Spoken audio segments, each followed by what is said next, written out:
Hello everyone, welcome to ZaranTech. In today's fast-paced business environment, effective planning and budgeting are essential for success. SAP BPC 10.1 offers a robust solution for financial planning, consolidation, and reporting. Let us dive into SAP BPC 10.1, a vital tool in the realm of enterprise performance management. SAP BPC 10.1 stands for SAP Business Planning and Consolidation version 10.1.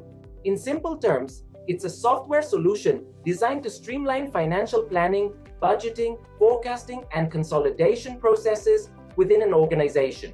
SAP BPC 10.1 delivers significant benefits: a 70% cut in budget cycle times and a 50% drop in financial close times. This translates to enhanced efficiency. With real-time financial insights, decisions are made swiftly, driving strategic growth. In this course, we'll cover everything you need to know about SAP BPC 10.1, from its core functionalities to practical applications. We'll walk you through step by step. Get ready to unlock the full potential of this game-changing tool. But before we begin, please subscribe to our YouTube channel and hit the bell icon to receive regular updates from us. Now let us look at the agenda.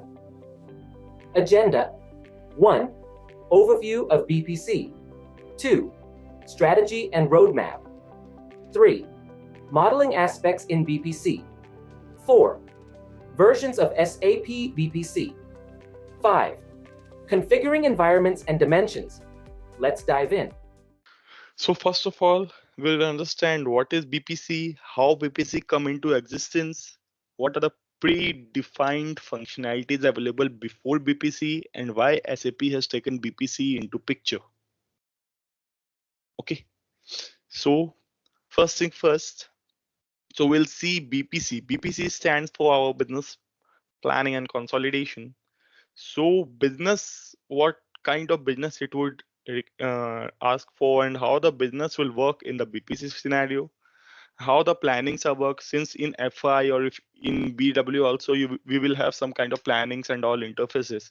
But why we are choosing BPC, not BW? Why we are choosing, means why BPC is a superior as compared to other planning modules? And consolidation will deal about my intercompany eliminations and journal postings as well as my ownerships and others. So why we are doing consolidation as well in the BPC part. So we will discuss this in our today's session. Our agenda for today's meeting is introduction to BPC, and under this we will understand how this came into picture, what are the advantage, what are the disadvantage, how to achieve our final goal with a BPC point of view. Okay. Under this one, we have included some examples, okay, to provide a purpose scenario, okay. So though it is not a 100% confirmed scenario, so just we have tried to provide you an example, okay, of the via images and others, so that it will work in our perspective, in our direction. Okay, so BPC stands for business planning and consolidation. Okay, so I will provide an example. Okay, suppose tomorrow we'll have a forecast or that tomorrow rain means thunderstorm will be there, or rainy, actually it's quite rainy. Okay, and you need to step out to market to purchase your goodies or vegetables or something. So what are the first what are the first thing you will carry when you are heading to market, though you have a forecast that it's a rainy season and you don't have an umbrella or you don't have anything to cover up? So what are the things which you will carry, or what are the things which you will have in your mind when you think that, yeah, tomorrow I need to step out to market and I need to purchase the goodies or vegetables? So first thing first, what I told you is since I don't have an umbrella or anything, okay, to carry. So what happened? First of all, the forecast will happen. Okay, so once the forecast will happen, then means first of all we have planned that tomorrow I need to go to market, and then I check the weather, and then the forecast that tomorrow is a rain. So first what I will do, first thing is like, first we have planned. First planning will come, followed by the forecasting. And since we don't have an umbrella, then what we will do is we will allocate a budget that, yeah, I need umbrella for like $20, $10, $30, what it is.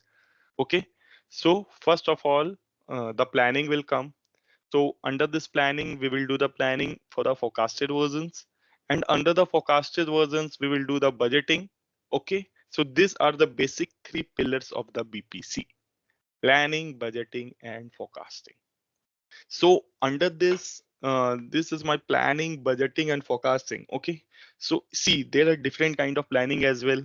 So if you are doing budgeting in any domain, like in Oracle, in UI, in finance, or in BW, in any domain, if you are doing any budgeting, first thing what we need to see is our historical data, right? Right, our historical data, our historical figures, that how the historical data or historical figures are different, and what are our predictions going forward, right? This is what we are planning, right? Based on our historical data to forecast the values, and based on those forecast figures, we are doing the exact budget. Okay, so this is how BPC also works. Okay, so first the planning will take place, and after planning the budget will come, and the budget and then forecast will be there. Okay, so it is a single view of financial and operational data.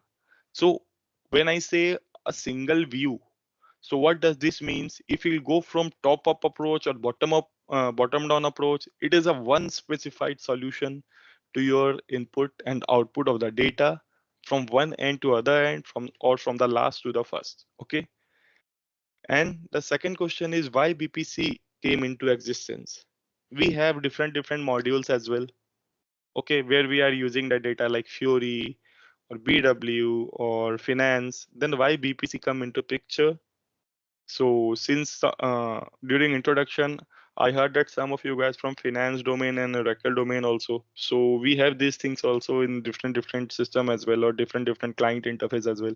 Then why we are reading BPC on this one? Means why BPC is different as compared to other clients. So see, there is a slight difference. Means BPC means why BPC is like, see, everyone right now in front of us, they want to see the front end, right? We are not interested in our backend system. If someone will say, I want to see something like a report or something, I will not quickly go to BW and log into GUI and say that, boss, see, this is my report, how it looks like. We have 10 different buttons. Okay, if you want to update anything, you can press this. If you want to reload anything, you can press this. If you want to do a process chain work, you can do this. Okay, so and this looks very cozy. If you will see the one screenshot which is there over here in the chat. So in the chat also, if you have shared me the install software one. Okay, so here if you could see the component release, SP level, and all these are like grinding up in a single frame. Okay, means everything is there, and I don't want this unusual information like SP level. I don't have any idea on SP level. I don't have idea on support packages. Okay, so all things are coming in a single gateway, and I don't need these things, because for client I don't need this thing. I just want my values, I just want my dimensions, I just want my module, or I just want my interface. Okay, so BPC will provide you a flexibility that what data you are having, it will come directly to your system. Okay, so let's take an example. So if you will go to different module, you will see A, B, C, D. So we suppose A, B, C, D, E, and their values are suppose 100, and this value is 200, this value is 300, this value is 400. Okay, but if you will go over here, the patch number also written A1, and this patch number is B1. Let's example patch number is C1, followed by this is G1, and different support values means ABC something. Some values are also written in our BW1. Okay, or different domain. Okay, but if you will see, this is our backend system, or if you will see from client point of view, client doesn't require these datas, right? So client is concerned about this data only. He don't want this data that, "Okay, I want to see this data, how the patch version is working, how the client interface is working, and how the values are working." So what BPC will do is, BPC will put a filter that what data you want to use. Okay, we will just filter that data, and we will show that data to you according to your need. This is how BPC is. Okay, if you will go to ECC and others, so we will have 10 different columns. Okay, under those 10 different columns, there are merely 4 to 5 columns which are for our use, not more than that. But we need, if we need to open that, and if we need to hit the target, it will come like 10 different to 20 versions, like 1000 of record, 1000 of record, and I don't have anything. I don't want to see all the thousand of records at a time. I just want to see like, yeah, was for this XYZ cluster, like a APAC cluster, EMEA cluster, or different XYZ cluster. So what I will do is just I will filter APAC cluster. So under this, I will see 10 different reports. That's it from my side. If I want to see EMEA cluster, I want to see 10 different things. That's my side. Okay. So this is how BPC will provide a flexibility. Okay. So before introduction to BPC, what we are doing is we are doing reporting and all in BW format only. So under this BW format also, we have varied kind of reportings and everything. But the thing is there is no flexibility. What is there in the system, that is what is getting populated in our front screen. And we don't and to be frank, we don't want these values. We just want the values which we are using. So after that, what happens? So it will lead to like data duplication as well, means lot of data, different chunks of data and all. So then BPC come into existence, and under this BPC, they said that yeah, this is a front end one, though BPC don't have a support system. Okay, so it is fully relying on our BW1. Okay, that's why we are doing the mapping and all. Okay, so what we did is we have done the transformation like mapping. That boss, we want these datas only.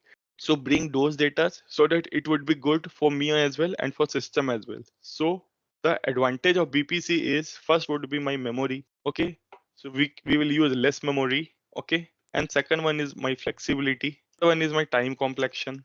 So these are the means more important scenarios while introduction to BPC. Like the memory, suppose if you will see open any report, it will take in BW, it will take like 10 MB or 5 MB caches and all. Okay. In BPC, if you will make a filter and open a report, it will probably take 1 or 2 MB of the values memories. Okay, so the remaining CPU load will be get distributed as well. 3 MB. That's why BPC is faster as compared to my BW. Okay. Second one is my flexibility. It provides you an additional flexibility to filter the values based on your requirement. Okay. Or filter the values based on your requirement on the columns as well.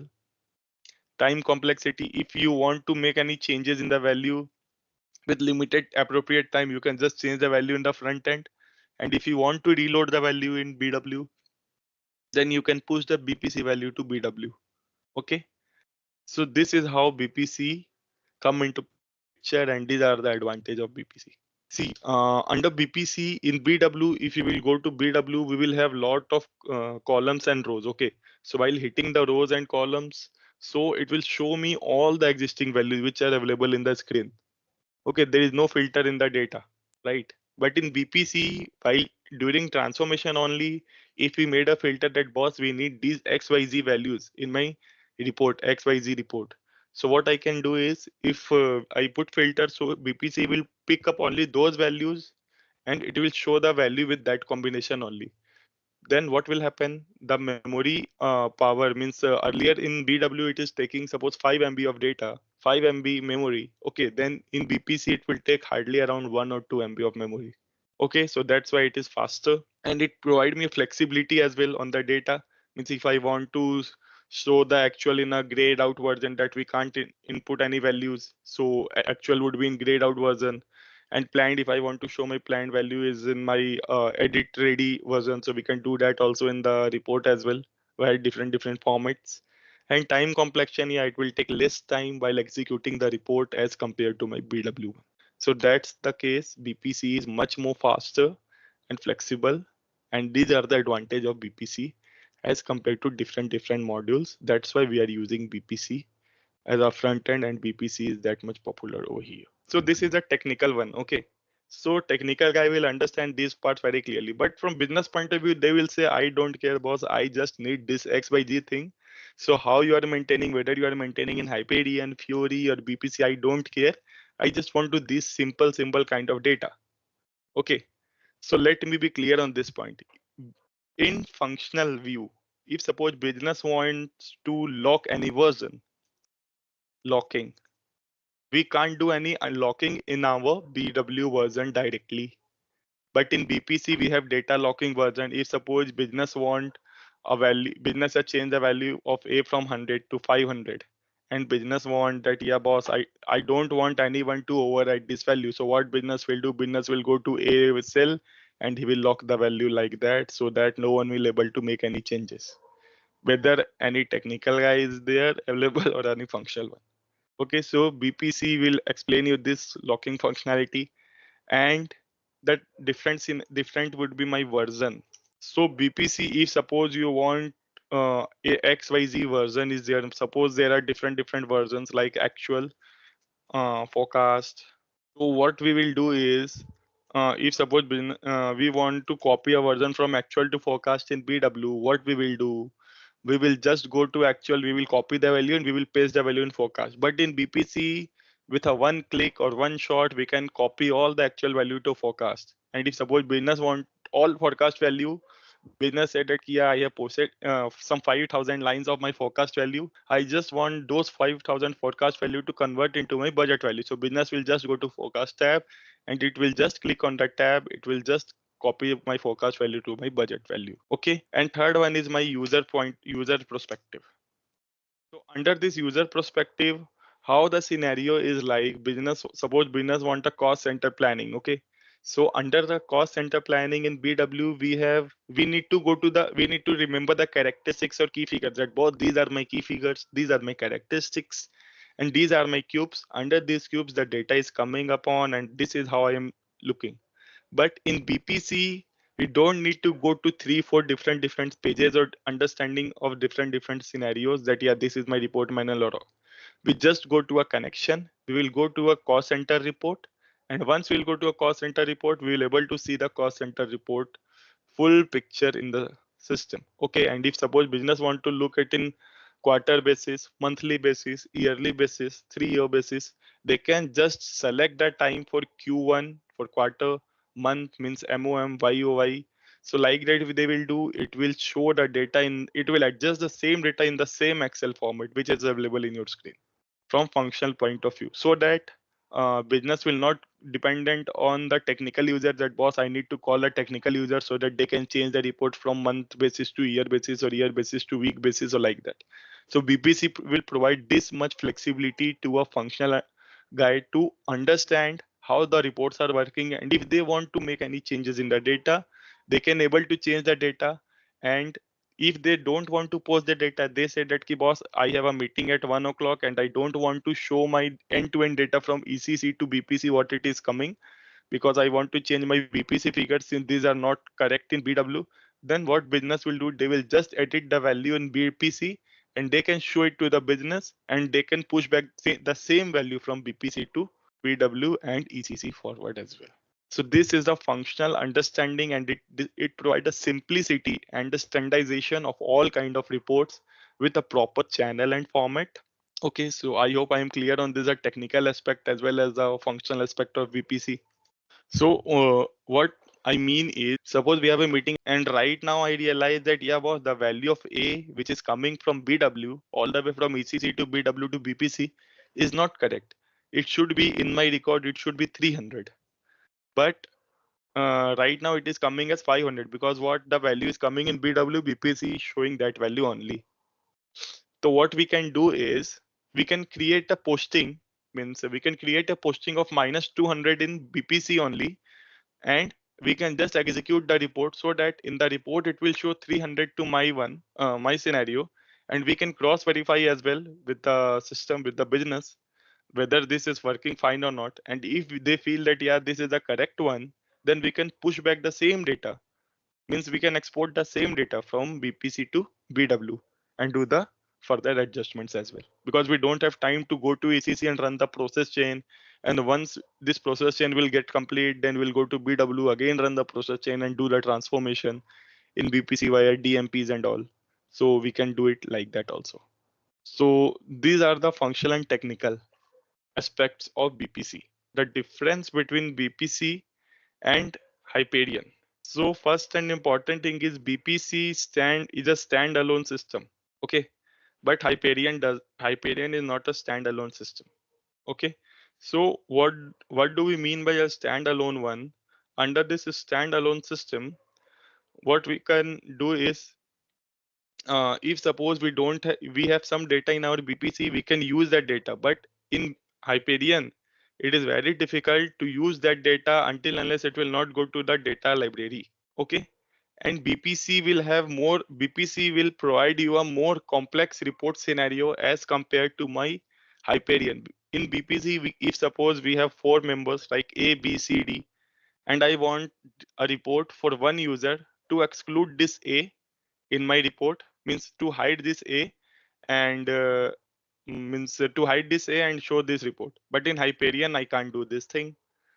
If suppose a dimension override like B, right now it is B for me, but for you, if you want to change it from B to K, we can do a dimension override functionality in BPC, but we can't do a dimension override, row override, axis override functionality in Hyperion. In BPC, we can use a drill down functionality, but in Hyperion, we can't use a drill down functionality. Okay, so this is what makes BPC different from a Hyperion as well. Though both are same versions, means both are having same kind of functionality, but there is a upper edge in BPC as compared to my Hyperion scenario. BPC is more of user defined one, and Hyperion is more of technical defined one. Okay, so if it will have a user flexibility, so it would definitely have a technical flexibility as well. But in Hyperion is more of a technical flexibility. It is not more of a functional one. So I hope I am clear on the difference between Hyperion and Oracle. Let's come back to the slide. Okay, so it provides a single view of financial and operational data and a unified solution which supports performance management process to adjust plans. Adjust plan is nothing but the values which I told you that if we can adjust those values in a different version as well. Means for a one thing I was saying, but we can adjust the values and we can forecast and we can budget and we can close the cycle as well in BPC. In Hyperion, we can't close the cycle. So closing the cycle, we need to go to the interface and then we need to apply the log and then we need to close the cycle. But in BPC, we can directly close the cycle. So this is what BPC is all about. BPC is having basic 3 pillars: budgeting, reporting, planning. And this legal compliance is a new one, or we can say since it was predefined in BPC, so we can't count this as a users. So we can do budgeting and forecasting in an easy way. We can do the reporting and we can do the planning. So we can make a planning report also to a normal report as well in BPC. If you want, suppose XYZ planning report, I want, what I can do is I can create a version 1 V1 and I want that V1 should be my report for view only. Then we can also create a planning report to a reporting tool as well. So these are the advantages or overview of BPC. You can see that it will align the organization values and it will increase the profitability. It will improve the organization values based on the technical and functional aspects, and it will strengthen the productivity as well. So these are the inbuilt functionalities in BPC. So we'll discuss one by one what are these different functionalities in detail. First one is my strategic planning. So strategic planning defined about the version and time, that what kind of planning we are into and how the planning looks like, whether it is month on month level, year on year level, day on day level, week on week level, or how it is flowing. Okay. So under this strategic planning, we will have a cost center planning, finance planning, revenue planning, budget planning, forecasting. Okay. So under this strategic planning, different kind of planning scenarios will come. Okay. So which will rely on MOM basis, YOY basis, day on day care, means weekly basis. Okay. Or under this strategic planning, we can do a planning on granular level to a broader scope as well. So it depends. If I want to show it to my CEO, one report to my CEO, I will not go to a granular level and show that boss, these are my values. I will just show the higher values that yeah, these are my values, these are the allocations, and how these allocations are working. This is how we are working on this interface. So this is what about strategic planning on a broader scope as well, and strategic planning on the granular level. It depends user to user. So this is about my strategic planning. And one more thing which I forgot to tell you, under 11.1 we will have a patch version which will guide you as well that what are the things which are important while doing this planning as well.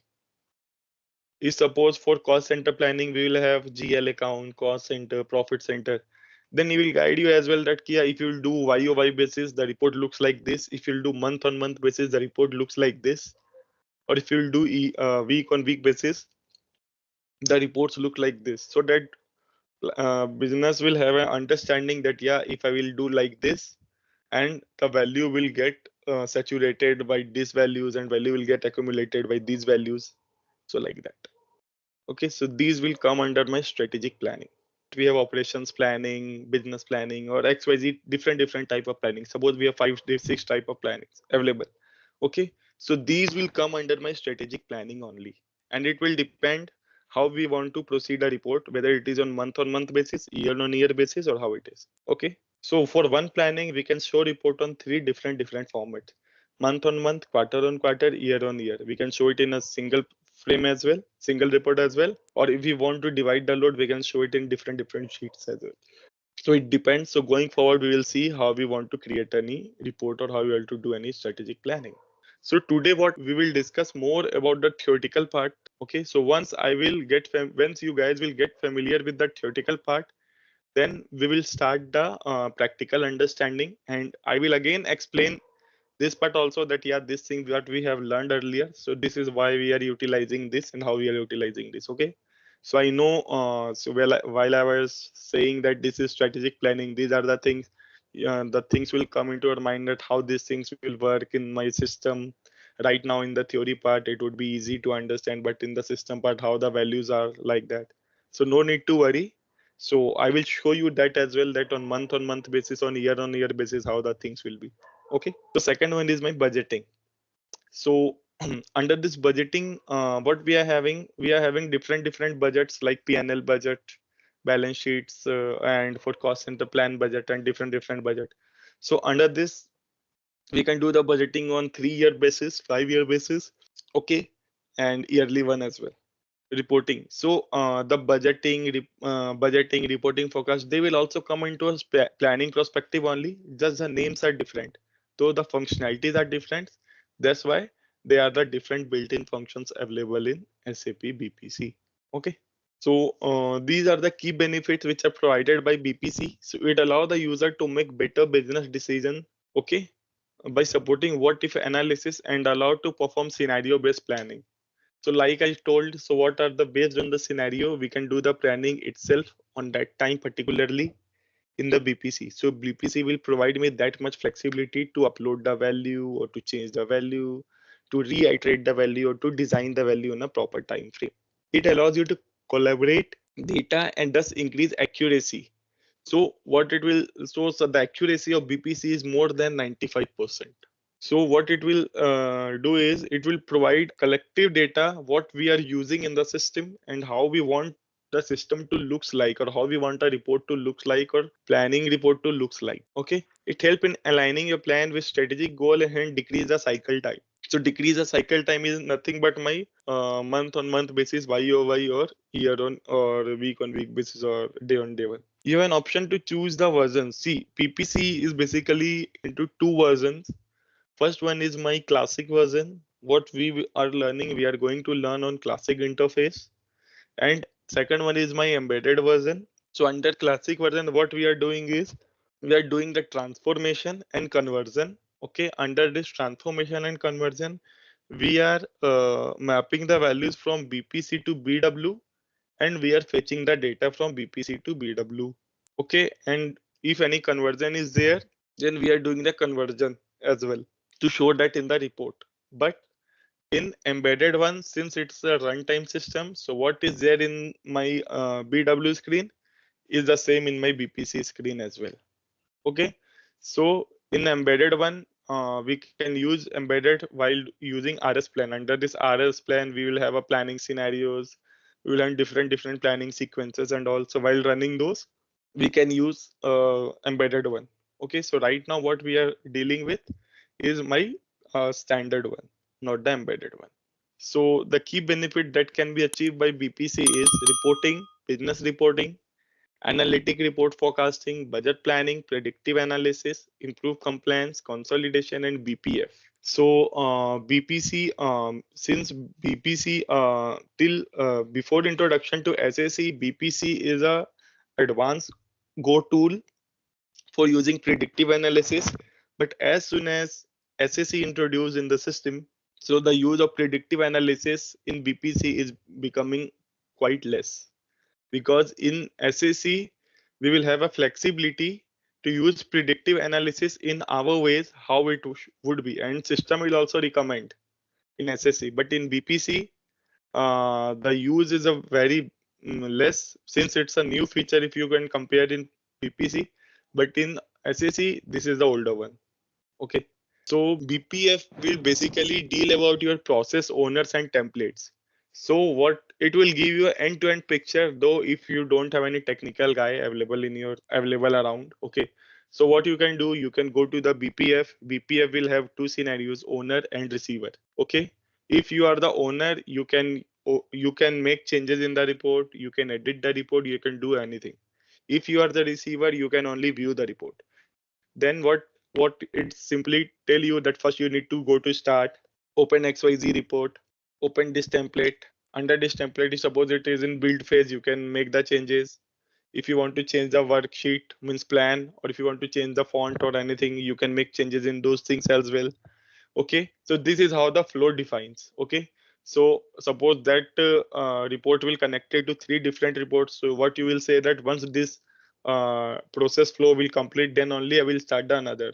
So we can connect these 4 or 5 reports to a one process flow, and then it will complete to a full scenario report of the final output. Okay, so this is how process flow works in BPC. Like suppose we have a one report, like we have suppose 10 reports for cost center planning, and we have a one bigger report for cost center planning, which we need to show it to the director or CEO or CTO for further approval. Then we will not go and say that, yeah, these are my 10 different reports, just do have a look. So what we will do is, we will just in the first report we will check the cost, and then we will check the trail balances, we will check the values, we will check the administrative values. XYZ for XYZ scenarios, we'll suppose have 8 reports. So just we will use while BPF, we will use the BPF, and based on the BPF we can accumulate all the values in a single big report. So that is how BPF works in BPC. So if suppose any step will be missed, the BPF will get fail. Okay, so we can do it via means cluster level as well, or we can do it via version level as well, or we can do it via year level as well. Okay, so this is about BPC. So yeah, this is the capabilities of BPC. We can say unified planning and consolidation. Okay. Second one is Microsoft Office and web reporting. So what we are doing, what we are reading in standard one, we will do it in MS Office only, and we will do the web reporting as well in MS Office only, and the reports via web console. Third one is my budget and forecast. For budget and forecast values, we will do the planning as well in BPC. Fourth one is my built-in financial intelligence. So built-in financial intelligence is nothing but my values, like suppose user security logs and all. So this will come under financial intelligence values, like security, how the security looks like user, team, owner, reviewer, locking, work status. So work status is basically, will explain you about the log status of a report. Okay, whether a sender or receiver only need to unlock based on the output what he is having. Okay, so based on the output, work status will work. How the reports look like, if you make any changes in the entry, and if you log the value. Okay. Then legal and management consolidation. Under legal and management consolidation, we will have ownerships, we will have intercompany elimination, we will have consolidation journal, we will have IC allocations, we will have US eliminations, and different scenarios. And then SAP as for integration. So see, what we are reading is like BW for BPC. Okay. and we have S4 integration as well. So SAP 11.1 means BPC 11.1 will provide you flexibility to integrate it via S4 HANA integration scenarios as well. And then come hybrid planning by SAC. So under SAC, we will have regression testing. We will have a hybrid planning for complex scenarios via story creation, canvas creation, and different data locking mechanism will work under SAC. So SAC is like having an upper edge, or you can say it's an advanced version of SAP BPC. So these are the core capabilities like planning, budgeting, forecasting, consolidation, as well as legal and management reporting. So these five are basically my core capabilities of BPC. So we can plan the value, we can do the budgets, we can use the forecast figures, we can consolidate all different accumulated values under one, and we can do the management reporting and analysis. And for variance calculation as well, or reconciliation as well, we can use BPC in a broader picture. See, for this is for 10.1 means release plan. So 10.1 is mainly compatible with PW for HANA. Okay, BPC 11.1 also will come under this scenario only. Okay, and this is how the roadmap of release plan is BPC. So what we are reading is like NetWeaver 1. Analysis service will be there, but analysis is unfortunately come under advanced version, means embedded one. It will not come under my standard one. BPC is my front end. There is nothing, data will not get stored in the BPC. BPC is my front end. What data you want, we can take the data from BW and we can show it in BPC. BPC will not store any data. What data is there in SAC or any different module as well, na? Fury, SAC or different module, we can use BW only, means HANA only. Dimensional data means master data will relate in BPC only. I am just talking about the transaction data. Since master data is like a limited data, right? It's not like a huge data. So it's like if suppose you have created 10 master data, if you want a change, you can just change 2 or 3 or 5 or 10. You will not change all the thousand of records at once, right? So the master data is there in the BPC one, web console. I'm talking about the transaction one. So the transaction data, what is there, you will take it from HANA only. We will not taking it from BPC. Or if you want in analysis, we don't have any master data as well stored in analysis for Office. In analysis for Office, what we will do is the data in BW for HANA system, we can just take the data. We can just take the data via CDS or via aggregation view, via composite provider, and we can just use the data and we can just do the calculation on the fly and get the data, give back the data again to the S4 system. So for analysis of analysis services, what you are saying, so we will use those analysis service in our embedded one, not in the standard one. So in the standard one, we will use EPM. So under this EPM, we will have a connection server. So under the connection server, we can use the master data while having different models and dimensions. So strategy and roadmap. Okay, so under this strategy, BPC strategy, let me clear about this. So right now, since everything is moving into cloud and other interfaces, right? So BPC will also have some scenarios which are moving into cloud as well, like what we are using in SAP Analytics Cloud. So there are high chances that most of the BPC's functions or scenarios will get moved in SAC Cloud in coming 3 to 4 years time frame. There are high chances because cloud will have, at least right now, cloud will have something like 5 to 10% of BPC acquaintance. Means what is there in BPC, that 5 to 10% will be there in cloud. But while the introduction of cloud or patching of every 3 months, there are high chances that most of the BPC scenarios and process will get moved into SAP Analytics Cloud.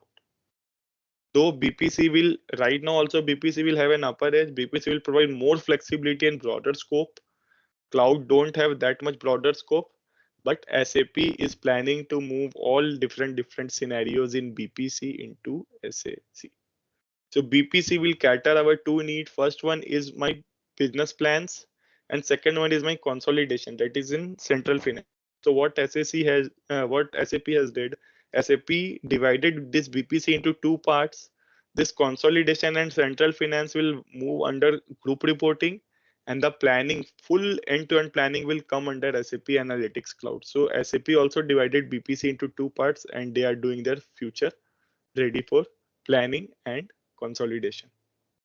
But right now as well, BPC is a single tech platform where we will use the planning and consolidation under one time frame.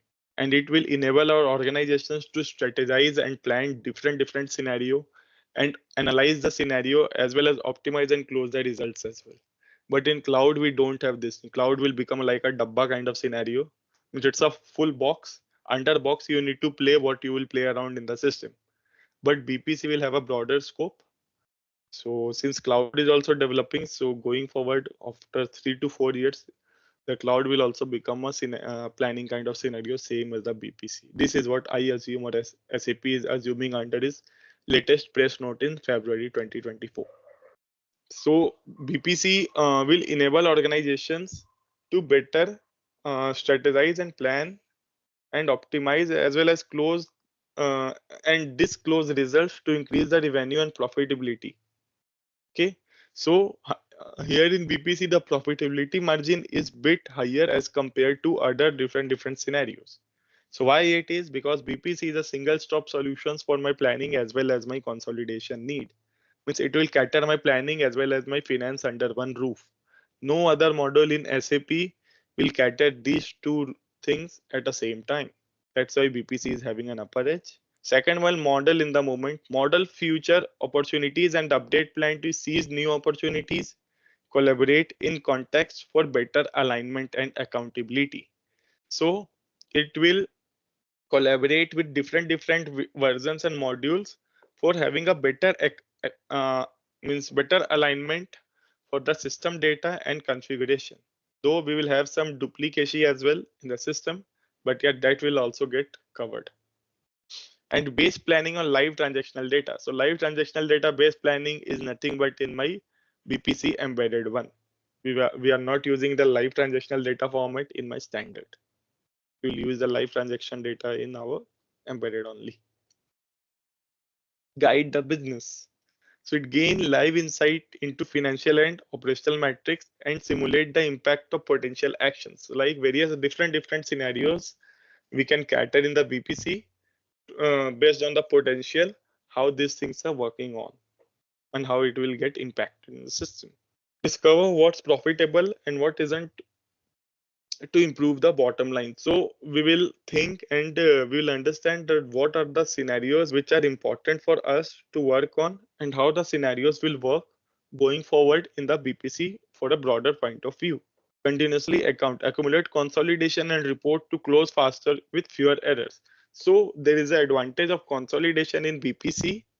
So what is that advantage? If you will do an ownership or IC elimination, it will reduce a lesser error as compared to your FI as well. If you go to FI or CO, you need to create latch items for doing the consolidation process, but BPC will not allow you to create any latch item. They will do direct end-to-end GL account, IC elimination and consolidation based on the ownership ratios or ownership values. Provide real-time visibility during the period to act sooner, improve results. So yeah, real-time visibility means it will provide you a visibility of doing the values on MOM and YOY and to see the results during that period and improve if we have any issue in the scenario. Right now we are now entering into the technical aspects of BPC. What are the strategies? How the roadmaps are defined? Okay, key capabilities. So it will streamline. We have a streamline planning. The key capabilities of BPC. So I discussed this thing earlier, like as well. So it is streamline planning, forecasting, consolidation, and reporting process in one environment.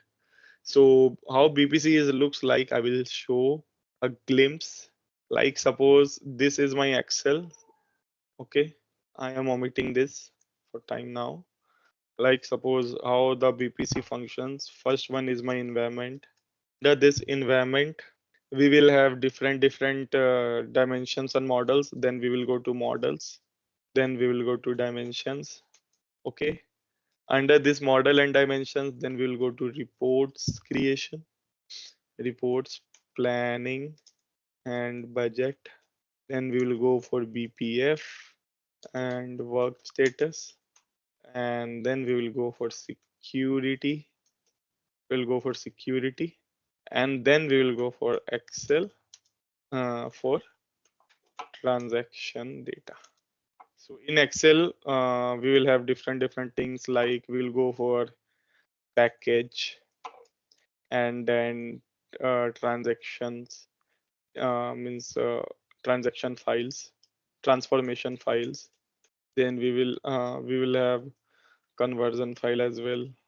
Okay, and after conversion file, we will have a list, link list, and then we will have after link list, we will have reports.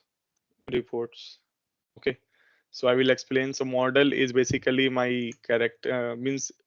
So this is my whole BPC interface, BPC plan. So this is what we will read going forward in the technical aspect as well as the functional aspects as well. So here for mapping from BW to BPC, we will do the mapping from here only. For transformation file, we will do BPC to BW mapping. Version also BPC to BW. BPC only, not BW. Package is nothing but we will write process chains. We will call the process chains. Link list is nothing but for my transaction data process chain. So this process chain will show me my clear one, my update. If suppose any new values are there, clear, update, change, then refresh. So this is my package one. So these are inbuilt functionalities in the package. Okay, this will come under my MD and under linked list transaction data. Okay, and we under transaction data we have run package as well. The run package we will have what package we are running. We can able to view those package in this one, and those packages will see whether it will have a status as finished or not. And if it is finished, then we'll able to see the data in the report or planning one and do the planning as well. So this is how about BPC planning looks like. Calculation script will come after once we'll complete this report, then this calculation will come. If we do calculation on this. So this is, I didn't told about calculation because right now I'm just doing a transfer, means normal transfer from my master data and transaction data and showing it in report. If we want to do any calculation, we will write logic script. So what logic script is there, it will come after, it will come here only. Okay, this will come under this web console. I showed you this thing, the model dimension, this thing, this will come under web console.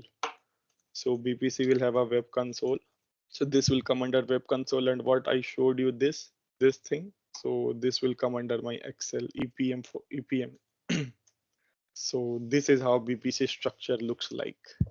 Here report means we can use the report via web console as well. We can execute, it will show me this report only. If we want to open it in Excel, we can use from here, but we will recommend users to open those reports from here only. Okay, so this is how a web console looks like in a BPC. So BPC will provide you enough flexibility and it will help you for a streamline planning, forecasting, consolidation, and reporting process in one environment. It will increase the organizational agility, like run multiple what if scenarios in real time and automate calculations, allocations, manual process for shorter cycle times. It will have benefit from a business owned and managed own solution and managed solution. It will leverage best in class for Excel plugins. Excel plugins is nothing but my EPM and analysis. It will improve the accuracy of plan and financial data reporting, and the plan and consolidation in single application built in finance. So we can use this. It will reduce the cost of ownership with single platform with real-time insight from S4 and BW for HANA. So BPC direct update method, you can see what we discussed.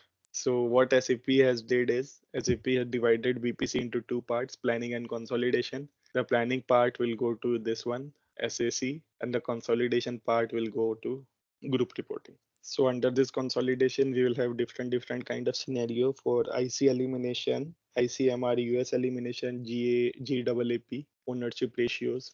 And under this planning, we will have all the plannings which is available in BPC to SAC, but the functions are very different.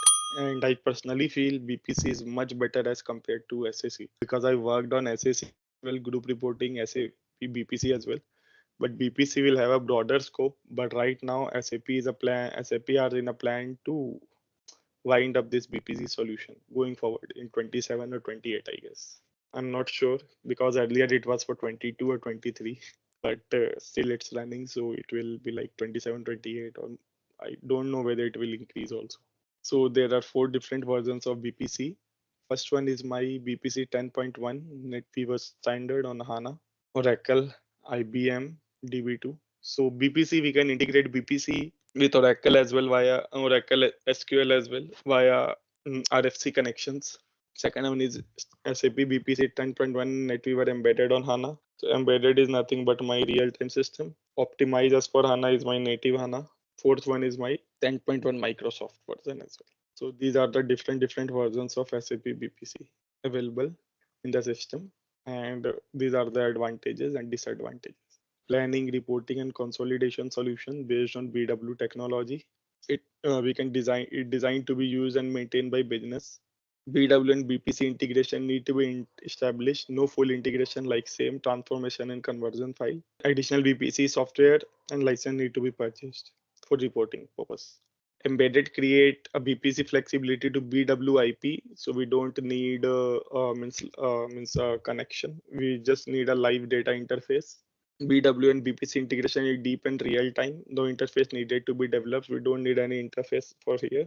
The embedded version is IT driven and require depth technical understanding because see right now what we are using earlier SAP had decommissioned BWIP. IP is integrated planning, but again they write it BPC embedded. So this is nothing but my BWIP only.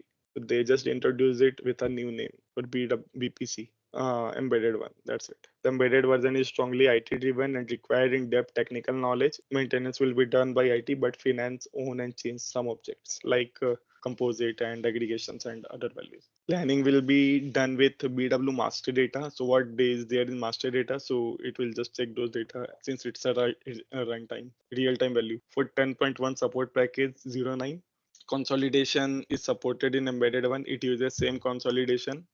So we can use it RTC, real-time consolidation in embedded one. Embedded is having a much upper edge as compared to the standard one. Reporting is done using business object analysis, addition of Microsoft Office, and additional BPC software also will be needed. This is a comparison between standard and the embedded one. So here, someone is asking about the client one. So analysis for Office is dependent on this one, analysis embedded one only.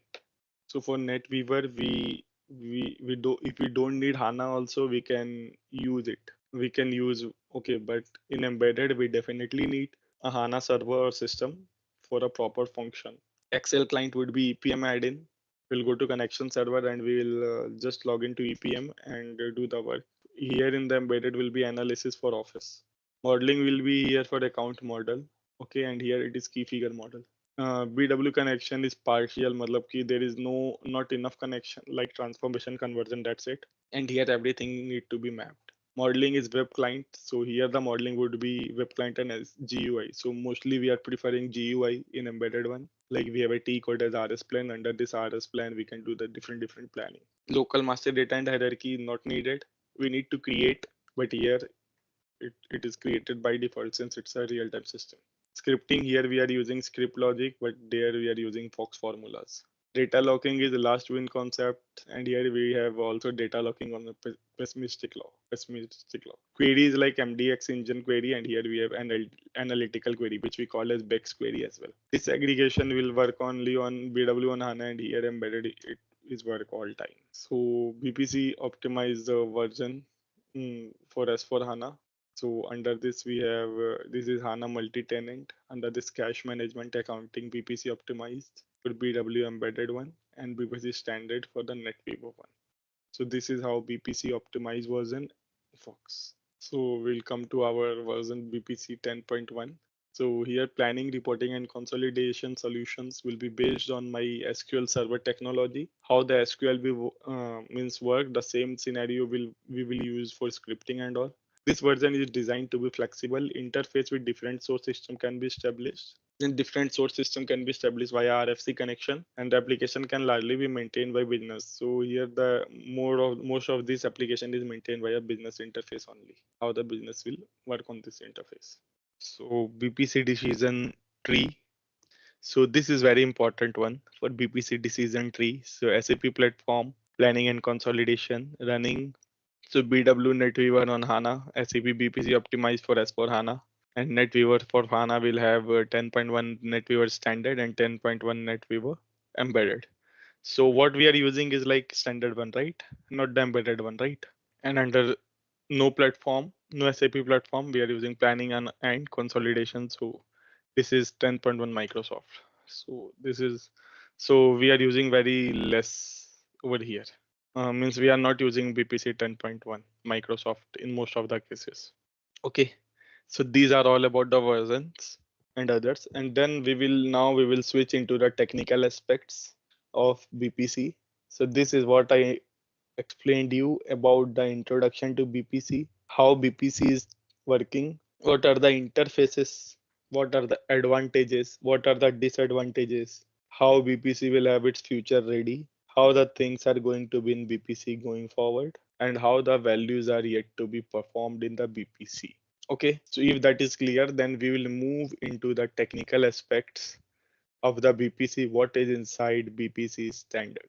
So we have different modelings in SAP BPC.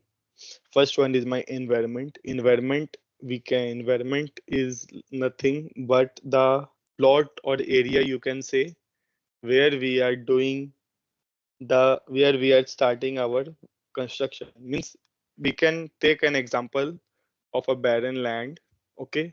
And there, if I want to build a 5-star building, means build a 5-story buildings.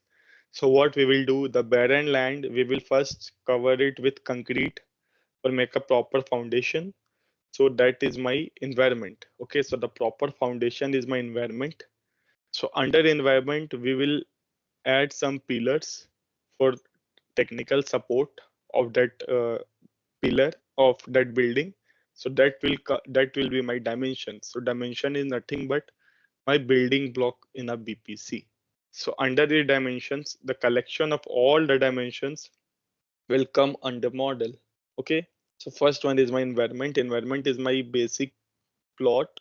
Dimensions are my pillars, and models are nothing but the collections of all the dimensions which are available in the system. Okay, so yeah, one dimensions, different dimensions can be also used in one model, or one dimension can also be used in different models. So it is not specific that yeah, cost center we will use cost center in cost center dimension only. We'll use profit center in profit center dimension only. Okay, and models are also with different model also can be get integrated into different dimensions, different models interfaces as well. Okay, and in different environment we need to create it from scratch. We can't use the previous dimensions and model in the another environment. If we are in one environment, we can use that model and dimension which is available in respective environment only. So BPC roadmap versions. So BPC, see, you can see BPC 11x or 11.1. See, this came in 2021. Okay, and right now this is the latest one only, and this 10.1 it came on 2018 or 17. So that's why I am saying that we can use 11.1 as compared to 10.1. And this also we will use till 2027. Earlier time frame it will be for 2024 or 25, since SAP has increased the time frame from 24 or 25 to 27, because right now they are shifting the scenarios from BPC to SAC and GR. So this is how the roadmap looks like. Basically, we are in the first one only. So under this NetWeaver version, so what the thing is like, we will it will have an integration with SAC. Right now means after 2027, the plan for SAP is to accumulate all the SAC features, means BPC features in SAC, so that BPC will get wiped out and we will use SAC for our near future. Because right now the number of users are getting lesser as compared to the previous years. So that's why they had a plan to remove this one and use the SAC one. But I doubt that it would be very difficult for them to remove this BPC, because most of the business means high level business or approaches are using the NetWeaver one only. So it would be very difficult for them to get means go ahead to remove this one till 2027. So it will get also extended till 29 or 30. This is a BPC roadmap and version. So BPC 10.1 Microsoft version is a successor of SAP 10.0. So the version is relevant when SQL Server is your BPC platform. Okay, so you know that what BPC, why in BPC also we are using JavaScripts as well. And if anyone knows, then can they tell that where we can use the JavaScripts? While using logic scripts, we are using the JavaScripts in BPC. So its syntax would be like xdim member set xyz for dimension, xdim this and that. Okay, where loop, for loop, in, as, if, else. So we are using the same in logic scripts, and the same JavaScripts we are using in SAC as well, but the name different as data actions, and they are pretty same, means 99.99% same. Just the means page flow will be different. Apart from that, everything is similar. This is what in between BPC and SAC for JavaScripts. Okay. And in BPC, we will also have a BPC, we will also have a SQL server. So do you know how we are extensively using the SQL server as well? While doing the integration, we are using SQL servers in our database platform. Like for organized package, link list and all, we will have SQL server only which are connected. By this way, we are using SQL server as well in BPC database. And you know one thing, we can use Hyperion as well inside BPC also via SQL RFC connections. So if we can make a RFC connection, we can use that Hyperion as well in the BPC interface. Though the functionality of BPC is not will not work, but we can view the same under one system only, means under one roof. In the BPC one, we can use the Hyperion and we can use BPC as well. But Hyperion functionality will not work in the BPC, means some functionality will work, but not the whole one. So BPC 10.1 embedded is the penultimate model. So it is the most successful model we can say of a BPC embedded one. So right now it's like if suppose we have a share of 100, so out of 100, 90% share of BPC will go into embedded one only, and remaining 10% will rely on my standard one, because it is a R3 ECC system. Okay, so what is the difference between embedded and standard one is, in standard, we need to upload the master data, we need to create everything, we need to upload master data, and then we need to do mapping, and we need to create packages, and then what we will do is we will go to report and do the report creation. In embedded, what, and that also the data is like, if suppose data is available in BW, then only we can view that data only in the standard one. But in embedded, we can view the real time data. What data is there in BW? Suppose it's 217 AM. What data we are viewing in 217? The same data we can view it in embedded in 217 only. But in standard, we won't. And the second thing is, in embedded, we will not go and map everything. We will just input the reference from ECC, where ECC, and then it will use our BW warehouse. Okay, we will just use the integrated planning package, and we'll just integrate it from package. And now my BWIP interface is ready. So BWIP interface will get ready within 5 to 10 minutes. But for BPC standard, it will take like 1 day to make a connection. Means not 1 day, it will take something like 3 to 6 hours, 3 to 4 hours at least, because we need to install EPM, we need to see the flexibility, then we need to connect to the server and then create and once connection, we'll able to see whether it is working or not. Then we will check the log on screen, and then only it will get started. But in embedded one, so once we have all the credentials, we will just quickly go to analysis for office, we'll just log in and it will get started. What data is there in the embedded one, we can use that. And we can view queries as well in embedded one, like what we are doing in Eclipse, like in BW Bex queries. So does anyone have any idea on Bex queries? So Bex queries are nothing but the query which are creating different data source. So under Bex query, we have different kind of characteristics and key figures. Okay, we call it directly in embedded one, but standard won't have that feasibility to use Bex queries. And in BPC 11 and in BPC embedded also, we must have as for SAP HANA component, which is underlying in the process of BPC embedded one. Okay, so I personally recommend BPC embedded one is a faster one, and it's a growing edge as compared to my standard interfaces. BPC roadmap and version. So BPC standard version for SAP NetWeaver standard model. It is a successor of 10.0 NetWeaver and prior version. So the latest version which is running is in BW 7.5, and it is relevant when SAP ECC R3 and BW 7.4 or higher are already in place. SAP BCS or BPS need to be replaced. It is like business process and simulation, BPS. So earlier it was process and simulation, so it is replaced. And right now they came with a PAPM, performance analysis and profitability management. So they also divided BPS into different parts. So PAPM. So that is what we are working in. Means right. SAP BPC 10.0 NetWeaver is the current version used within the organizations. Third-party consolidation software need to be replaced and SAP software. So earlier what happened? So SAP will have a planning software, but we don't have don't have a consolidation one. So what they did is with the introduction to BPC, they will have a consolidation as well. Means relied on that BPC only. So earlier they are using means a third party software for consolidation for management futures or management reserves.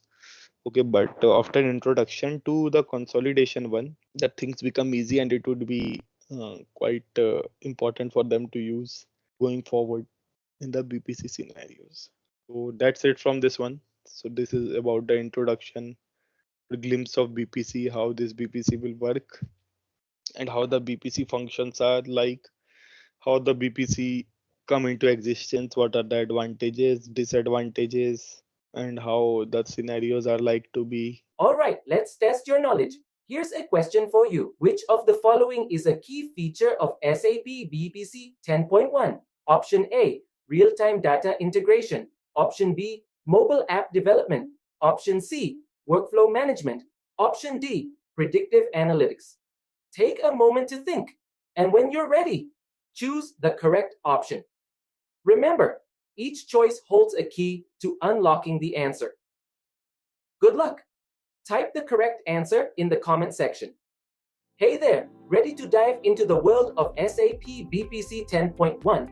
Our course is your ticket to mastering supply management, all at your own pace on our platform. In this course, we'll unravel the mysteries of SAP BPC 10.1. Think of it like a Swiss Army knife for planning, ensuring we've got enough goodies and getting them where they need to be. From the basics to expert tips, we've got you covered. Crafted by seasoned pros, this course delivers the goods. Your mentors, top-notch veterans in the field, ready to guide you through and tackle any queries you throw their way. And hey, don't just take our word for it. Our students are singing their praises. Folks just like you have found this course a game changer. Best part?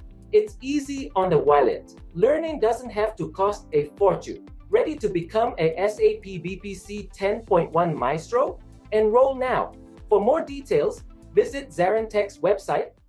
Yeah, so this session is basically divided into two PPTs. First one will be our environment model and dimension management. Okay, so under this we are having we will study about the what environments are, what kind of environment we can make, and what are the models, how many types of models are available in the BPC. and what are the dimensions, what are the basic prerequisite dimensions which is must in a model, and how the model will behave with or without dimension. Okay. Okay, so environment, what are the environment? Environment is basically, we can consider it environment is a playground area where we are creating a BPC, where we are creating BPC models and dimensions and all kind of scenarios. Okay, so what are all kind of scenarios? It will be like our BPF flow, our securities, our teams, our users. So it depends based on the user. So how they want to create, they can create environment for different types of planning as well, separate environment, or under one environment also they can create different types of planning. It totally depends on their means requirement, how they want to proceed. Since environment, as per environment, so environment will have multiple kind. Environment will give you multiple kind of options to create different models and different dimensions. Under that you can create different kind of planning scenarios, how the scenarios are going to be, how it will be work in your existing reports, models, projects, etc., and how it will going to affect your different kind of stories, which was earlier you can preview it in BW1. Okay. So an environment consists of primarily of models and dimensions. Okay. So since we can say environment is our playground area where we will start our uh, technical analysis. Okay. So under environment we have different kind of models and dimensions. Okay. So models are a collection of dimensions, and dimensions are the basic building block. And dimension can be used by any model within an environment. And the delivered environment is called an environment shell. Okay. So environment is there. So we need to create an environment.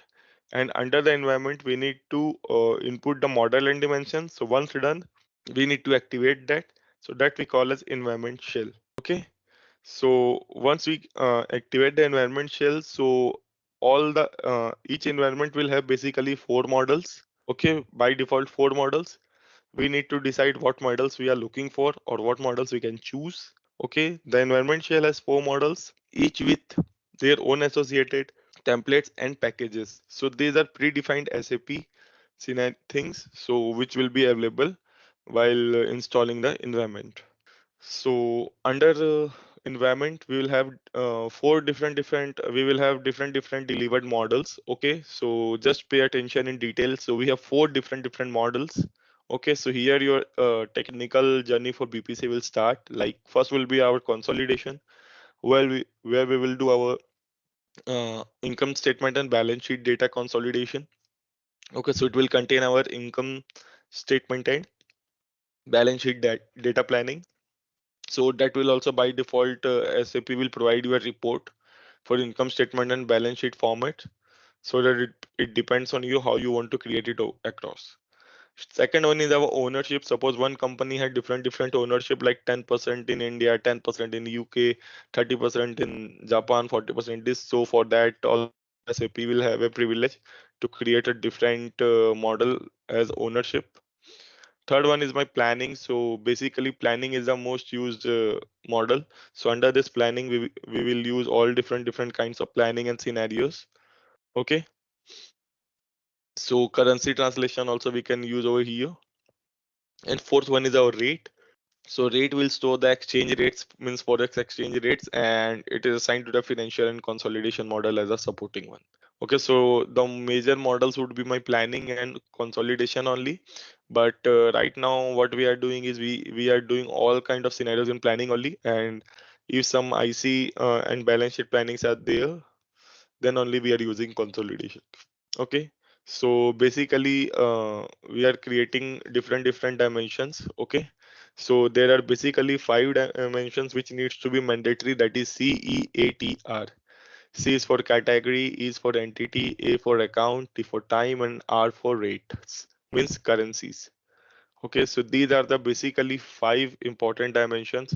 If rate is also not there, then we can suffice, but CEAT would be the mandatory four dimensions which should be available in across all the all the models. C for category, E for entity, A for account, and T for time. Okay, So category would be like your actual forecast, planning, budget.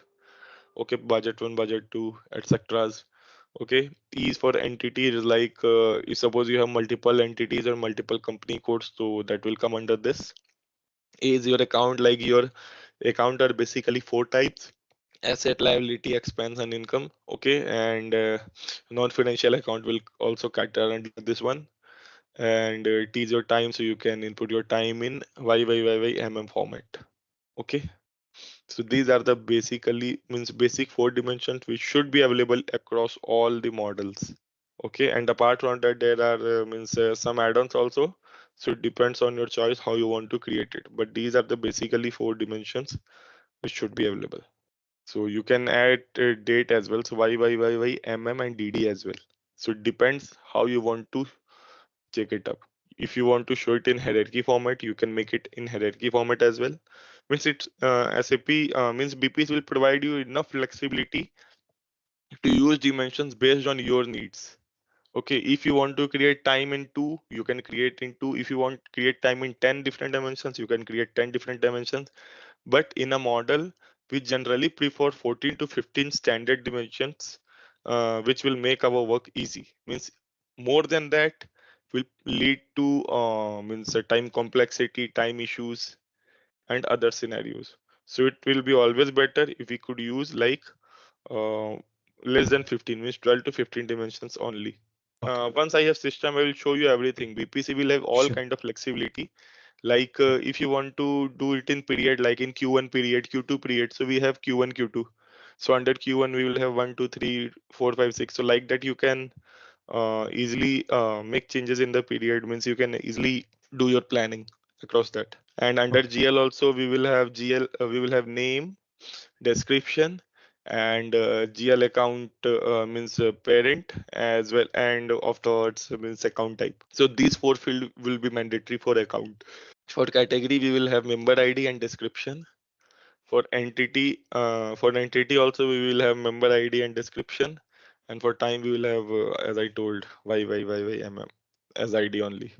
Or if you want to create hierarchy, so just go to SAP BP, means go to the time hierarchy only, means time dimension, and in the right side you will able to see that create hierarchy. So it will by default create hierarchy for 2022, 23, 24, like that.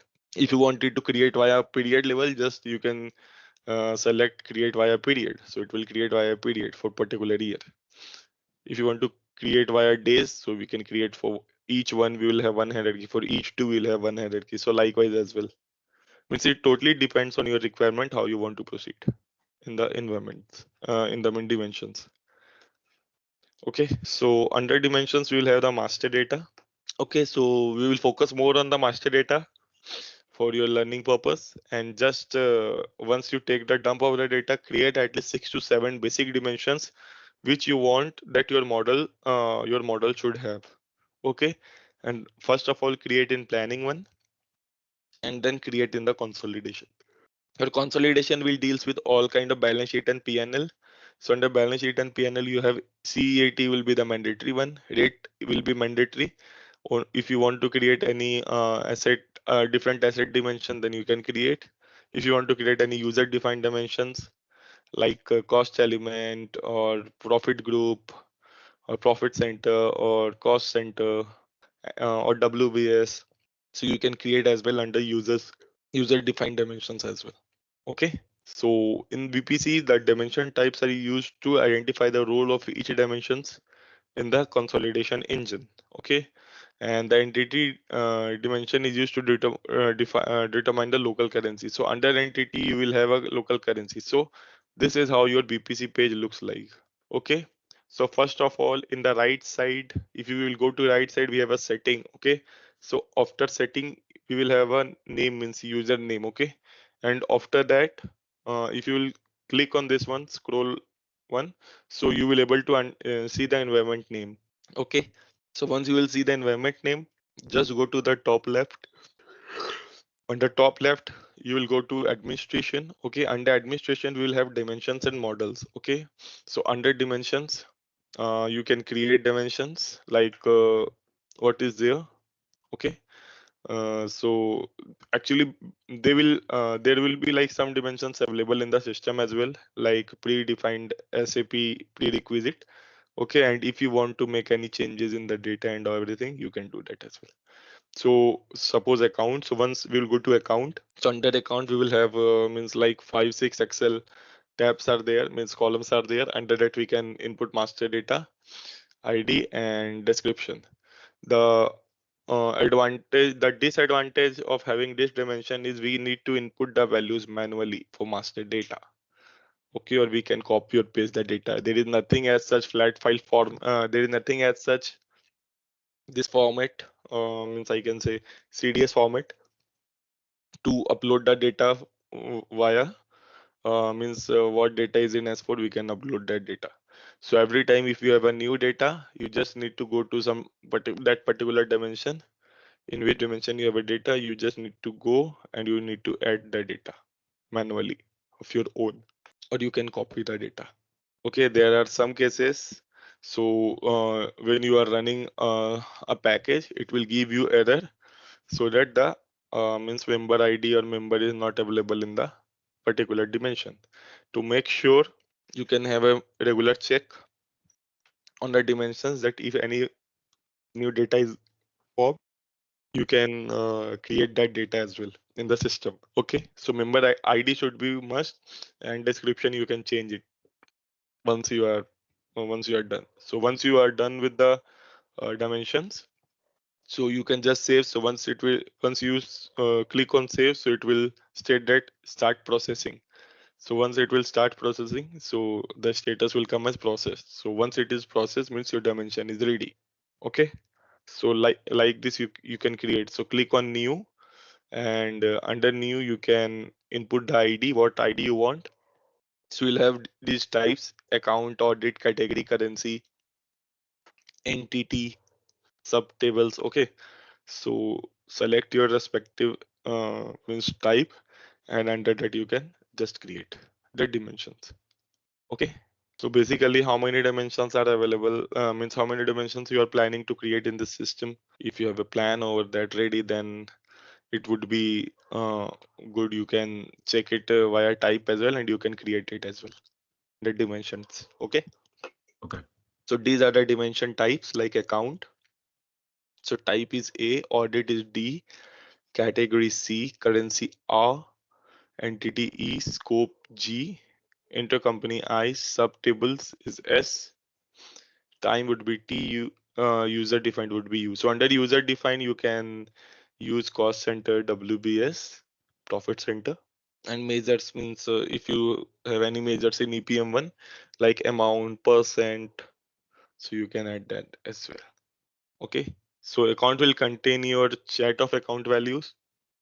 Audit will identify the origin of values such as input, manual entries, and elimination. Category are basically the version such as actual, budget, and so on. Currency will contain the currency value in which company does business. Entity contain your business entities that are included in the consolidation process. Scope contain your scope will contain consolidation group members. Okay, though we are not using scope. Actually, this is out of scope only. So scope we are not using. Intercompany will contain your IC IDs for the entity like trading partner and others, and flow as well come under intercompany. Subtables will refer to your flow or dimensions. Time would be your time period, where you want to store the data. User defined like additional dimension for your understanding, and major are amount, percent, weight, anything what you want to input. So this is how you can create new dimension. Go to dimensions, we'll have a new. So under that new, you need to input the ID, then description and the type. You need to select the type as well. So under dimensions, under that dimension, if you want to use one dimension in different in one user dimension link with another type of dimension as well, you can do that as well. So go to that dimension, then ID, and if you want to input use another dimension under that, you can use that as well under this options. Okay, so we can do modeling options vary with different dimension type as well. Okay, under user type dimension, we can add account type and entity as well. Or under entity, you can use account type, user data, like that. Okay, so these are the basic properties of dimensions, like adding properties to model, adding properties, okay, dimension features, and adding property to dimension in consolidation, ownership, and rate models, modifying properties. We can add property values as well, and we can remove dimension properties as well. If we cannot delete the system generated properties, so some dimensions will automatically by default have system generated property, so we will not able to delete those properties in the system. Configuring environment and dimensions. So system generated properties are like this, like description would be there, calc means calculation, if any calculations are there, then we can use calculation, and HIR will be my hierarchies. Like it will store our basic hierarchies for particular dimensions. If there is no hierarchy, we can keep it blank as well.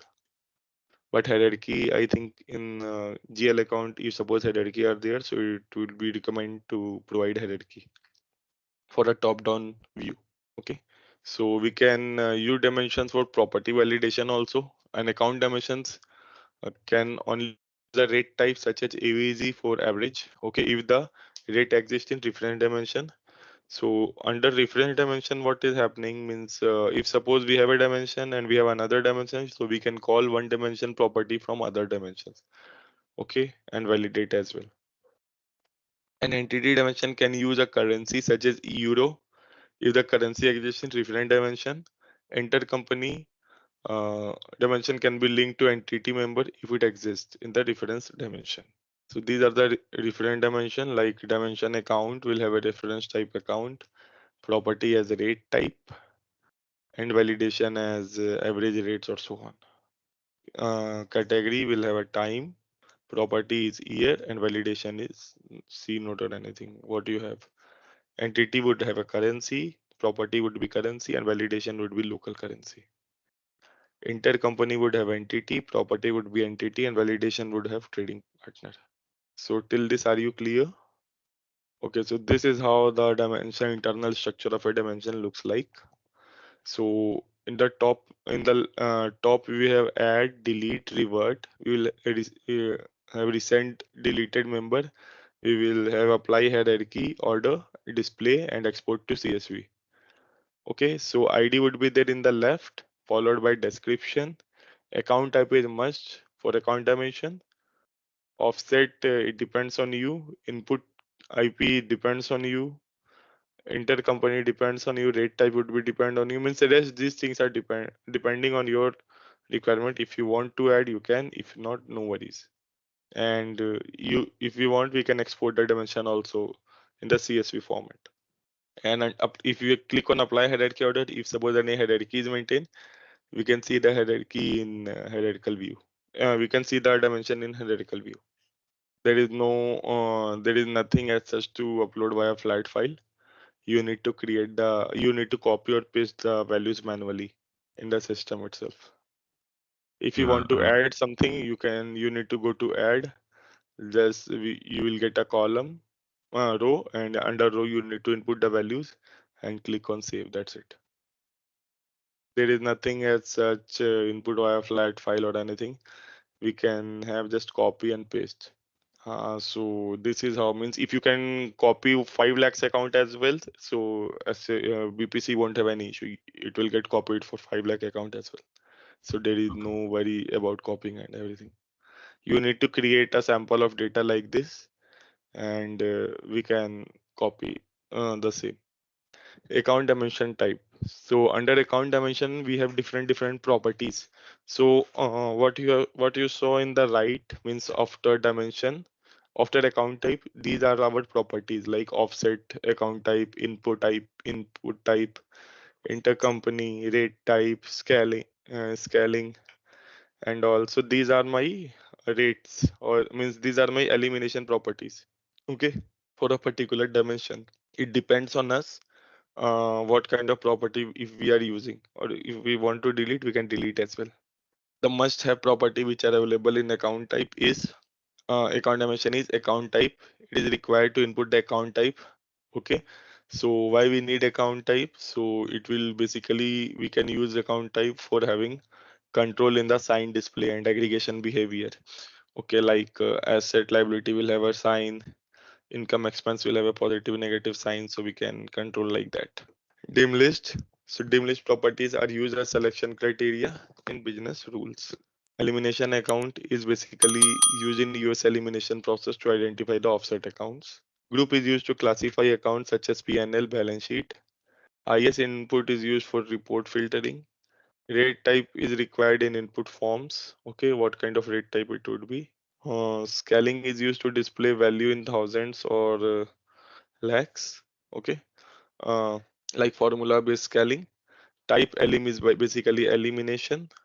Account type properties means we have control and prevent. So we are not using this control and prevent aggregation.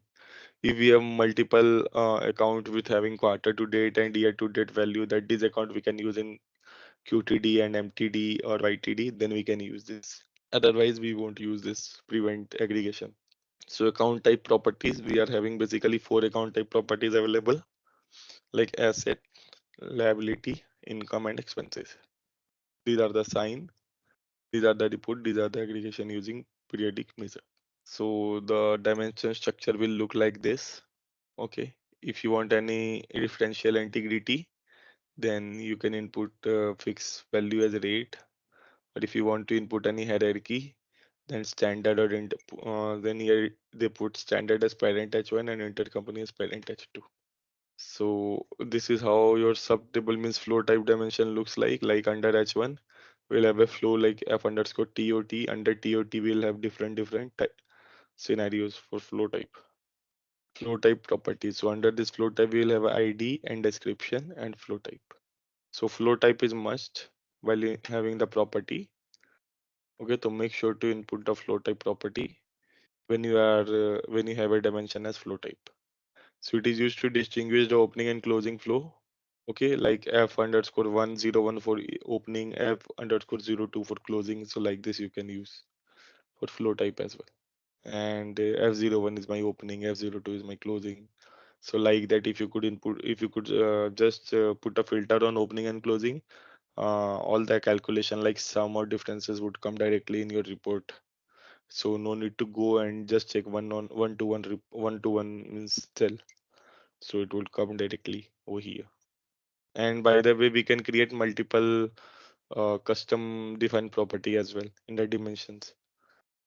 If we want to delete one property and add different property, we can do that as well in the dimensions. Like maintaining consolidation dimension like entity type. So we can maintain entity type like ID, description, and currency. And if we want, we can input owner and all. So why we are inputting owner, means if we have any security, okay, where admin only need to update the entity, then we need to input the owner type as well. For what owner we are giving access to make the changes, read or write or both. So configuring or maintaining the dimension as well, maintaining consolidation dimension for intercompany type. So this is the ID description, and we can input entity as the property for intercompany.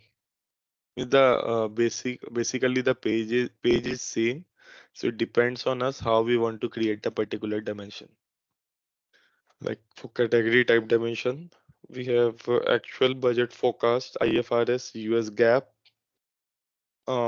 then draft final publish and simulations. Okay, so category for OP is used in the balance carry forward. Okay, for difference it is FX difference only. For source it would be FX source category. For rate it would be rate underscore category. Period would be rate underscore period. Rate year and start month, which are used as currency translation simulations. Opening period is used to specify for a particular month. Okay, year is used for planning scenario. to control user input. If here is not used, the category member can be used anytime. Okay, for group type, uh, means for group type also we will have like this kind of scenario, like world will have a parent. Under this world we will have Africa, America, Asia Pacific, and Europe. Okay, so world will be a parent hierarchy. Under this we will have this member IDs. Under this member IDs we will input the currency type, since each one will have different currency type. So like this, how our group type dimension will get configured in the system. For audit type dimension, this is how it looks like. See, this is how time dimension look like, y dot mm. Okay, and if you input for quarters, so we can use like this. Okay, so we can define the level as well, like for quarter, it will be like quarter, year, and month in the report as well. So hierarchies can be defined for any particular dimensions. They can be loaded automatically or they can be created manually. It depends on us how we want to proceed for different hierarchies in the system. Okay. So they are used for basically expansion, roll up, and member selections. We can create multiple hierarchy, like means BPC will have like BPC will give you privilege to create 3 different hierarchy only for each dimension. Okay, like H1, H2, and H3. That's it, and then child. So it depends. Like for time, means for account, I think we will have multiple hierarchies, but for other BPC will give us privilege to create only 2 or 3 hierarchies only at once. If suppose we have like 5 hierarchies, let's suppose we have H1, H2, H3, H4, H5. Okay, if you will input H4, right, then what it will happen? H4, H3, H2, H1, and child will come. Okay, then you need to write that remove leaves node. Then if you will remove leave node, then your particular hierarchy H4 will come, like how you are doing in Hyperion. Okay, so there are some time dependent hierarchy as well. So this is means this is a screenshot for EPM report. I don't know why they input, so it will give you a confusion only. So don't focus on this one. So we will discuss it once we will go for EPM reports.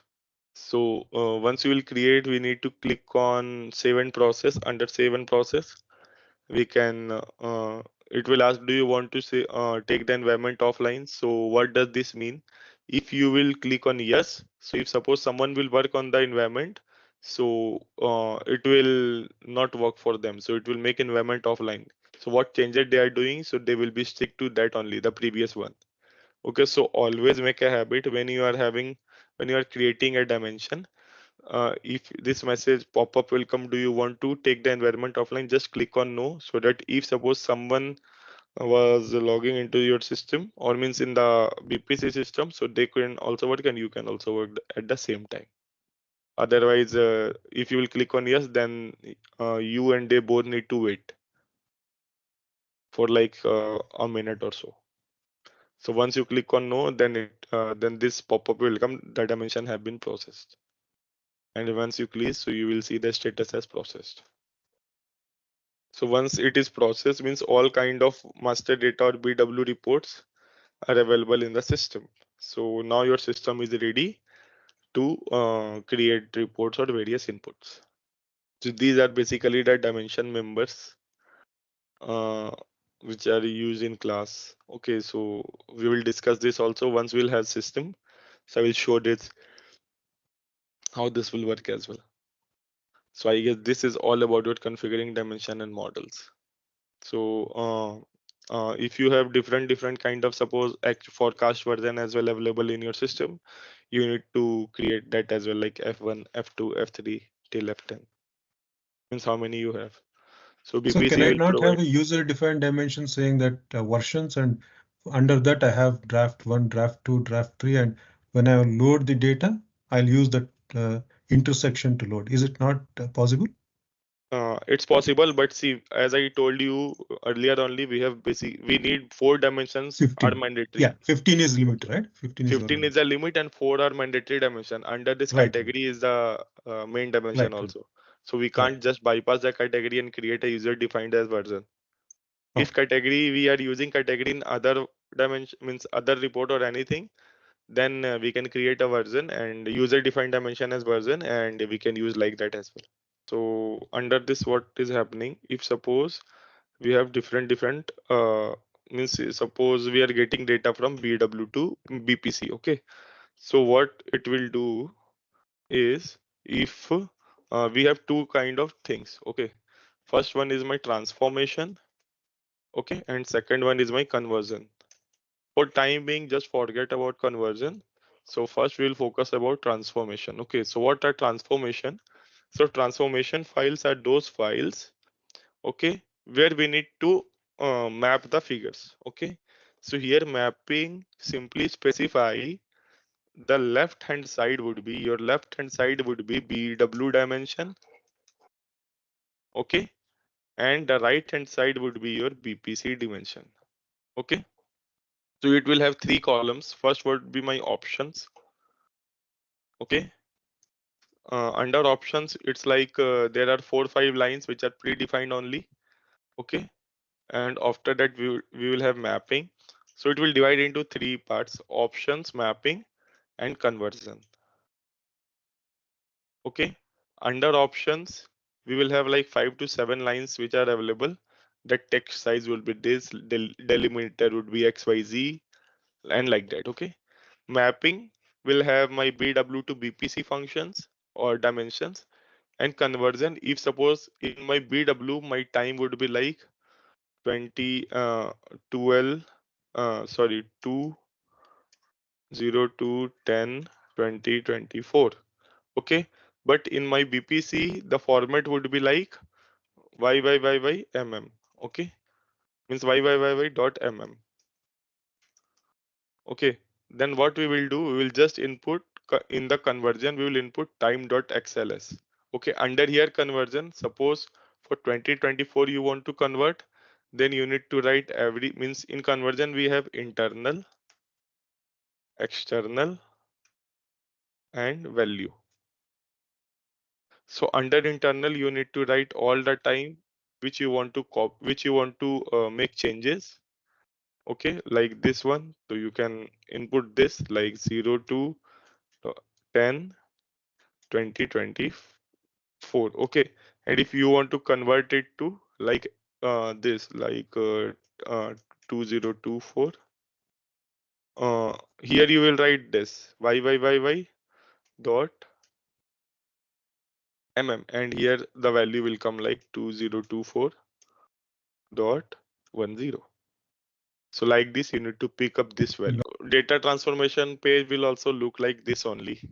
So under this transformation, you can call it in based on your understanding how you want to call it in the system. But most of the cases, these transformation values are getting calculated.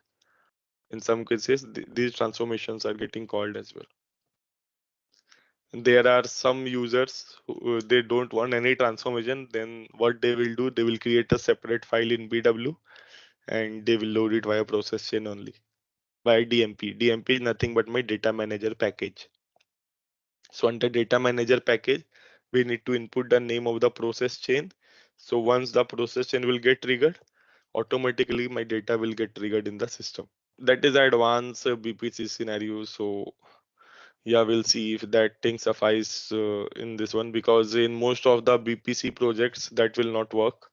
But if that thing will work under this, then I will show that as well. But for that, we need have a updated version of BW and updated version of BPC as well. If anything would be failed, then we will unfortunately not able to do that.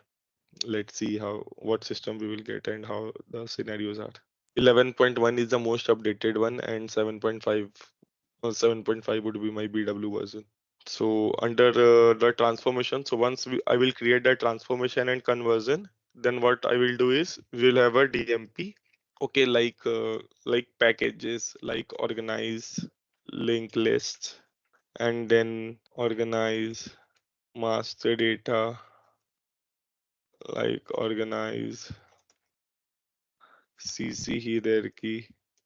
So we can, what under this we will have a scripts script means like advanced formula, that once user will click CC hierarchy script, so what it will do, it will replicate you to CC dimension and under that CC dimension it will search for that particular member and it will input the hierarchy by default.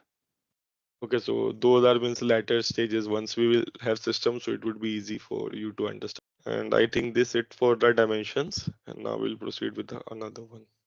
So once the dimensions are completed, then we need to assign dimensions to a different models. Okay, so how the model works is model are basically the combination of dimension.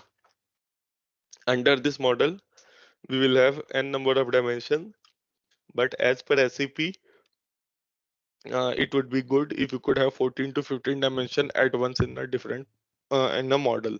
Okay, more than that also won't have any issue, but SAP will say that it will lead to system complexity or time complexity. Okay, we can add 20 as well or 30 as well. There is no issue, but yeah, your time taking means it will take enough time to open the report because data loading will take enough time. So we'll start with this. So can anyone tell why we need flow type dimension? It is basically for the opening and closing one. So we can use flow type in the planning as well. And then how we can use that flow type in the planning? Planning means planning model.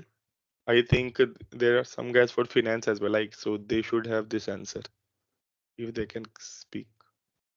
Suppose we have a cost center planning. Okay, so my fab month got a closer. Okay, so suppose I am doing month end activity, MEC activity for particular fab month.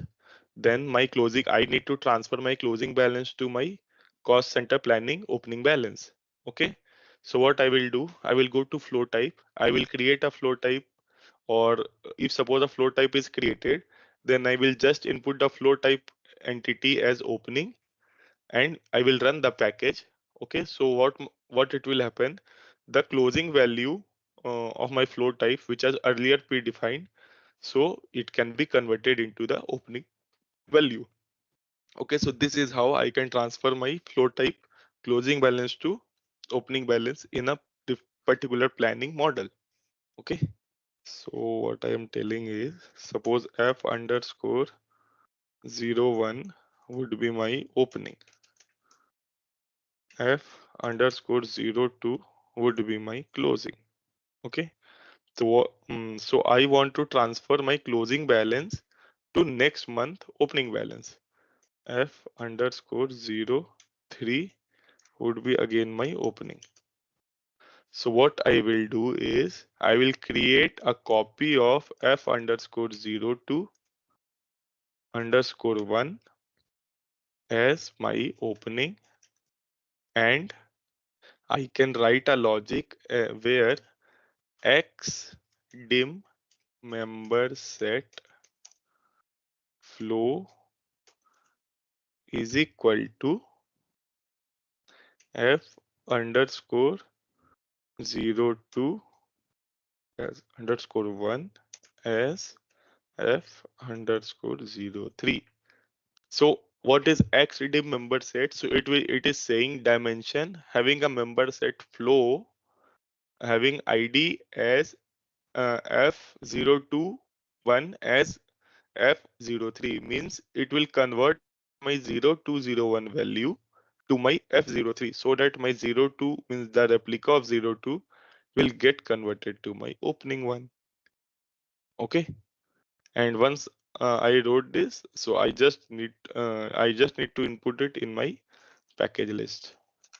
So once I will just run the package, means the master data package, so it will get refreshed and my closing balance for that particular planning will come under opening balance. Okay, and there are some scripts as well where you can create one flow and you can just replicate that one only, like how I did, right? So you can do like that also. If you can create one flow only, you can use it in opening and closing. You will need to specify the particular time. Like for January, you need to specify that for till 31st January, the closing would be my February opening. So like that also it will work. So you just need to write it in the logic, and what will happen, you just need to means put a timer on the logic that yeah, on that particular time it will start, like how the process chain is working, right? We can do as well. This will be in script logic. So can anyone tell what is the difference between my entity and flow? Because flow will also have the entity. So why we are using entity?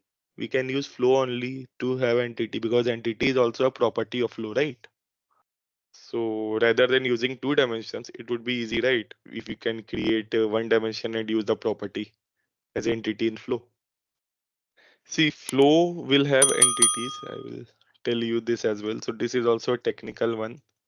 Suppose we have a flow as opening, and for entity like we can say UK. Okay, let's suppose UK is an entity, and let's suppose APAC is an entity. Let's suppose EMEA. Let's suppose LATAM. Okay. So for example, flow 1 will have opening balance. Okay. So if it is connected to UK, APAC, EMEA, and LATAM, okay, they are having different time zones, right? Like suppose it's like 2 o'clock, 2 a.m. in UK. In APAC, it would be like 3 a.m. In EMEA, it would be like 6 p.m., 6 a.m. In LATAM, suppose it would be like 10 a.m. Okay. So if you will just do the means what I told you, like via script, if you will just do the opening to closing, so it will hamper all the things. If suppose some country or entities which are working on that particular time, the existing flow will get replicated once you run that scenario. Okay. So that's why we will have a different entity type and different flow type. So we will not use the entity for that entity property in the flow type. Okay. See, for flow dimension, we will have ID. Okay. FID, we will have description, and we will have entity. Okay. So this third entity is not a mandatory field. Okay. It depends on us whether we want to input or not. Okay. Let's assume that we have inputted, and we have another dimension as entity and description. So if we define F01 assigned to these particular entities, 4 entities, then what I told you earlier, that we need to update a process chain, right? We need to update a script logic that whether X dimension type F01 for this, okay, and it should be have a particular timer. And suppose that particular timer for US will meet a working hour in EMEA. So what it will happen? It will just replicate the values, existing values, and input the new value. Means your existing settle value will get deleted and your new value will come on that particular system. So that's why we are not using entity as a property in flow type while creating reports. That's why we are creating a separate entity dimension. So my question was why we are using entity in flow type, why we are having entity dimension as a different one if we have an entity in property for flow type. The answer would be, if we are using a flow, if we are using entity in this flow type, or if we are mapping the value, then there are chances that value will get replicated if suppose some particular entity is working on that particular time. So that's why we are using entity as different dimension rather than using in property of flow type. Okay. So this I will also explain in the system. I was just explaining this how it is behaving in the here. Okay. Okay, so let's start models. So we are having different models for creation. Okay. So we are having different models. Okay. So basically we are having 4 models in the system. First one would be my consolidation, then ownership, then our planning, and then rates. Okay. So once we create all the dimensions, we need to club those all dimensions into a particular model for our proper working. Okay. So for simple consolidation, we will have ownership. Okay. So what are ownership? Anyone have any idea on ownership? Why we use this ownership? Ownerships are the values which are predefined for a particular company. Suppose we have Intel. Intel head office is in US. Okay. So Intel is basically divided into all the continents, across all the continents. Okay. So what Intel will do, Intel will take a ownership means 100% to its Intel US. Okay. But the business will come from different parts of the means across the globe. Okay. So what Intel will do, like my 20% revenue will come from India, 20% will come from Japan, 30% will from UK, and remaining 20% would be for XYZ reason. Okay. So once we define the ownership values, then what it will happen, it will just replicate the same value, and while budget allocation, based on the ownership, we can define the predefined budget as well for a particular cluster or particular region. So this is how ownership will work. See, it depends on the company organization structure, how they want to divide the ownership values. Okay, if they will divide in, if suppose US is an entity and they will divide US into like 10 different parts, like Texas for one, Dallas for one, California one, New York one. So like that, they can also have a ownership if they want. If not, then for particular cluster wise.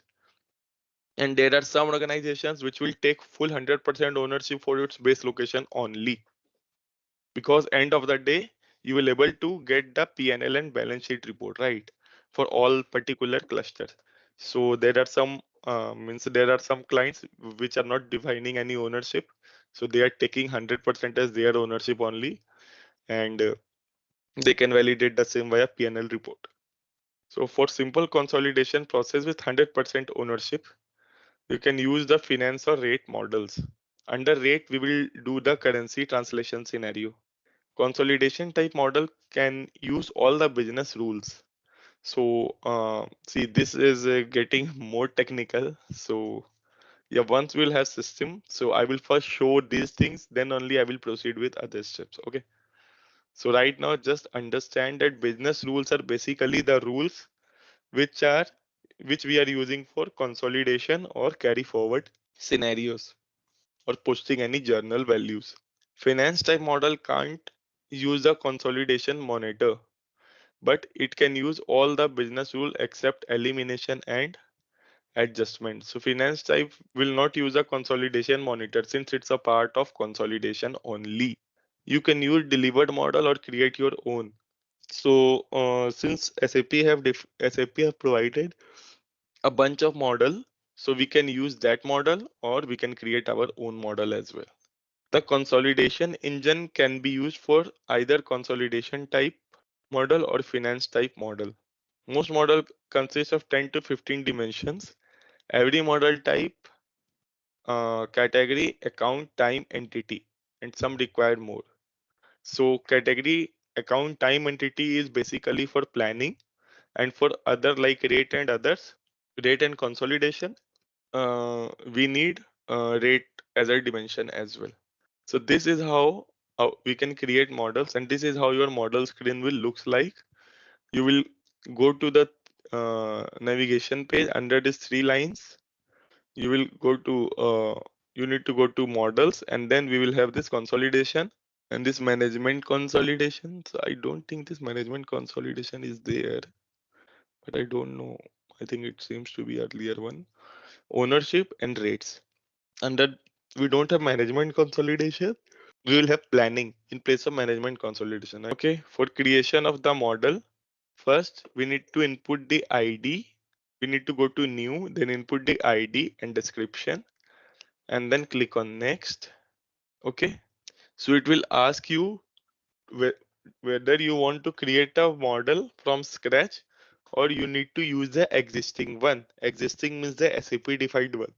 So if you will click on existing defined one, so under existing defined one, we will have everything like standard script logic as well. If suppose any currency translation or anything will happen, so we will have that thing as well. Or we will have business rule, we will have business process flows, process templates, and everything will be there.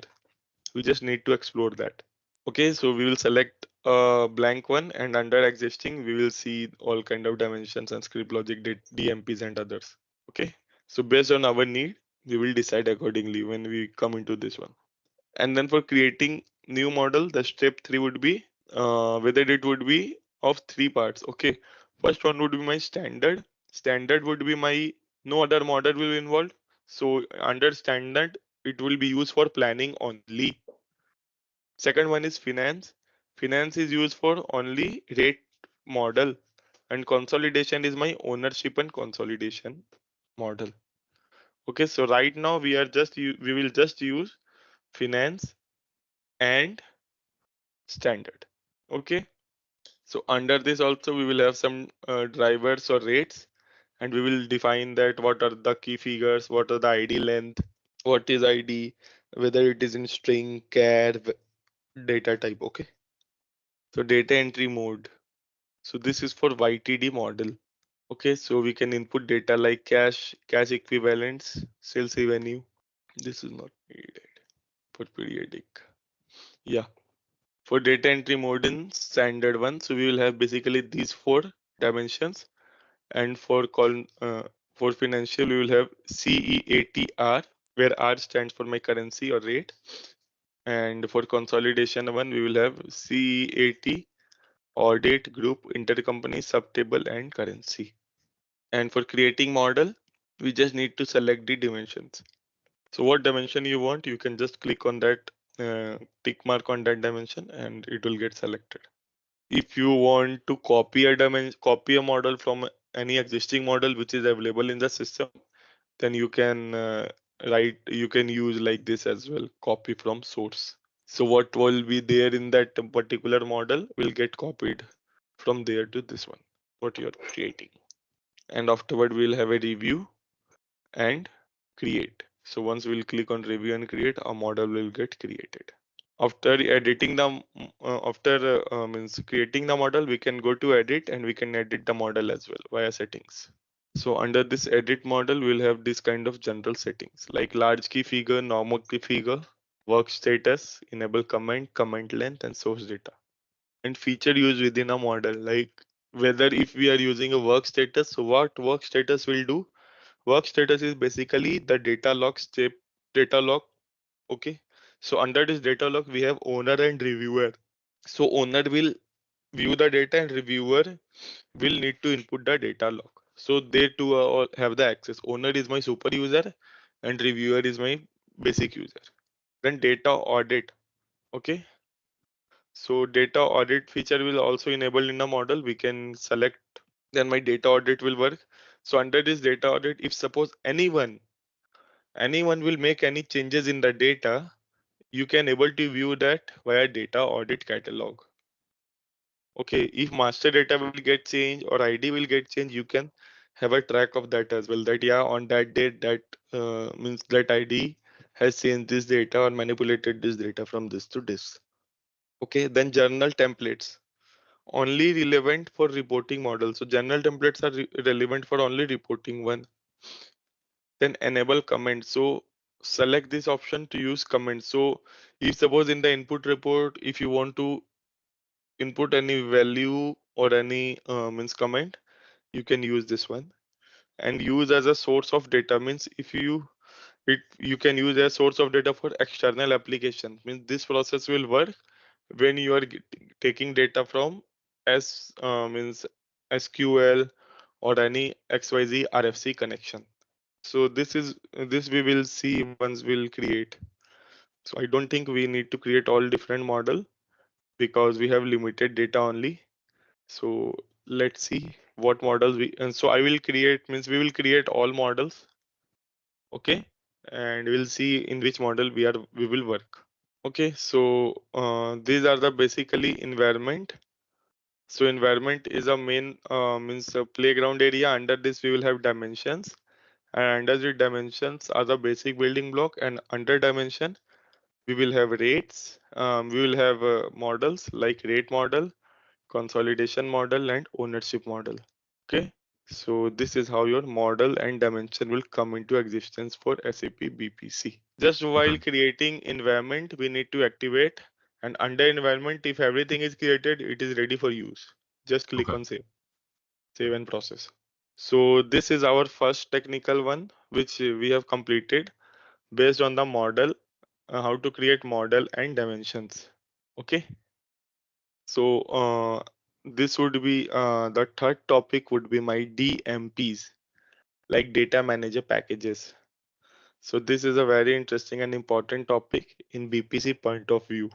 So this is like means once we create, so we will come to BPC, and once BPC will get means once BPC will start working, and then we need to just create the DMP packages. So DMP packages are basically the lifeline you can consider of a BPC. Without DMP, BP system will do nothing. So this is the most important part, okay, for data transfers and all. So we are using DMPs. So under this, we will able to understand about the configuration and user use of DMPs. And once we are done with it, then we will close today's session and we'll start next session. Okay, on coming days. Okay, so DMP is a package which will use which we are using to import, move, copy, transform, manipulate, and clear the data from EPM add-ins. Okay, so under those EPM add-ins, we will have these much functions to import the data. So how we will import the data? So first we need to create a transformation and then conversion. And once we will do that, and then we need to create a DMP data manager package. So under that data manager package, we can take the data from the system itself. Okay, we can import the data. We can move the data from one place to another. We can copy the data. We can transform or we can manipulate or clear the data as well. It provides basic extraction, transformation, and load. So yeah, BPC worked on ETL principle like extraction, transformation, and loading principle for advanced business users. Okay, it allow to modify package prompt and script logic files. For example, DMP are created against delivered BW process chain. So what is process chain for BW is the same for DMP's data manager package is for BPC. Okay, so data manager package are basically the process chains in the BPC. So what is available in BW? Package can be bundled into package links. So each package will have different kind of package links. Okay, and they are different from each other. Package and package link can be executed from BW process chain. So what it will do? So we will input the package list. Okay, so once we have the package list, it will show the it will once it we will trigger this. So what happen in the BW side? It will trigger the process chain and we will get the data in the BPC. So this is how DMP tab will looks like. We need to go to organize. Under organize, we will have three things. Organize package list, organize package link list, organize data initialization. Organize package list will have all my master data. Organize package link list will have all my transaction data process chain. Organize data initialization. If suppose if we want to change only some transaction data, then we need to run this one. Organize data initialization. Okay. Below this we have transformation file. So as I told you, we need to go to new transformation file and create a new transformation from scratch. And then we need to go to manage. If we want to make any changes in our transformation, then we need to go to manage transformation file. Once we are done with manage, and then we need to save and we need to validate the transformation. Once it will get validated, and then we will go to conversion files, create conversion, manage, validate. Okay.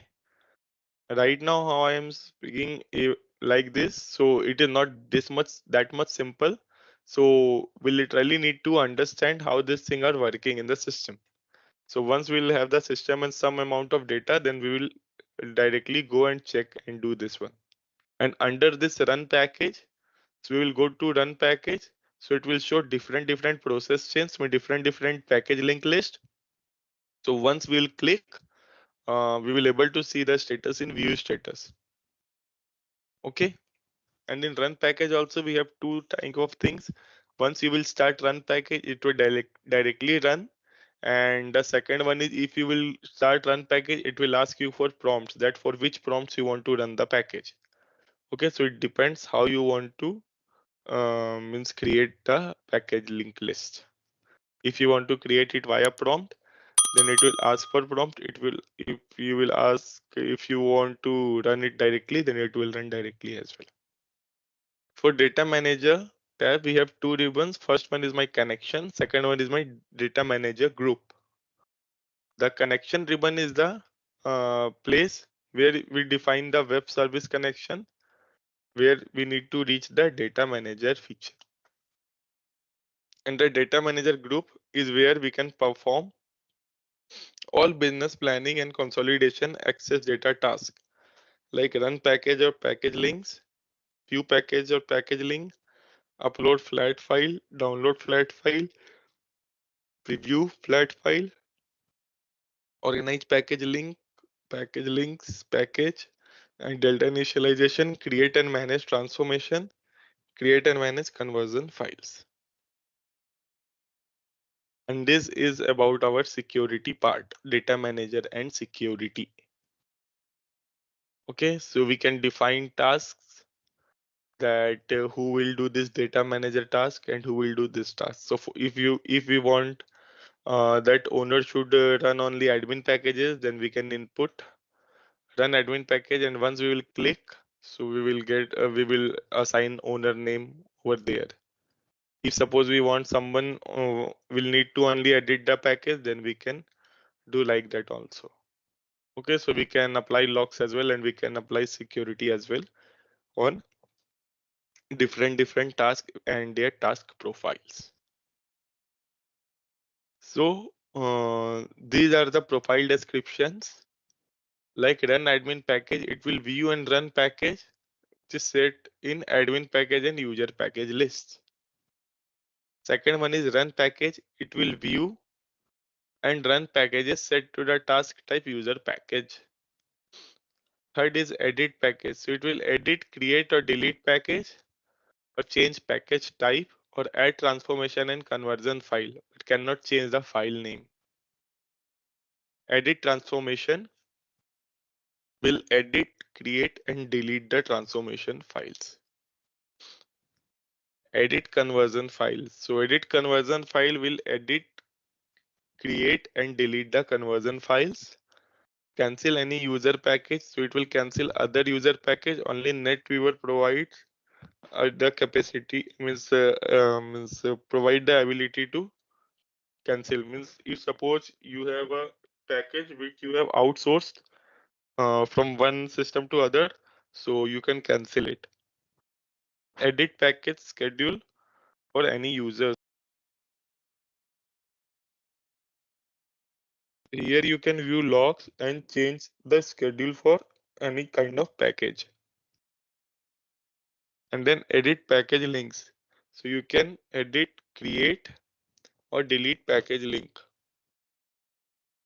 Upload data. So you can upload the data as well via flat file. You can download the data as well, and you can maintain the delta initialization settings as well. If needed, you can run it as well. So package groups are defined into three types.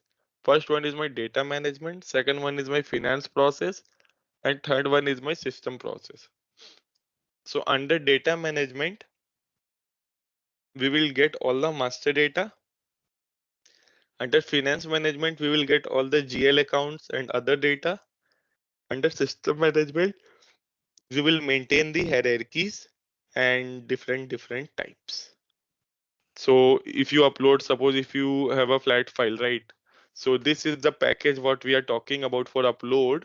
So this upload function will work for transaction data only, not for master data.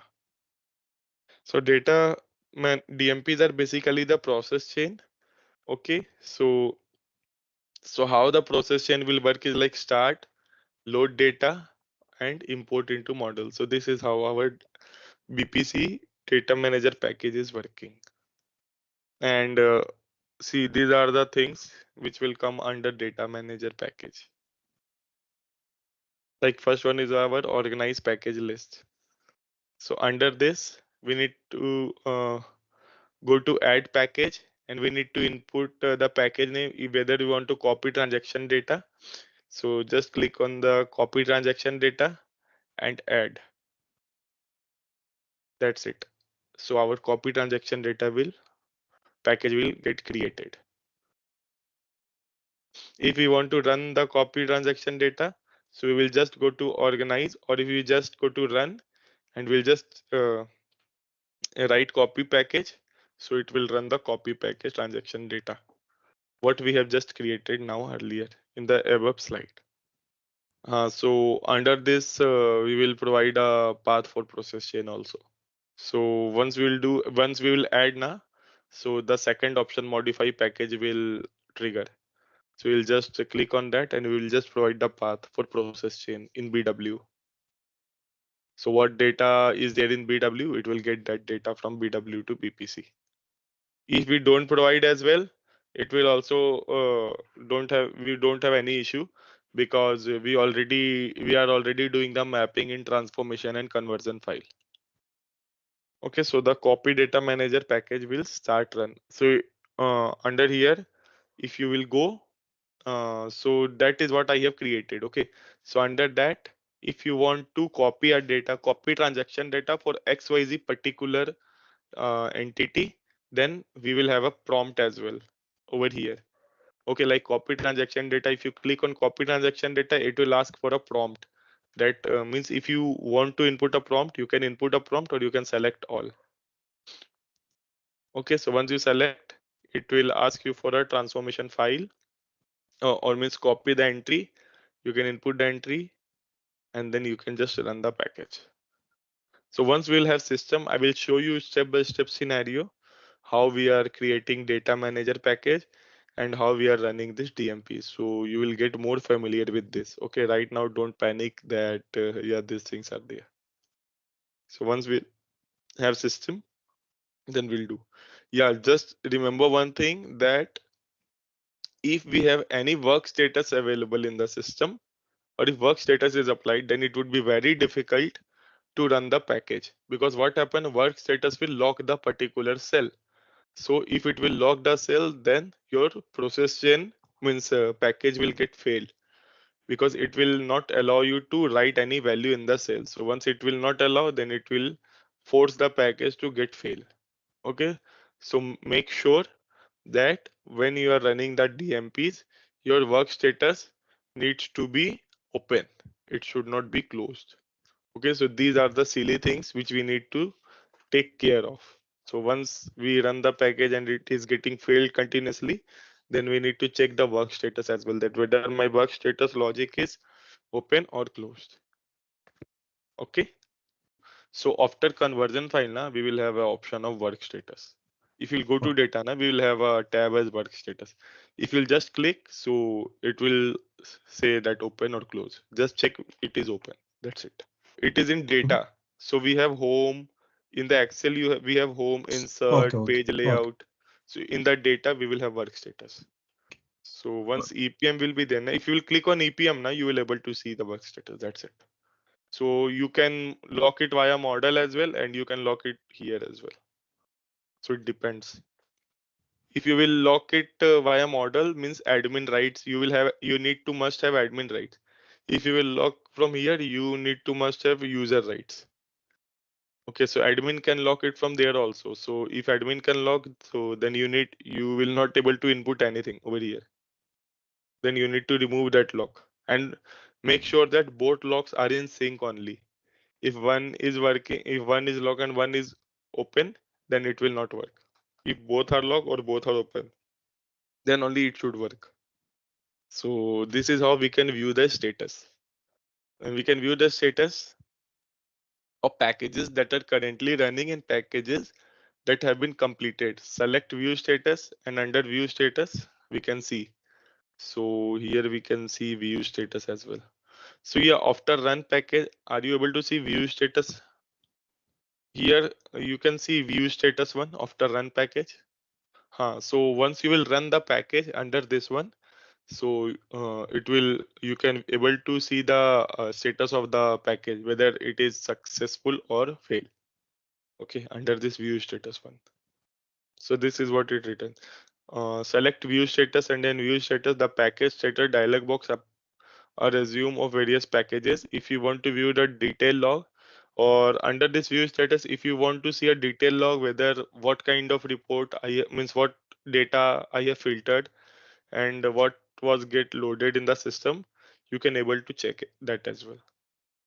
And schedule status uh, means package status displays the result of package that are executed already. So under that, when you open the view status now, we will have lot of packages successful fail.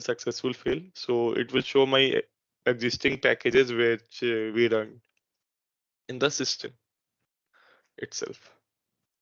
Okay, schedule status displays the schedule on which various packages are set to run. See, this is how my view status will look like. So this is the succeed. So once you click on this succeed one, you will able to see the package logs. Under this package log, how many records are transferred, how many records are not transferred, what is the reason for not transferring of records. You will able to see everything, each and every details. And data update option are also available. So after importing the transaction data, there are normally subsequent update in the source system that also need to be imported. When importing transaction data multiple time, there is also a chance of data duplication. Okay, so always when you are trying to, or when you are going to import the transaction data, make sure you need to run the clear package first. So once you run the clear package, it will clear all data, and then run the copy transaction data, so that it will copy your data from fresh. Otherwise, in BPC, it will not override that function. It will just add the function. Okay, so you need to take care of this as well. So when you are copy the transaction data, you first need to clear the existing data, and then only you need to clear the existing data via clear package list in the master data, and then only you need to apply that copy transaction data. Otherwise, it will just to double up the values. Okay, or when you will use the delta data manager package, so what it will do is it will definitely, you need to definitely input any prompt. Without prompt, it will not allow you to run any delta manager package. Okay, so in delta manager package, there is a least chance of having data duplicacy available in the system. Okay, so example is, after importing the May flat file on June 1st, you receive the adjusted file on June 2nd with all of the same record with two exceptions. Actual benefit have increased from 1500 to 1600, or there is a new record uh, for actual direct labor for 160. So there are two main options. Run a clear first. So what I told, run a clear first, then import the flat file transaction data, and then run that package. So it will not allow you to have a duplicate entry. You can schedule the package as well, like how you are doing in process chain. So we will just go to means if you want to schedule it once, twice, daily, weekly, monthly. So we can do like that also. For copying of flow type, means opening and closing, we are using this approach only. And we can able to see the process chain as well in the BPC. That when you click on this DMP data manager package, which process chain will get triggered in the BW, and for what time it would be. For checking the process chain in the BW screen, we will have a T code as RSPC. So just click on that RSPC and you can able to view your selected process chain, and you can view it in data manager package as well, data manager as well. Okay, so if process chain start from, if there is a process chain which we are using in BPC, so we generally start it from BPC only. Like you can see clear transaction data, copy, export. So these are the DMPs. So what DMP we will create? It will create a process chain there back in the backend as well. Okay. Yeah. So based on these three, we have completed the models, we have completed the dimensions, and we have completed the data manager packages. Okay.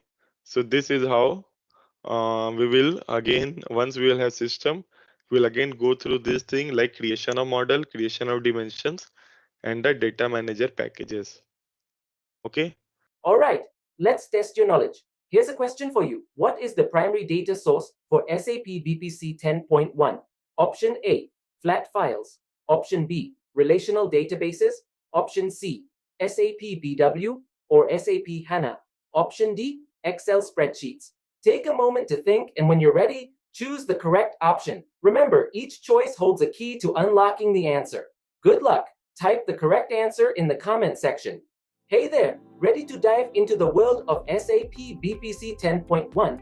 Our course is your ticket to mastering supply management, all at your own pace on our platform. In this course, we'll unravel the mysteries of SAP BPC 10.1. Think of it like a Swiss Army knife for planning, ensuring we've got enough goodies and getting them where they need to be. From the basics to expert tips, we've got you covered. Crafted by seasoned pros, this course delivers the goods. Your mentors, top-notch veterans in the field, ready to guide you through and tackle any queries you throw their way. And hey, don't just take our word for it. Our students are singing their praises. Folks just like you have found this course a game changer.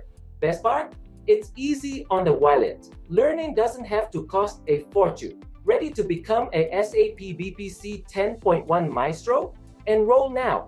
For more details, visit ZaranTech's website. So when it comes to BPC, okay, that is business planning and consolidation. Okay.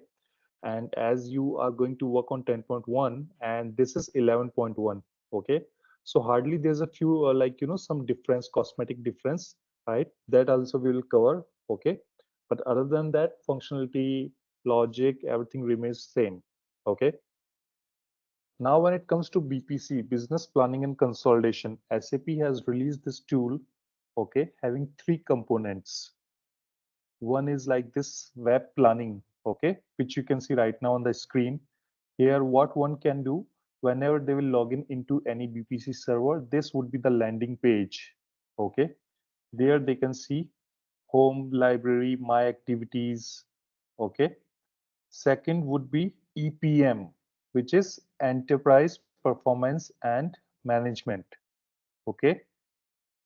You would be, once you have EPM installed on your system, you would be able to see one additional tabs, basically two additional tabs. One is EPM, second would be Data Manager. Okay. What's the use of this? How we can work on it, right? That we'll cover later. But so this is the second area. Third would be, your backend, how your data is getting stored. So here we have BW for HANA.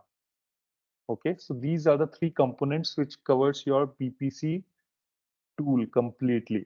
The SAP logon pad, which you can see here, right? Once you'll be logged on right into this one, this would be, because it's 11.1, so which runs on BW for HANA. 10.1 runs on BW 7.5, but what you have to do, what actions you will do, those are most likely same. Okay, so here as well in the backend it's of BW, plus you would be able to see BPC as well, that will show you. Okay, basically these three areas which covers your BPC application.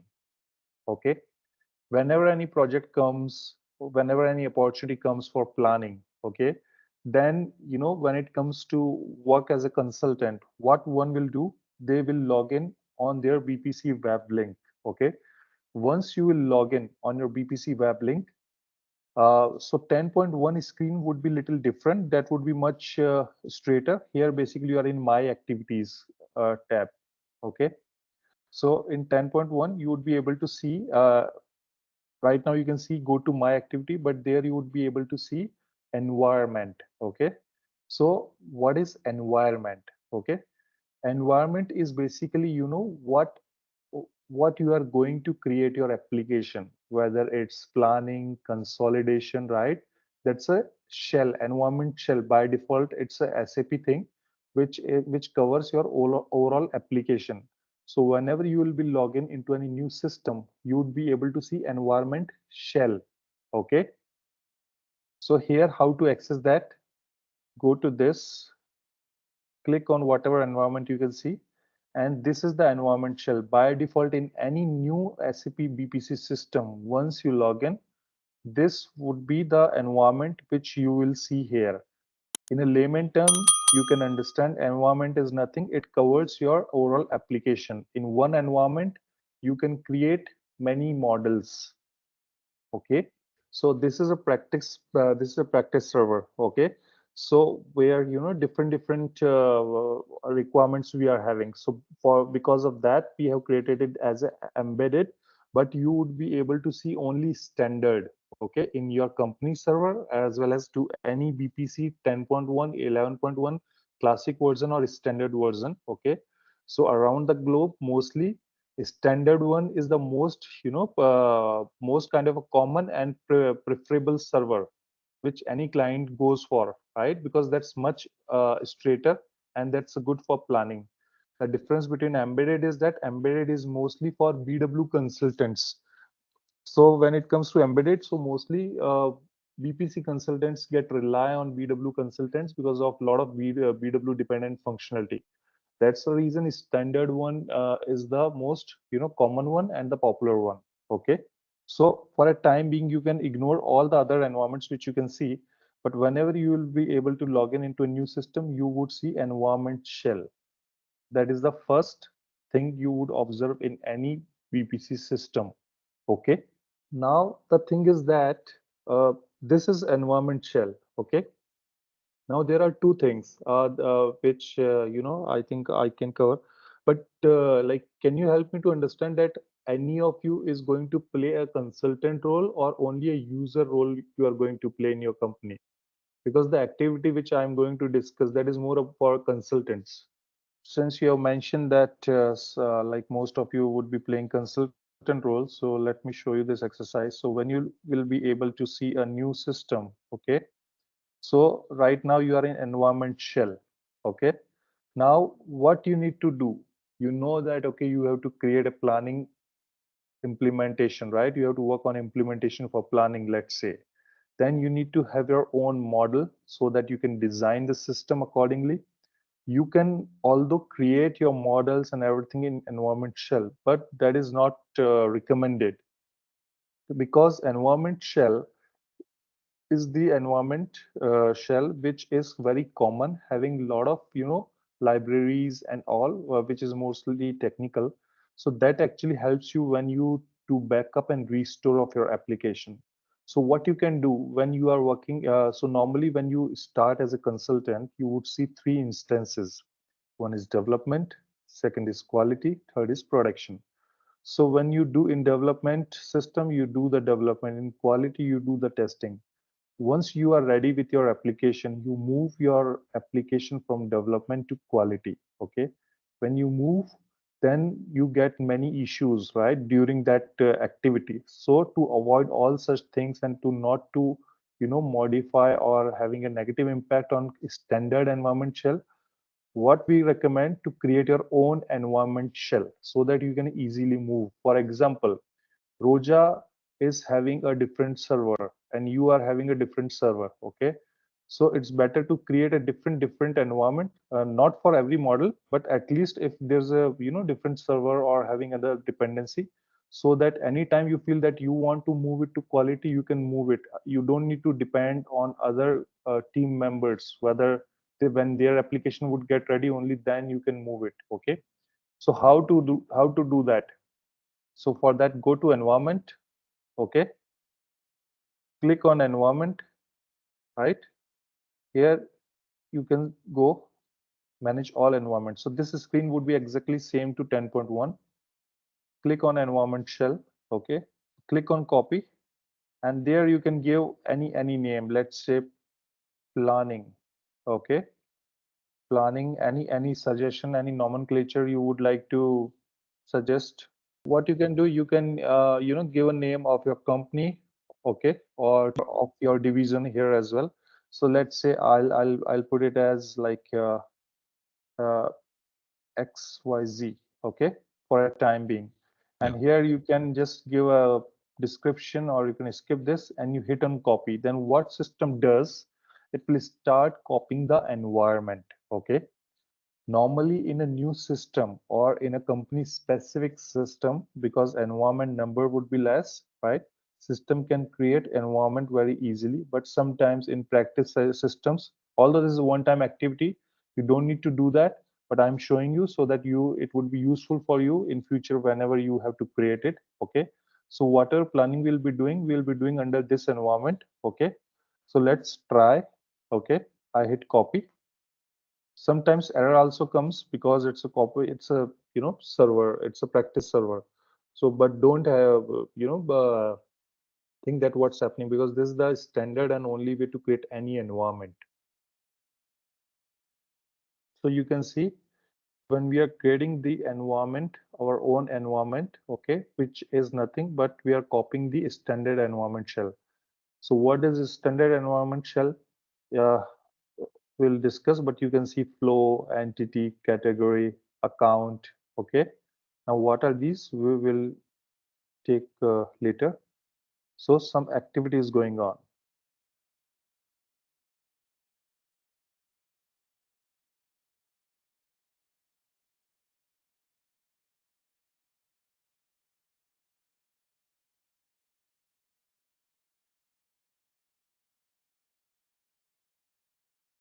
So that's in progress, and it depends on the speed of the server as well, okay, but it won't take much time. It will be done soon. Okay, so you can see we have created a environment, our own environment, which is planning underscore XYZ. So this is the environment which we have created, okay. Similarly, when you are going to have a planning implementation or something, this is the first activity, recommended activity to do that, okay. Now what environment does, right? So whatever activity we will do, whatever application we will build, reports, dimensions, our data, everything would get reside under this planning underscore XYZ. So how does it plays a role whenever we move anything from development to quality, okay? You would see a lot of time that it's recommended to always offline your environment. Right now you can see these environments are online, right? You can see online, online, online, right? So that's a prime activity when you move any data, I mean any object from your development system to quality system and so on to production. You always need to at least make it offline while taking the backup and restore. That also we'll see, okay. So if I don't cover this, then for consultants sometimes it becomes a tricky area, that okay, what exactly needs to do, because they never interacted on this area. They simply just log in and start building anything on an environment shell. And if environment shell is having issue, your whole application, everything comes under that area where you can't do anything. So it's always recommended to have a separate environment in case if anything needs to be changed or modified, at least you have your safe environment shell. So is it clear? Right now you can see it's online. What we can do, just click on this one and click on connect. Okay, so since it's 11.5, it's a little bit faster as compared to 10.1. So you can see now we are in our own planning XYZ environment. Here you can't see, but in 10.1, you would see at the right bottom of the screen. Okay, but if you click on this one, you can see planning underscore XYZ.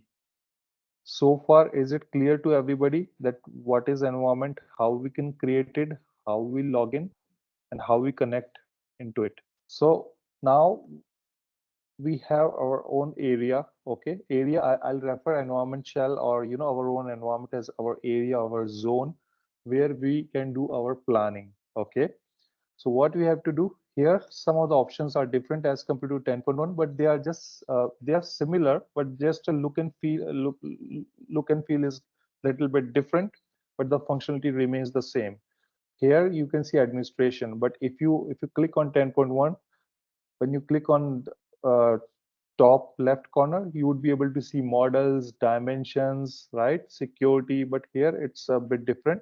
So here we have administration. Okay. So for consultants, this is the important area, administration, where what they do, they create their own application, they build the logic which works on the dimensions, which works on particular model, right? They apply roles, securities, everything comes under this area. Okay, this my activities for the users, which we'll discuss later. When you define that what kind of activities one needs to perform, so that whenever they log in into this landing page, they will see simply my activities or notification, where they will be approving or rejecting some request. That's it. So that depends on consultants what right they gives to other users. Okay, so this is the area which covers your overall planning and overall BPC application. Okay, now here we can see dimensions and models. If I click on this, I can see first dimensions, then models.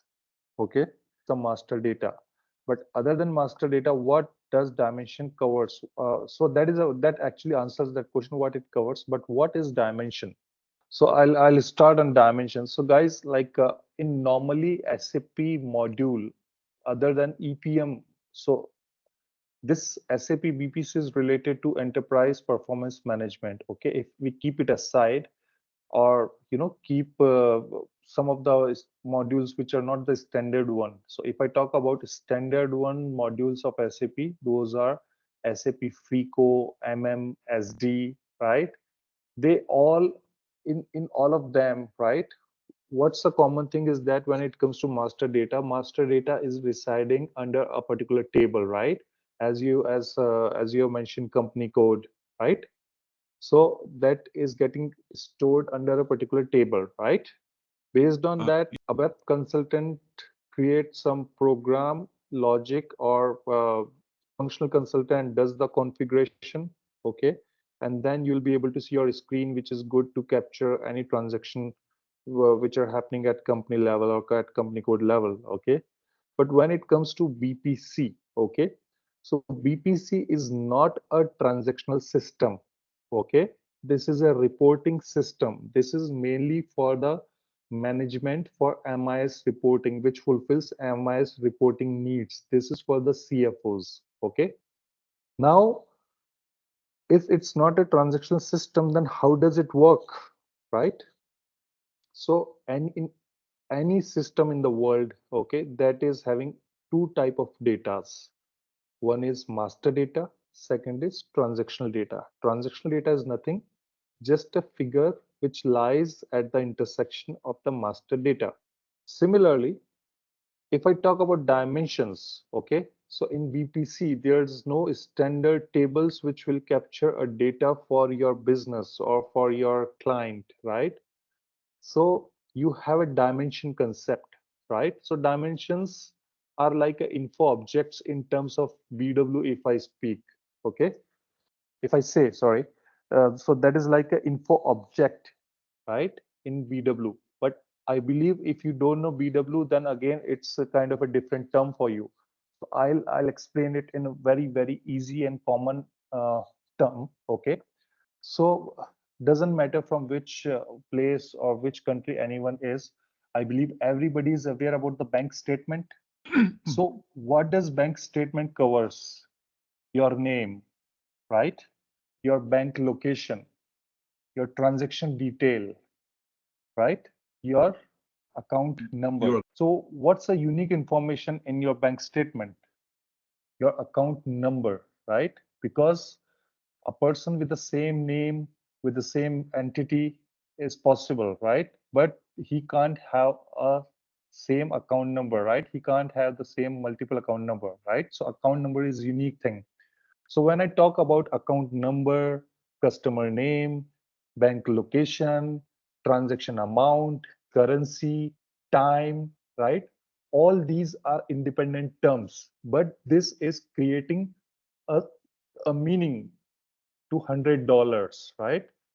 Let's say a guy named Nick having $100 who has done transaction at so and so time from Texas location, right? So all these informations form the bank statement. Similarly, what are dimensions? Dimensions are nothing but that covers, your business, right? Your business. If I talk about business areas, not like business area of SAP Pico, but your I can say like what is dimension? Okay, see your profit and loss statement, right? If you see that, okay, what you would observe that okay, my income, my expenses, right?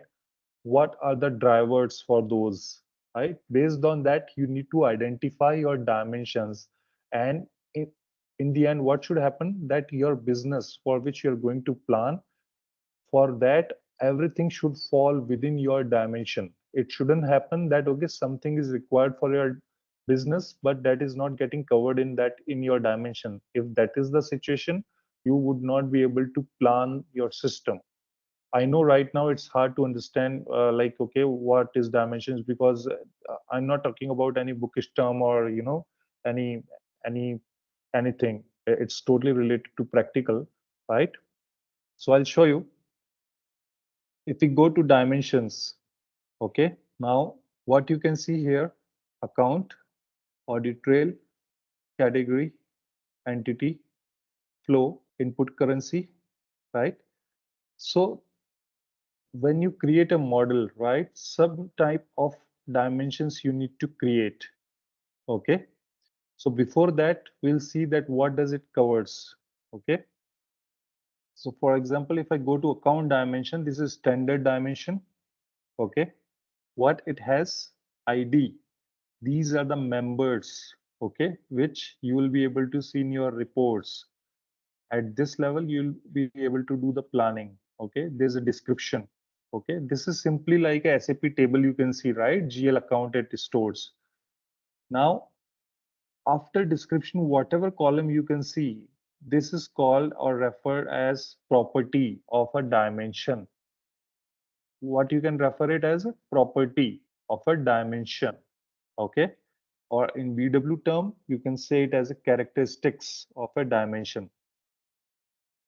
So account is a dimension, right, which is very important dimension for any BPC or any EPM tool. Okay, so by default, system has generated couple of kind of properties which you should focus here, which you should focus upon. Account type. Now, what does account type suggest? It tells you about the nature of a account. Okay, for example, balance sheet, it's of asset type. Okay, so right now it's a standard one, so system has already created it.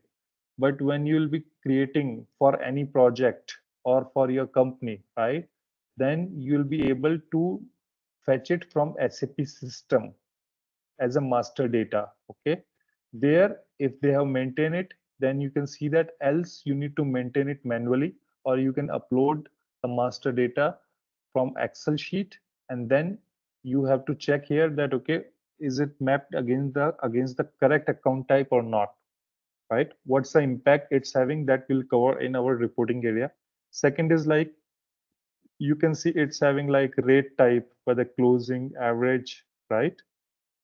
So these are kind of a standard properties which are associated with the dimension called as account.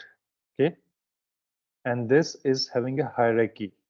So there are two kind of dimensions. Okay, one is like the system generated one. Second is like user defined. Okay, for user defined, you would be able to see this as user defined U1. Okay, And for all the standard one, you can see easily type as account, audit, category, entity, and currency. So that was about the base of a dimension. Now how to create the dimension, what we can do on dimension, that we'll see in some time. But before that, is it clear that what is dimension, how it works? I mean, how it works, I'll take it further, but what is it? That's about dimension, but how to create a dimension, right? That's a major activity which keeps on coming at consultants end. Okay. Now, why does it keeps on coming? Because in any BPC planning project, what happens? You start to build your application, you start to build your system, right? And during the build, you realize that okay, your data is also coming. You need the data at so and so level. So for that information is not getting captured in your existing dimension. So you need to create a new dimension again. So that's why you create a new dimension. In other tools like Hyperion, Oracle, system doesn't allow you in between. In BPC you can do, but some exercise also needs to be performed as a prerequisite. That also we'll cover later. Okay. So how to create a dimension? Okay. Click on new and create any any ID. You can create it. Like I can create my own dimension by my own name. Okay. All I have to do is like I have to choose what kind of a type this dimension would have, so that associated properties, standard properties I don't need to create. They will be created by default. Only I need to change it. For example, if I create it here as like planning, let's say planning account. Okay. Now there are these type of dimensions I can see, right? Type of dimensions: category, audit, entity, group, currency, subtables, time, and user defined. So which type of account dimension I should select from this list? It should be account. But in case if I don't want to create it for as a standard one, then I can go for user defined. Okay. So for time being, let's go for account and I click on create. So this is the screen where we came now. Okay. What it has, it's having properties as account type. Okay. Rate type, scaling. Scaling is just how you are showing in a report, right? Now what it has, okay, it's asking from referential integrity for rate type. Okay, I can select here, right? We'll discuss here, we'll discuss later in our model part about this one. But now it's saying it's it's asking for hierarchies. Okay, if we want to create any hierarchy, we can give any name. Okay, like add, and you can give like parent 1. Okay, and save it. Any name you can give of this hierarchy. Go to back, click on back. Now what you can see, need to be processed. Okay, select your dimension again which you have created and click on process. Do you want to take environment offline? I know that, okay, I'm not moving any object, nothing, right? So I can select no. Now what it will do, it will process the dimension. But understand here, when you will be doing processing, it's not that easy. Many times you would observe few errors. Okay, so you need to clear those errors, then only you will be able to see this process. But what about if it never get processed by this one? Then there's another way as well, which will get covered into models. So this is how we can create our dimension called account. Now let's go into a planning account. Now what it's having, it's having nothing. It's a blank dimension which we have created, right? We have an option of creating a dimension with members by copying the dimension as well. Okay. Now we have created a hierarchy with the name as parent 1. Okay, you can see here we have given it name as parent 1. That's why it's showing parent 1 as a hierarchy. Okay, Okay. now how does it work? Okay, So now what I'll do, I'll create a dummy account. Let's say it is like GL001. Okay, and I can mention here any description you can give it. Okay, INC stands for income account. Okay, in parent I won't do anything. Okay, now again I'll create a different account which is like GL002. If I try to create a account with the same name, should system allow me? Definitely not. But sometimes, when we populate the data or, we pull the data, then, we do some mistake by transformation file and all, and then system won't allow us, right? If you see here, it would say like ID is not unique. Okay, so it should be unique. As I made it unique, system has turned red into green. Okay, so now we have GL001, 002, 003, right? It doesn't have any parent. All are children member, or all are independent members, right? But if I create another account, the name, like let's say GL, and I put here, suppose this is normal member, right? But if I have to, I want that 001 and 003 should fall under this one. What I need to do, I'll mention here GL parent name. Okay,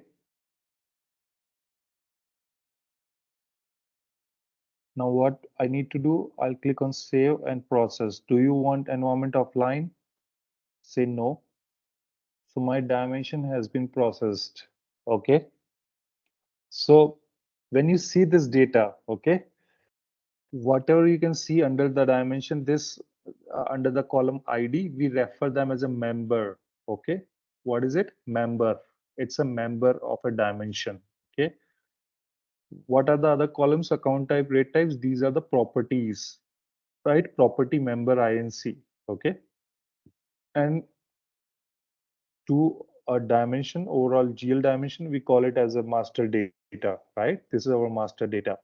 So you can see we have created it parent as GL00, right? Now what does it do, right? How we can see that? So if we go here and click on hierarchy, we can see a hierarchy view. If I expand it further, then I can see GL001, GL003. If I have to change the structure, I can go back to list. So this is how you can create a member, and this is how you can create a hierarchy, okay, which will play key role in your reporting and in your requirement. Okay, now here couple of things I need to share with you. Okay, so when you create a member ID, okay, always try to create a a very straight one and easy to understand kind of a ID members. Avoid using many underscore in that, because system won't allow you after some time.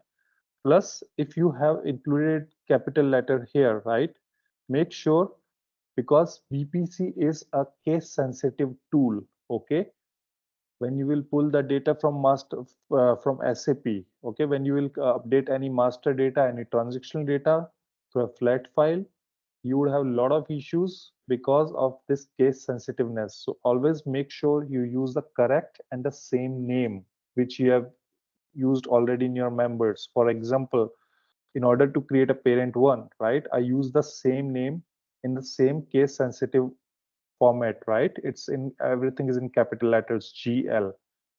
If would have been GL in small, then it would not recognize it. Okay, let's say you have GL003, sorry, not 3004. Okay, let's say you have this much of data. Okay, what you can do, either you can copy directly, simply copy it, go here and click on add and just paste it here, right? System would allow you to do copy paste. Else what you can directly copy whole Excel in one go and just put your cursor here and paste here, okay? Or you can upload the Excel file which you have, okay? That is known as flat file upload in the dimension. That also you can do, okay?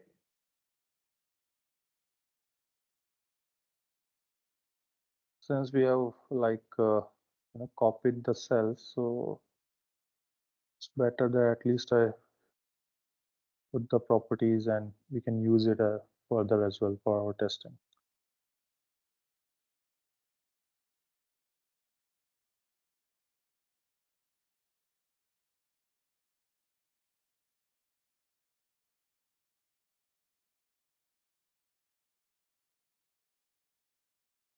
Okay, so what we have done, we have created few members. Okay, we have added property description, we are skipping for a time being. Okay, and then we have created few parents as well. Okay, we have tagged few members with the respective parents, and let's see how system goes. If I click on this, do you want to take environment offline? Click on no. So this time ideally system shouldn't allow me. So you can see it's not allowing me. Now if I see the details, what you can see, so guys, we'll be also taking all those, try to take those issues which you would have in your implementation days, so that you would get some experience as well. And because this training purpose is not just to covering the sessions, right, it should also give you some exposure, right? Okay, now what kind of error we can see? First is like start validating member formula and validating the member hierarchy. Okay, the member changes are allowed by BPC component, so and so. So mostly it's related to and validating member formulas. Okay, now can anybody tell me that, okay, because we have already created these as a members, right? Why system is throwing me the error? I'll make it more easy for you. We have already created GL001, 002, and GL00, right? Then why there is error coming here? So you can see even this sounds, or when you look at it, it looks very small issue, but it can take a lot of time during implementation, because there would be a lot of pressure of timelines or creating something. Then consultants miss this and they tend to lose time, that okay, system is not allowing you, something is happening, right? So always make sure that you use the correct uh, characters. If that's in capital letters, same should be maintained in that way here as well in the system, else it would give you error. Then again I'll come here, I'll click on save and process, then system will again show me the same error. It won't take much time, so you can also cross check again here from in the same way while doing the same thing. Now this time sure system would allow me. See, dimension have been processed. Okay, all you can always see the details here. Okay, now we have created few more members, we have seen what role the list is playing. Now we have created more parents, right?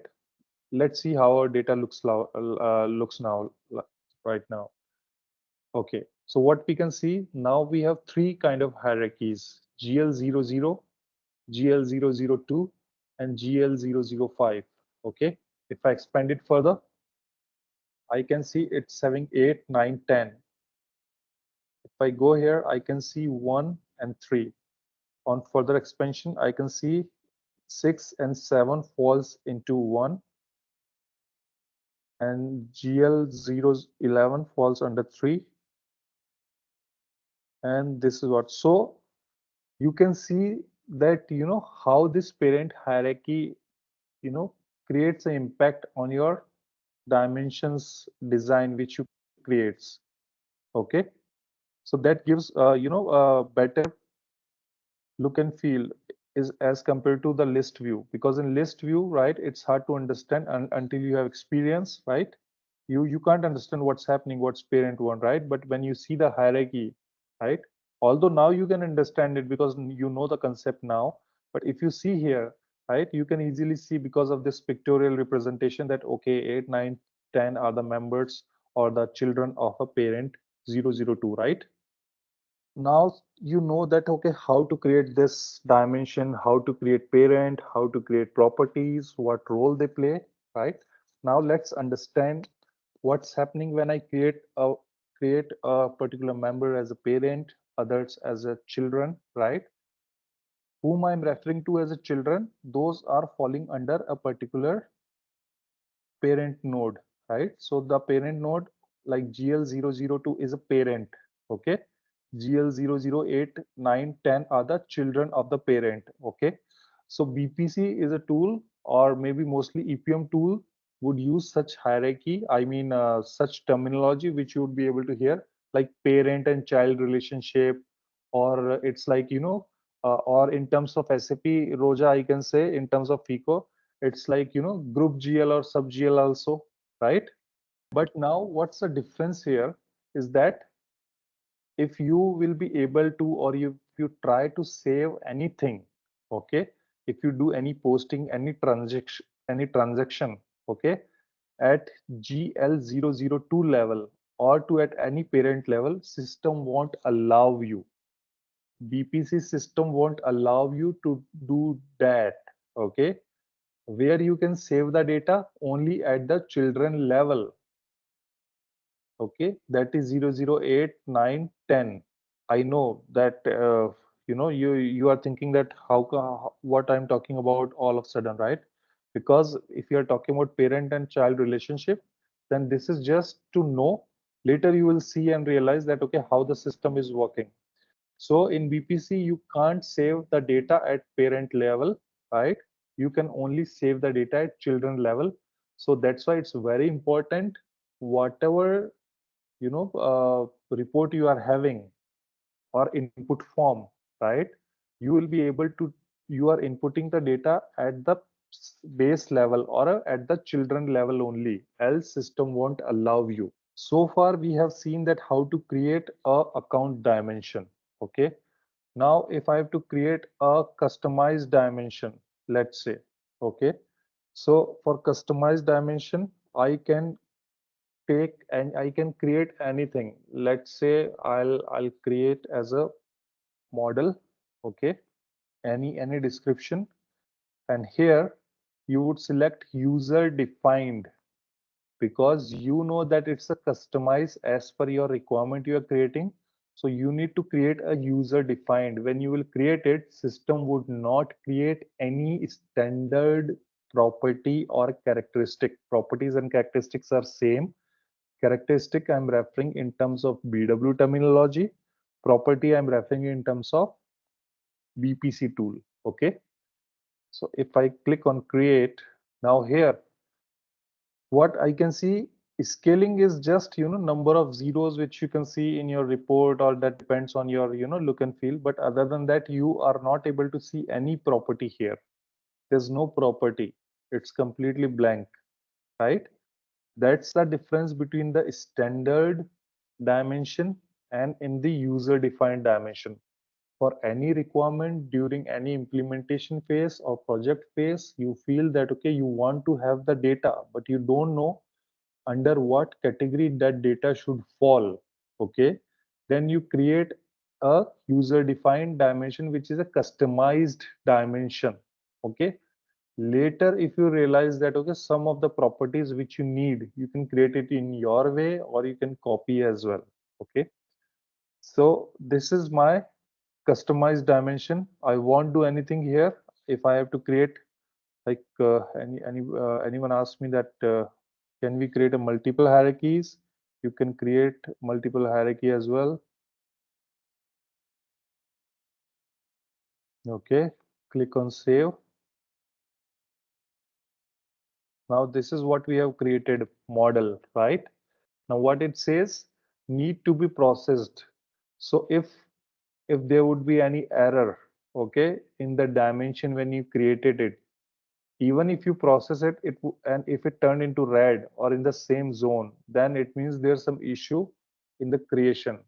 How you can rectify that, that we'll see later, okay. But let's say if I have to process it, what I need to do, I have to select it and then hit process, select no.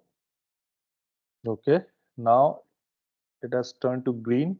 You can see processed. If we go there, what we can see, this is a blank dimension called as model and having two parents, parent 1, parent 2. And let's say if I create a member, okay,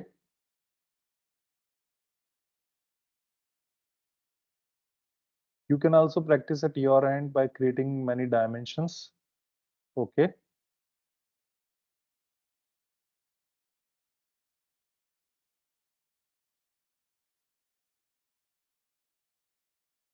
okay, I hit on save and process.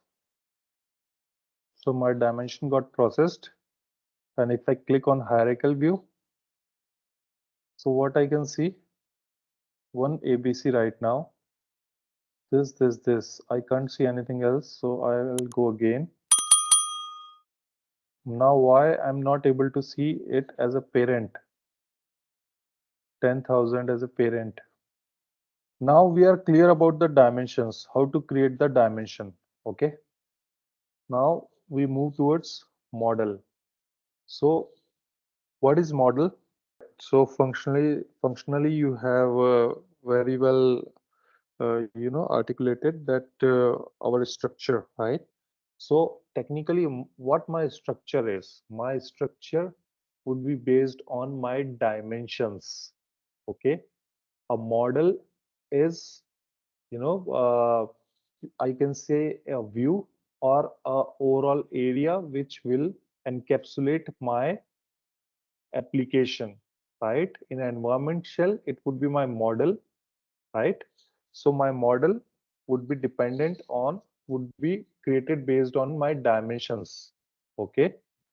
So I'll, one thing more, because I'll be referring model many times. I don't want you guys to get confused because of this one. Let it be. Okay. Now model. Okay.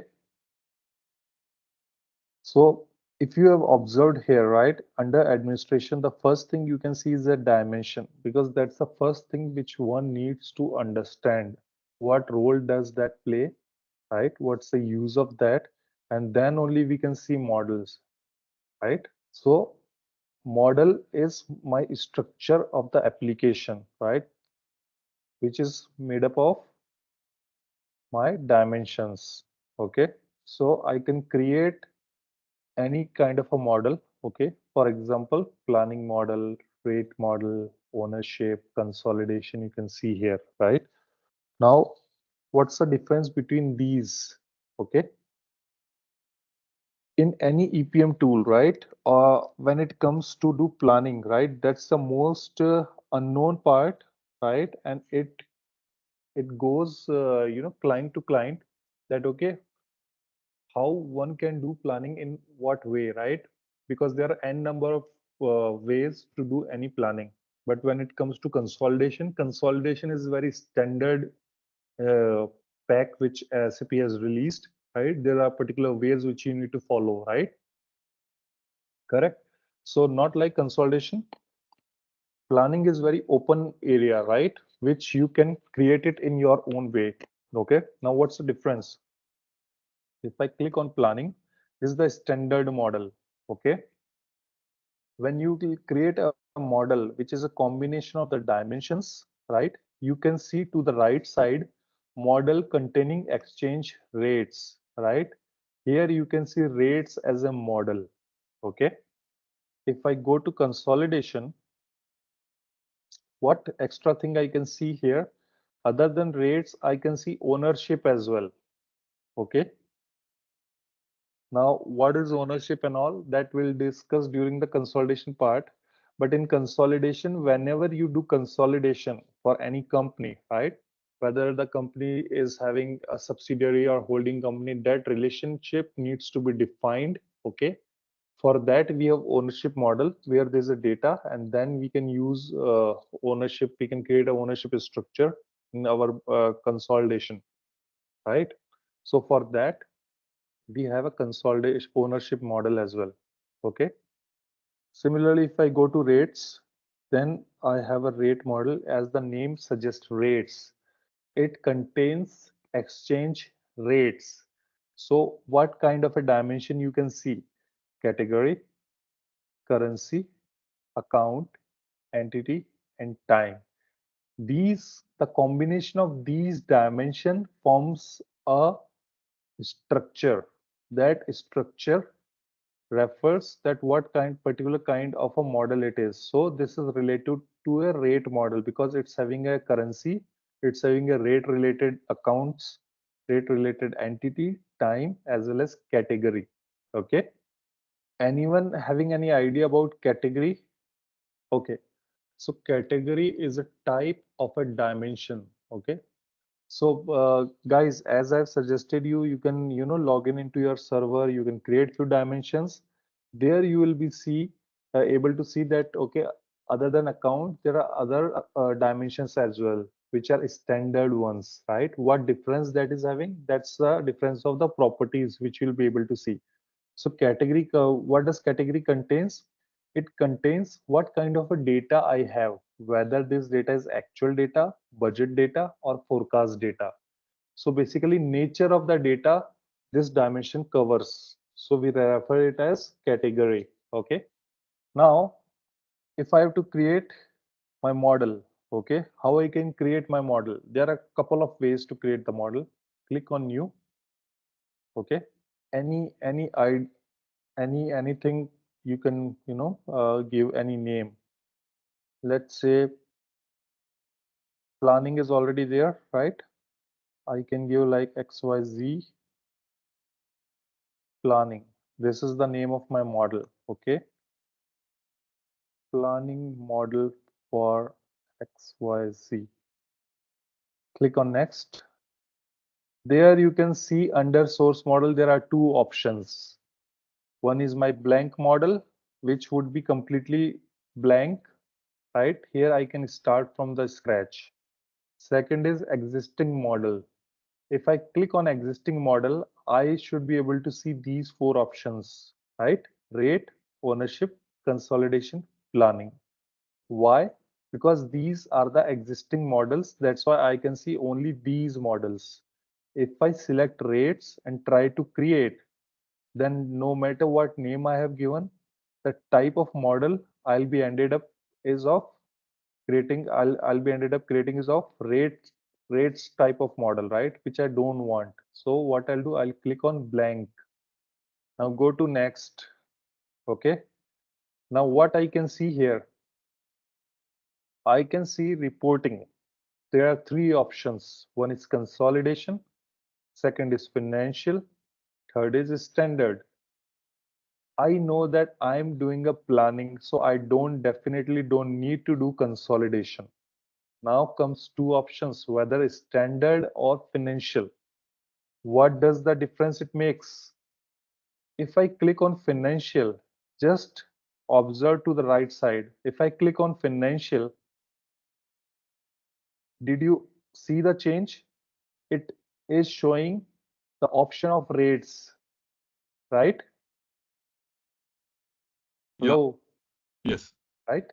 It's showing the option of rates. If I select standard, there would be no option of rates. Okay.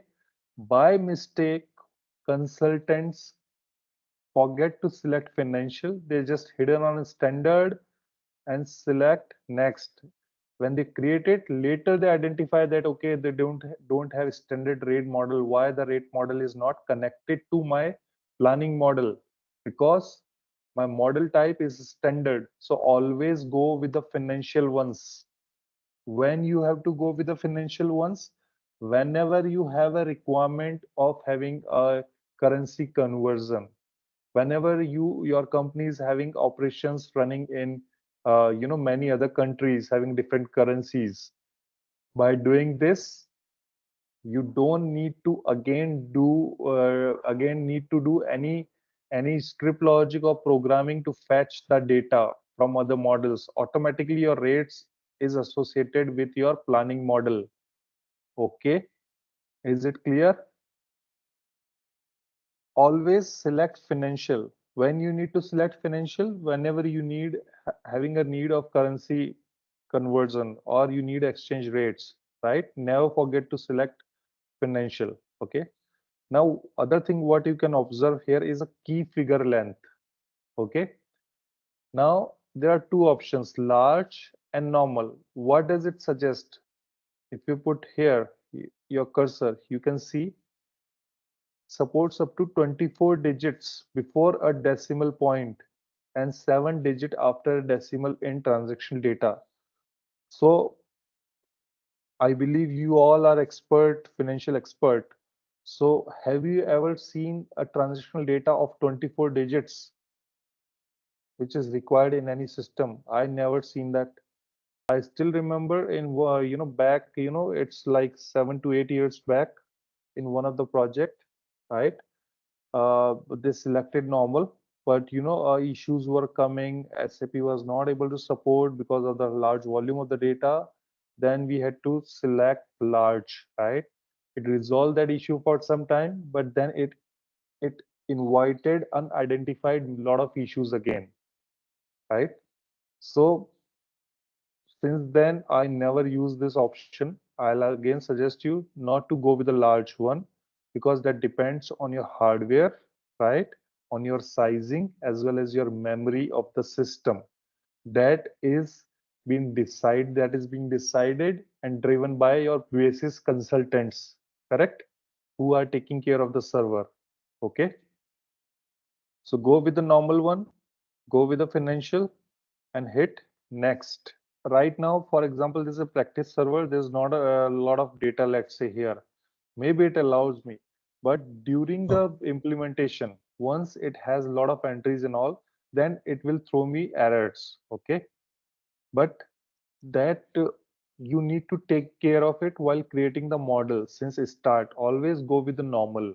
Okay. If I go to next screen, to the bottom of this pop-up, I can see in red. Right now it's coming in red because it's 11.1, okay? But you will be implementing on 10.1. There you won't see it in red, right? Now what does it suggest? You must select one dimension with the following types: account, category, entity, currency, and time.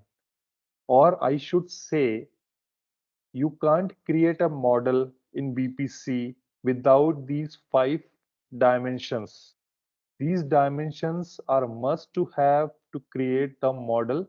This is a SAP certification question as well. This comes in the exam. Okay. What are the mandatory dimensions? Or sometimes it may happen or it might happen again, or maybe in future you will come across many BPC consultants who claim that okay, they are BPC consultants. Okay. If you have to examine them, simply ask them that okay, what are the mandatory dimensions in the model? Those who have actually worked, they can explain you. Those who never worked, only theory concepts they have, they can't do that because they either they have learned it but they won't be able to remember or recognize that, right? Because they never created a model. Now these 5 dimensions are required. Why these are required? Because these are the 5 dimensions which gives some meaning to my model as well as to my data. Without them, data would not be completed. For example, I need a GL account, right? For any transaction. I need to tell the system what kind of a category, what kind of a nature of the data this is, whether it's related to actual, it's related to budget or forecast.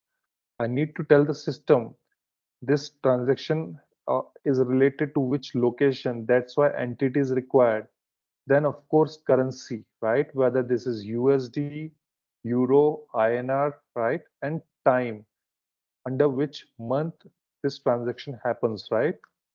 So if I select these 5 dimensions, although these are the standard ones, right? But I'll choose what we have created. So what we will create, whatever you will also create, you will be able to see here, right? You just need to drag it down. You can see planning account. This is what we created, if you remember, right? See, in standard model also, you are telling system that, okay, what is your reporting currency? Okay. So by default, you can select it. Doesn't matter that you have only one currency, you just keep it there, right? How that will make an impact, I'll show you in the reporting part. But yes, that is mandatory to create. Then comes my category, then entity, and then currency. Okay, so for currency, I can see reporting currency here as well, and I believe I saw input currency as well. So if you don't need, I can unselect it. I can choose this currency as well because the dimension type is of currency. So as I selected the 5 required dimensions, you can see it has turned to green from red, right? Because we have fulfilled the requirement. And this is the interview as well as exam as a certification question as well, right? What are the important dimensions to create the model? Okay. Now click on next, copy from source. Okay. Before that, I would like to show you again XYZ planning. Now we have been talking and working on BPC front end. In the beginning I have shared that okay, BPC covers 3 areas. One is like EPM, which is for reporting. One is second one is BPC web link. Third one is like my BW, my backend, right? So why did I stop here? To give you a real-time exposure how it will work. So what we need to do, we have to go to BW for HANA. So guys, this is BW for HANA, right? You are practicing in the latest server, but in your company it would be 10.1, so you would be able to see only BW. Just double click here, okay? And then when you will be logging into 10.1, okay, where you will need to look at the changes which you are doing at BPC, right? You have to use the transaction code as RSA1. Okay. Once you do RSA1, then you would be able to see info provider, that detail here, right? But this is BW for HANA. This we won't use, we'll be using which one? We'll be using list cube. What is it? List cube. Easy to remember. A list of the cubes, info provider. Okay. As I said, model is something which consists of dimensions. Model is info provider, dimensions are info objects. So that is why it's a very easy transaction code to remember, list cube. Okay. Now in info provider, if you go there, right, this is the list which contains my model, my dimensions, which are either exist in BW or in HANA Studio or in BPC. Here, simply one thing more I would like to show here. See, you can see so many, descriptions here, but these are not related to BPC. How do I know it's not related to BPC? Because there's a technical naming convention which BPC follows.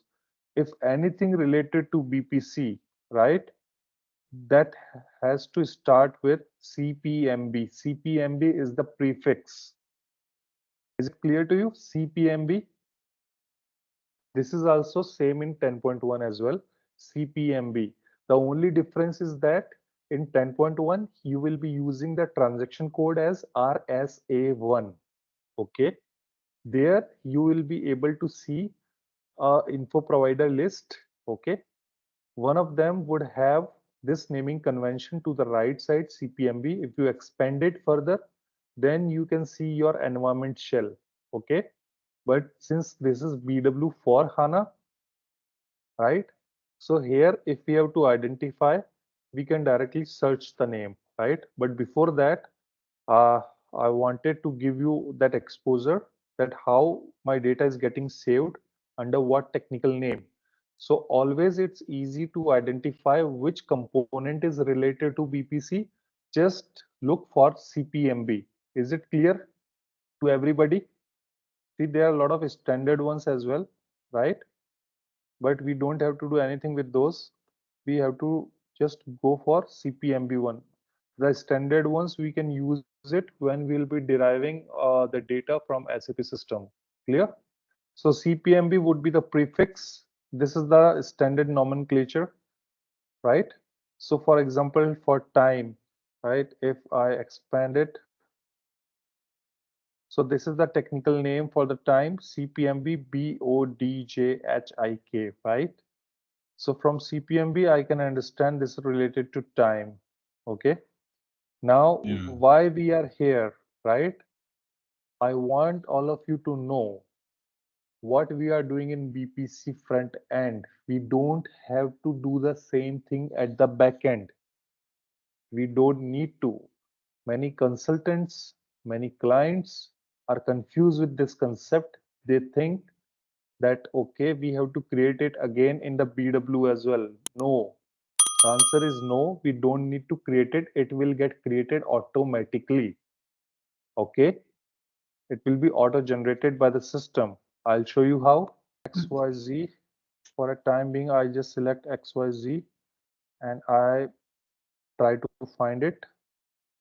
It says not found. That means it has not been created in BPC. That's why it's not visible here. But the moment we'll create the planning model there, we will be able to see here. Okay. So now we are going to see that does the changes automatically gets replicated or not.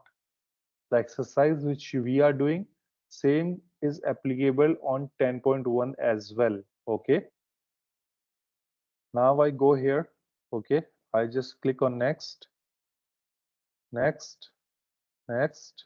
Now here what I can see again on this screen, it's revalidating review and create name XYZ planning. These are the dimensions and this is the type as financial. If for example, by mistake, if I would have been selected as standard, I can go to previous again. I can reselect financial. Okay. So always in BPC, always review before hitting the final button. In this case, create. In case of reporting, it would be execute.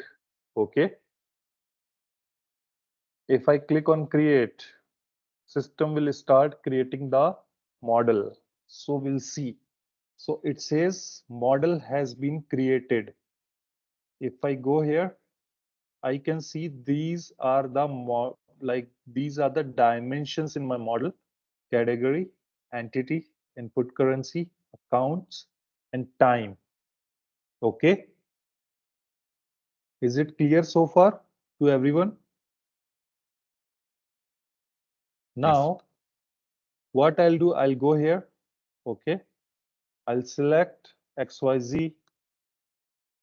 I can see it's not found because that pop-up window was already open. So I need to close it. Sometimes you need to refresh it. But let's try again. I'll select X, Y, Z. So what I can see now, XYZ planning, it was automatically created at the back end, right? We didn't do anything. This is showing whether this is a cube, a characteristic, I mean, an info object or dimension, or what is it? This is just a pictorial representation. Okay. For example, time, our account, right? Model we have created as a dimension, right? Correct. So whenever you will be see model, okay, not this model, the model which you create, you would see this symbol, right? All of the dimensions which I created, they will be created as an info object. So account, product, these are the info objects. Okay. And we call these info objects as a dimensions in BPC. But here there's a difference, right? This is just to link what somebody refers in BW, because your BPC is having a a database as a BW. So to make BW consultants understand the terminology which we use here, so that he can understand that, okay, what is dimension. But I'll tell you what's the real difference between the dimensions of BW as well as BPC as this. In BPC, you can actually create dimension based on client's requirement, based on understanding and everything that covers your functional part as well. But when it comes to BW based dimensions, right, those are just the info object, which are nothing, just a columns having the data of any legacy system. Doesn't matter whether that makes a sense or not, they just create it. Okay, so just to make backend team understand, right, we explain them that dimension is my info object, so that for them it's just a technical name, that okay, info object is this, right? But we understand, because since we are the one who are driving, who are creating the or planning or consolidation project, how it should correlate with them. So that's why, just for explanation, we explain them in that terminology as well. So is it clear? Model, you can say, right? Info cube as well, you can say. Info provider also you can refer, right? Plus, always avoid using say characteristic, because characteristic is just a property of our dimension. Okay, so what we have done, we have created XYZ as this our model. Okay, so you will come here on this screen, you will select it. You can see that technical name was auto generated by the system. We didn't do anything here. Now what to do? Execute it. Here, field selection for output. Click on it. Select all characteristics. All characteristics means those are those which are important field, right? They will get selected, right? You can see we have dimensions like category, entity, currency, account, time, as well as signed data as well. We can see, did we create a signed data? Yes, it's system generated. But why system has generated? So remember, whenever we will do any anything in BPC, right, any data we will save, that will get saved under this heading or header, you can understand, because since this is the first class, as a signed data. Signed data is nothing that stores our transaction amount. Okay, request, this is nothing, you can uncheck it. Click on execute. Okay, and then again execute it. So you can see this is my database. Right now it's blank. This would be same for RSA1 transaction as well, right? The only thing is that in transaction in RSA1, when you will be hitting, for example, if I show you, so such kind of a screen you can see in RSA1. Similarly, same like this screen. The only thing is that here you would be able to see, you will be able to see info provider, okay, by the name CPMB. So what you need to do, you need to expand it, then you can see XYZ. And similarly, you will double click on that part, right, and then this screen will come, this one, where you will be doing the selection and all. Okay, it's list cube, and in 10.1 it is RSA1. Okay, so right now we can see that, okay, we are in our cube. This is the second area. Right now it's blank, right? As we do some transactions, as we start working on our dimension members, then only we'll be able to see that, okay, how my system is playing the key role, right? How my data is looking and all. Okay, I go back again to my model. So this is my model, okay, which is XYZ planning. How it's looking in the backend, I can see here, right? This is the technical name. Okay, these are the same dimension name what you have created, same you would observe here as well. So what we discussed today, what is dimension, right? How that works, what type of dimensions we have, how we can create models, right?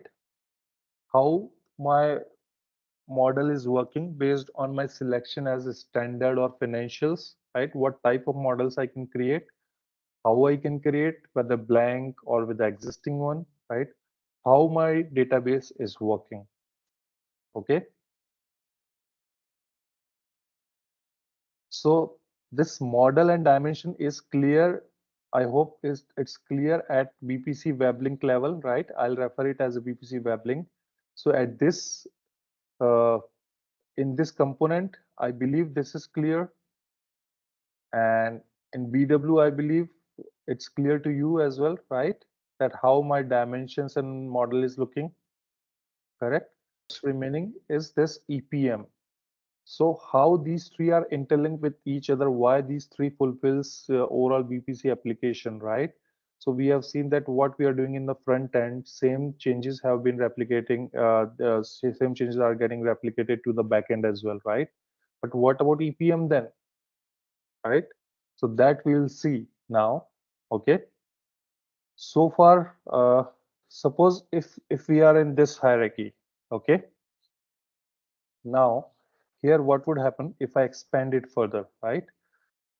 If I understood your question correctly, right? If I have, let's say 100 in this account, 100 in this account and 100 in this account, then you are asking me that at GL002, like how it can have 300? Would it be add auto roll up, or do we need to do any aggregation, right? So okay, so I'll be showing that in this sheet, I mean in the report. But any which ways, to answer your question, the thing is that since whatever if we maintain as a parent and child, whatever child would have, right, that is getting auto populated or rolled up at parent level. So we don't need to do any aggregation for that. In BPC, that is automatically happening. Okay. So the parent would always be summation of its children. Similarly, if let's say I want to enter 300 at GL002, okay, and I want that what I entered here, right, system should allow 100 to each of my children, right? That is not possible in BPC directly, okay? But if somebody has to do it or having such kind of a requirement, right, that we call it as a top down planning. Okay, normally we go with the bottom up planning, but the scenario which I am talking about is like a top down planning. Okay, so how to achieve that? So for that we need a ABAP consultant, okay, who will create a body program. Okay, that's a body. I believe all of you are very well aware about the body, right? The program, the enhancement. So what he will do, he will create a write back body, which will write back the data to its children from the top end. So this is what happens. Okay. So that's how he will do. So we don't need to do that. We can explain our requirement. They will use the standard enhanced functional modules and they can do that. Is it clear? It's only possible through body when it comes to writing the data at parent level and allocating to the children level. Not just in 10.1, even in 11.1 also it goes in the same way. Okay, we are on this screen, right, which is just an Excel sheet, right? Excel file, you can open any Excel file. I'll open it from the scratch.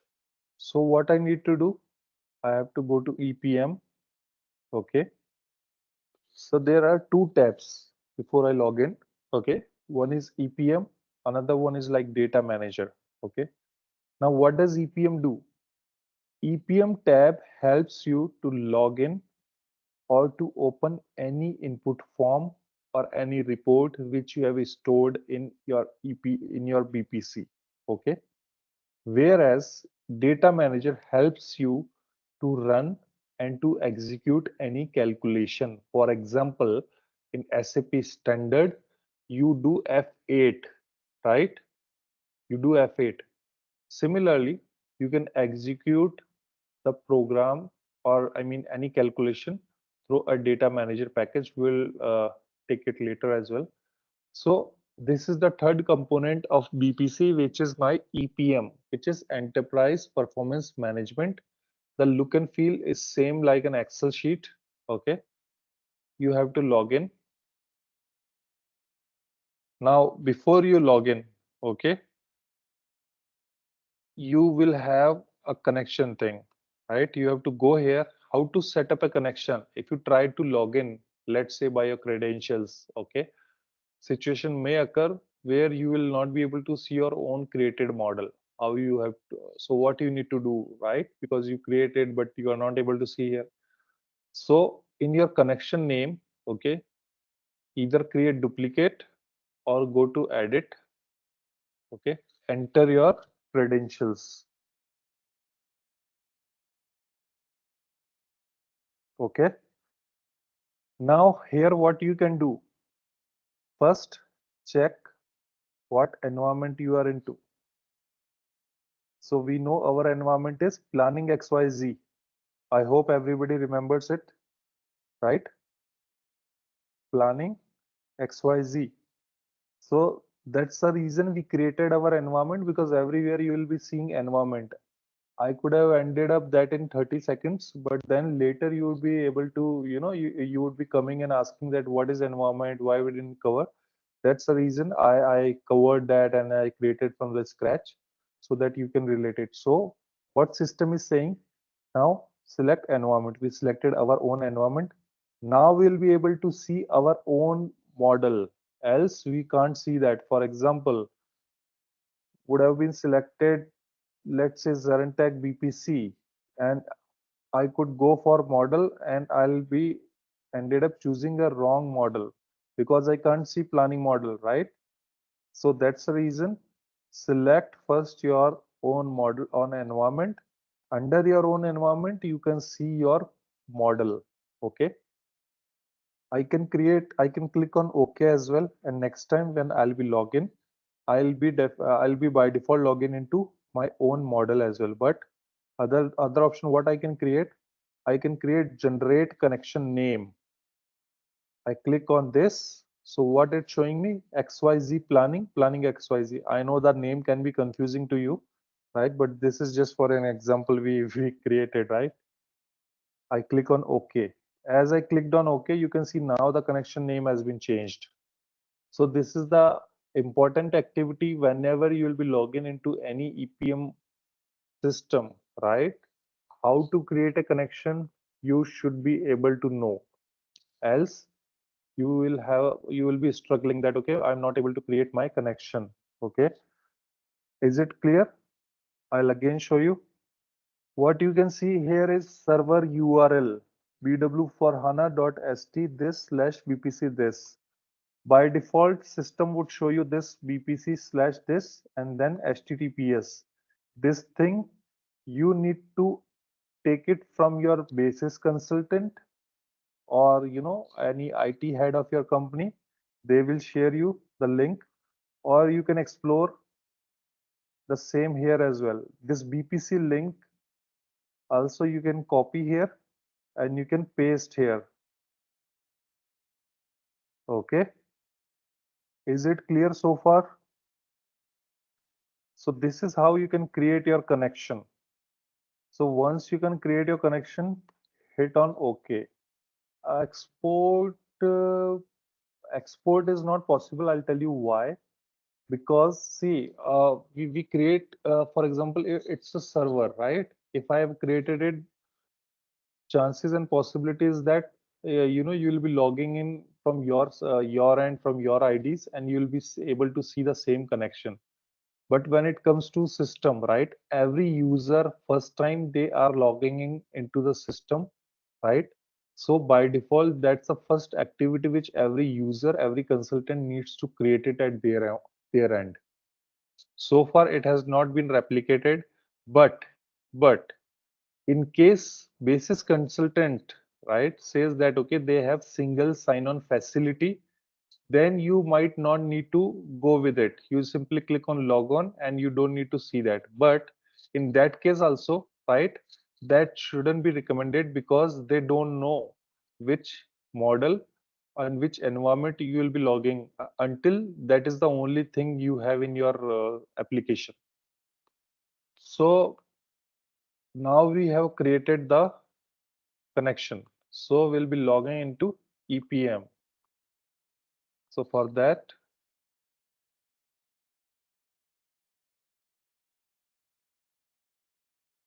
now this is the EPM. Okay, EPM add-in is the software name, right? If you have to install it, right? Right now in server it's available, but in your company server, you can ask IT guy, or you can ask your basis consultant, right? That I need to install EPM. Only when they will install EPM add-in, then only you'll be able to see these two tabs, EPM as well as data manager. Okay, and many times the question comes, what kind of EPM, right? What version? So for that, you can click on about EPM, right? Here you can see the version 10.0 service pack 34, right? Depending on the company, on the hardware, this keeps on changing.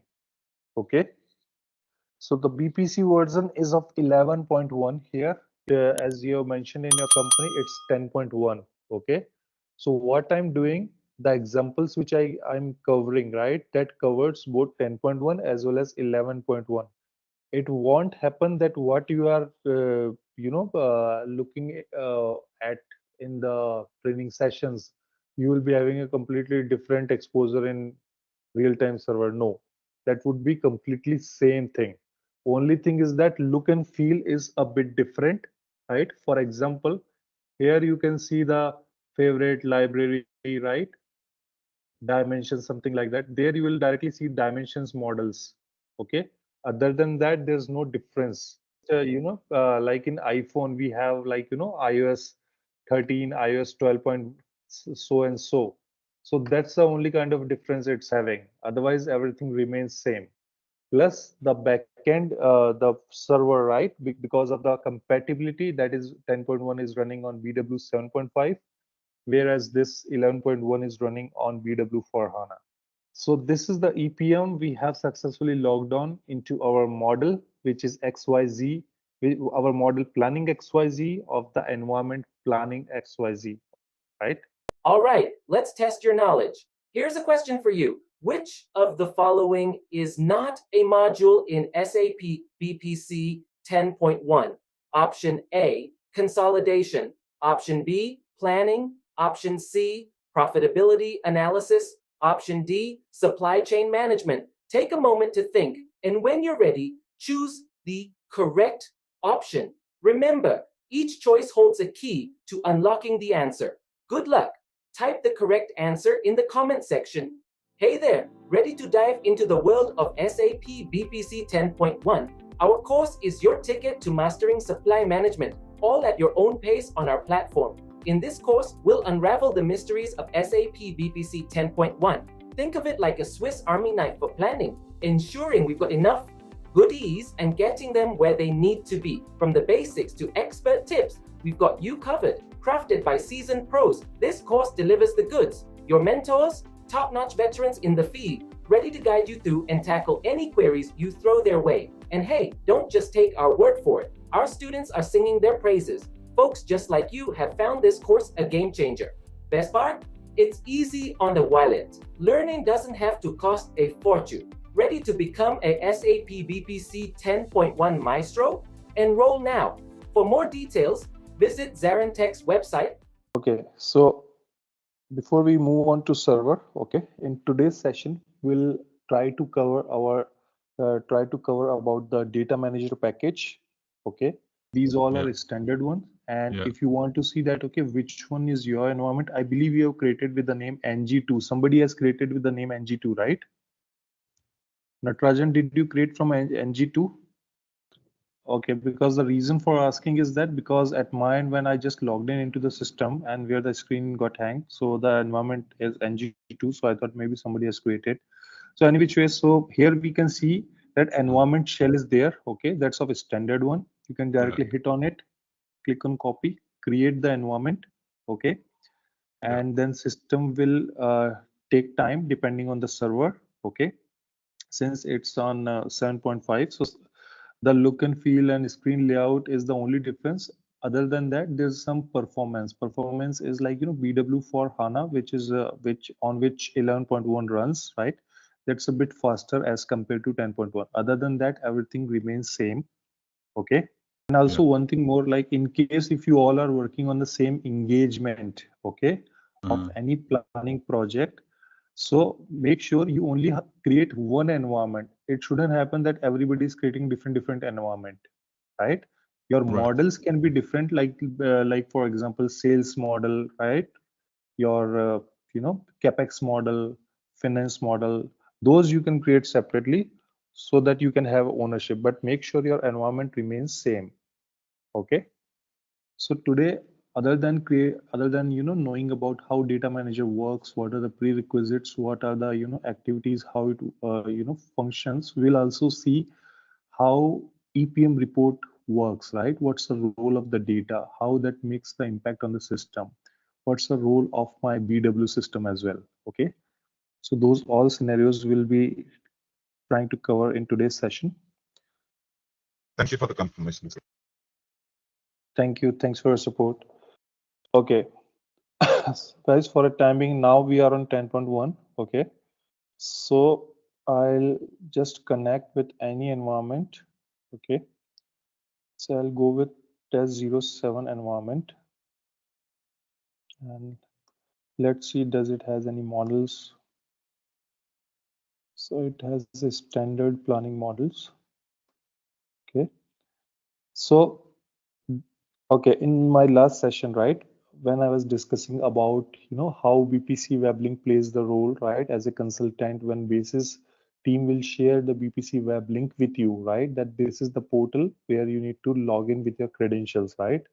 So by default, right, this is the landing page of 10.1.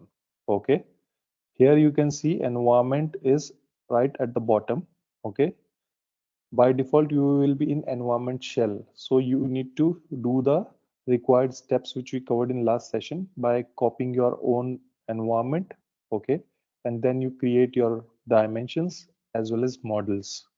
Let's say within your company, right? I believe you must be in-house team, right? Who's responsible for doing the planning or implementation. But let's say you also sign up a contract with some other company, okay? So working on your planning project, okay? But you want everything keep confidential. You don't want to share with them. So do when the server is same, right? As you rightly mentioned, in that case, environment is the best thing because that allows you to give access based on IDs as well.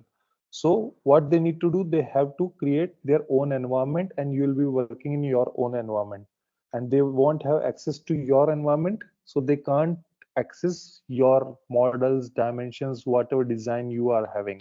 Same goes with you as well. If they put authorization, you also can't do that. So that's why it's good to have environment. Okay. And also other thing is that if, for example, mostly BPC goes for planning as well as consolidation. Let's say both are having dependencies, right? If both planning and consolidation, somebody starts doing in one environment and they have to move from development to quality. Let's say consolidation team says that, okay, we are done with our design, our testing. Now we are ready for go live, right? And they want to move their whole application. There are two ways of moving the objects. One is like through the transports, SEAT, you will go and create the request. Okay, then you will do the SAP traditional way by SE09 or SE10 by releasing the transports. Second is you will take the backup of your application. Now backup of application can be done on environment level. So what they would do, if they are having different environment, they will simply backup and then restore in the quality. In that way, their work would not be dependent on you.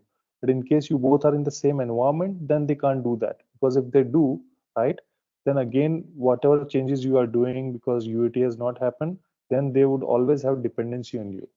So it's better to have different environment in such scenarios.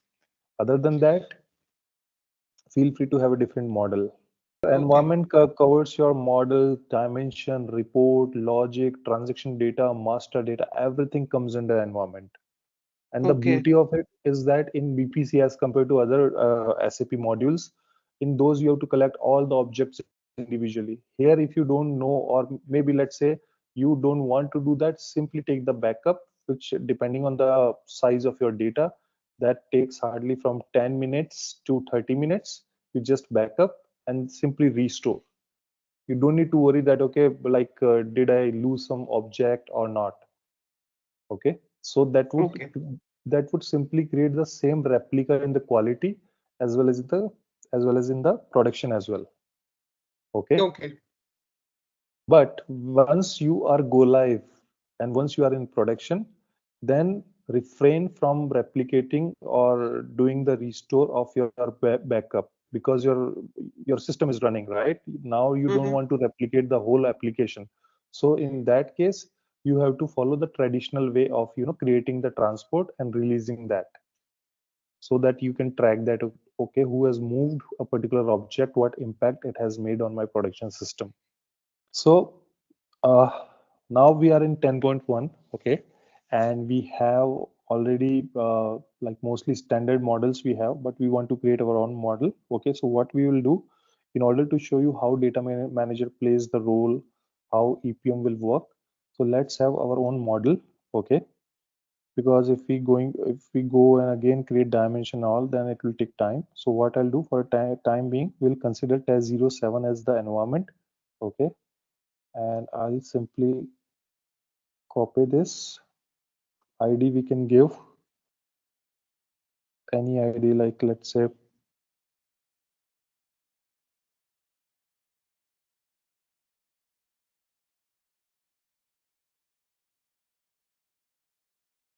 now.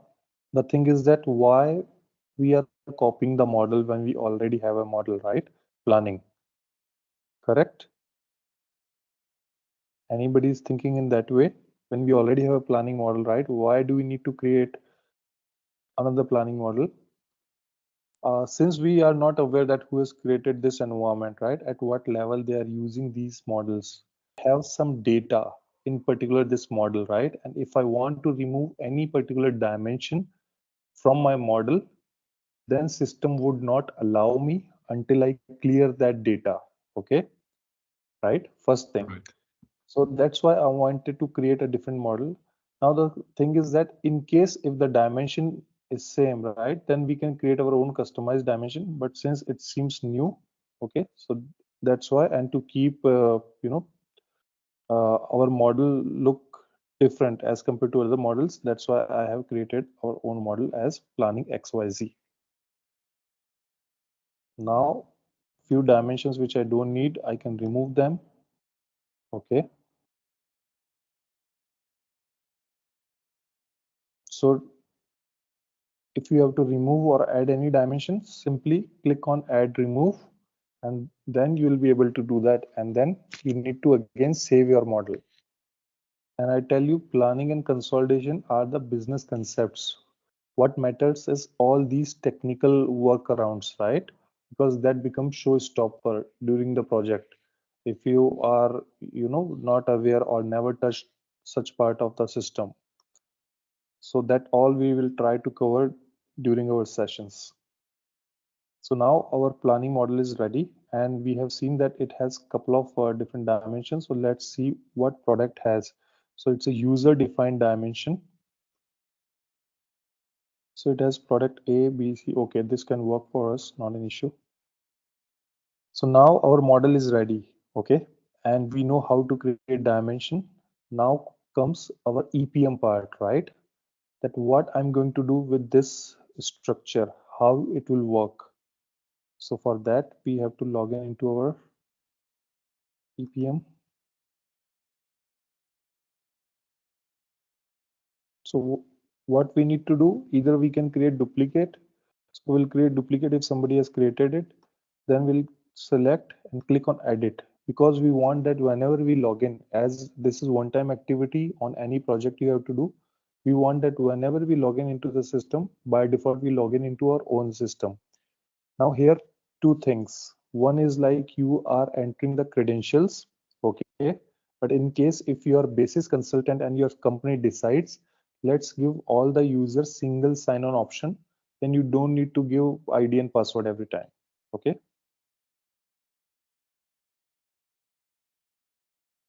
Now here we will select our environment, which is test 07, correct?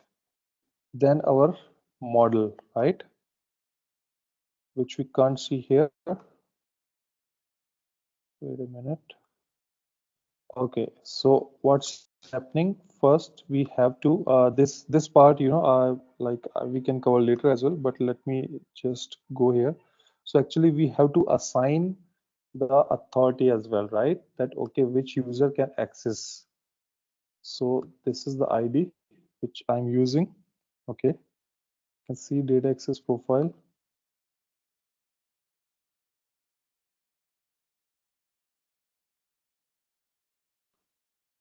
So don't worry about this section. We'll cover in detail as well. But for a time being, when you are not able to see your own model, when you have selected your environment, that means your ID needs to have that access.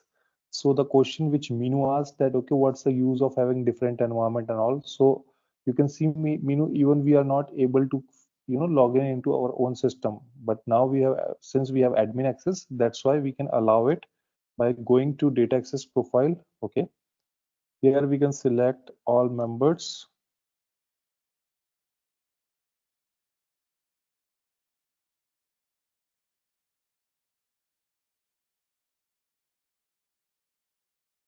So these are the security areas we'll cover in detail. Okay.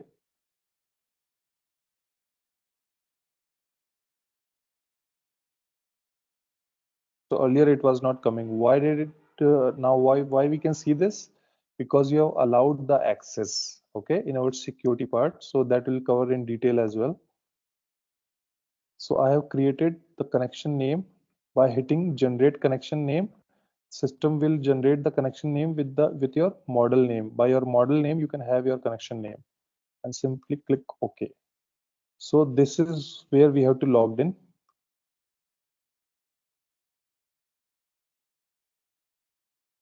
Now we are into EPM. Okay, so EPM stands for Enterprise Performance Management. Okay, so when basis consultant install EPM add-in on your machine, on your laptop, then you will be able to see two extra tabs in your Excel. Okay, one is EPM, second one is Data Manager. Okay, so these two areas will start to cover in today's session. Okay, in EPM, what you have, you can create your report. Okay, you can edit your report. There are many ways to make changes in your report. That all functionality will get covered in EPM tab.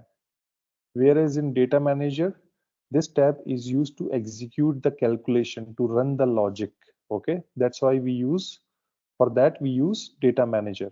Okay, now in EPM there are two areas you can see. One is EPM context. So EPM context is having what?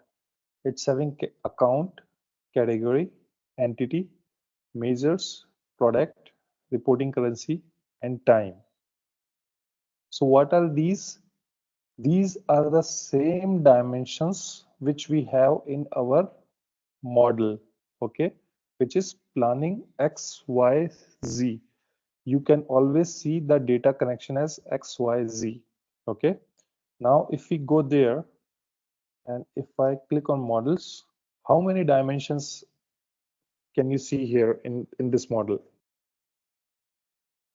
There are 6 dimensions in this model. But when I go here, right, in my EPM, which is connected to my same model planning XYZ, okay, how many tabs I can see in Excel in EPM context? Is it 6 or 7? So the measures is the extra one, right? The 7th one. Even in exam or in interview, this question keeps on coming, right? Do we create measures as a dimension in BPC? Those who don't focus or don't know or having no exposure, they say that yes, we create, but no, this is not required to create. System generates it. System creates it by default. What it covers like the look and feel of the data, whether it's periodic, YTD, right? But we don't need to get into that because this is our planning model. So you can skip this one, okay? So never get confused that, okay, I didn't create measures. What's the role of measures? Similarly, in other, counter tools of planning, right? As compared to BPC, in that measures is something which you need to create. But here in BPC, it creates automatically. You don't need to do that. In consolidation, you can see that whether it's in YTD, MTD. So this is just to view the data, okay? So for in that regard, we can use that. Signed data stores what value we are passing in the system, what input we are giving. So that stores my transaction amount. Okay, that's a different one. Okay, that also we don't need to show in the system. I mean in BPC. But when somebody will write the body in ABAP program, right? They will mention signed data, right? So never get confused that, okay, I don't have any field as signed data. Signed data is by default created which stores your transaction data. Okay. Similarly, what measures does, you can view the data in different context, whether periodic, YTD. That's the only purpose of it. Okay. So most of the time you even don't need to use it because mostly all the functionalities you will be able to achieve by your report or by your client requirement, what they have. Okay. Now, how this EPM context plays the part, that we will see. But before that, what we'll do, we'll create a simple report, okay, or an input form.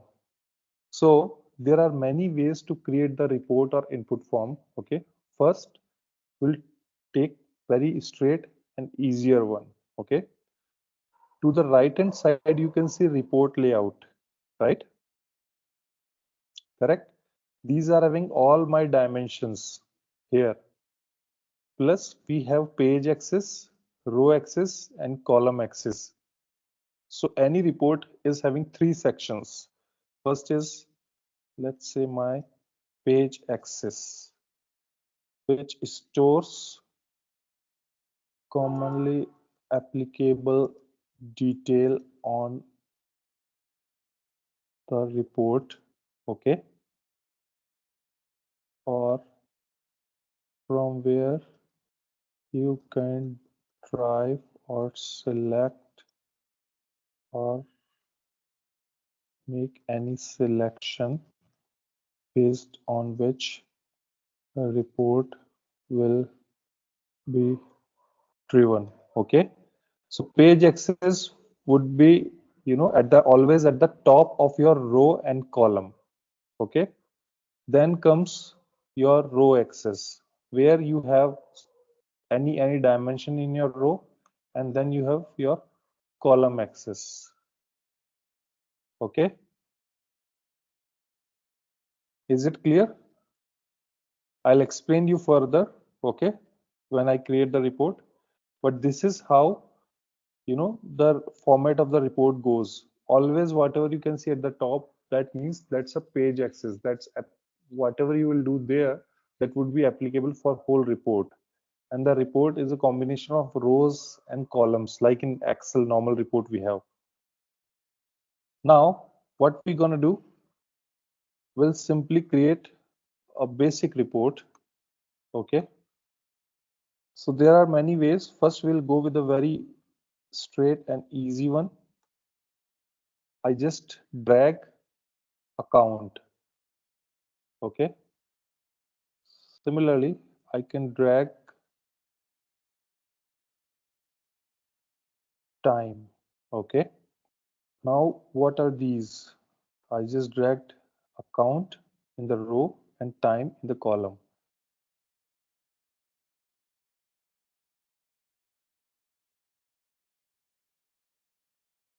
Other than that, there's another way.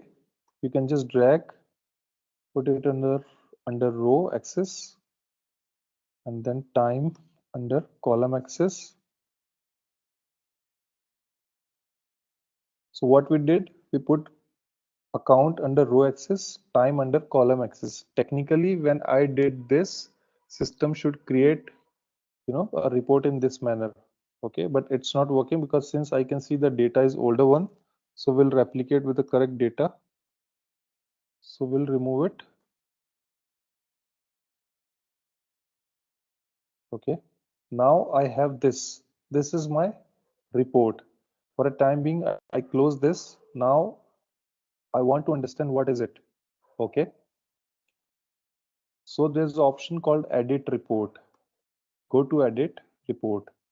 Here you can see that, in which column you want to place your report. So you can change the position as well. Okay, click OK. Now I can see my report is here.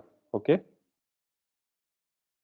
now this Q1, Q2, Q3, Q4, this is nothing, simple, representation of the members of time dimension.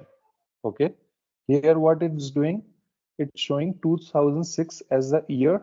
Okay, fiscal year, and having 4 quarters. Now if you double click on it, because you know that this is quarter, right? Here you can't save any data. If you just double click on it, it will get expand January, February, March. Similarly for quarter 2 as well, April, May, June. This is for quarter 3, and this is for quarter 4. Now this is for total assets, total liabilities and equity, and balance sheet. So these are these could be or must be a parent account, right? So let's do the same thing here as well. If I just double click on it, I can see total equity, total liability. On further doing double click, I can see share equity, retained earning. If I click on double total and total liabilities, I can see account payable, long-term debt. Okay, see whatever you can see here, total entity at the bottom, at the top of it, these are the children of total equity. Similarly, long-term debt, account payable are the children of total liabilities. Okay, because you can see there's a change in the position. They are, indenting towards right side. Similarly, total liabilities and equity is the parent of total equity as well as total liabilities. If I double click on it, then it will roll up again, right, to total liabilities and equity. Now you must be wondering that, okay, this is a bit confusing, or it's not that straight and all. It's nothing like that. It's very easy. There are other ways as well, right? But I want to, give you all the, exposure and experience, right, which you can have while implementing. For a time being, let's go with this example.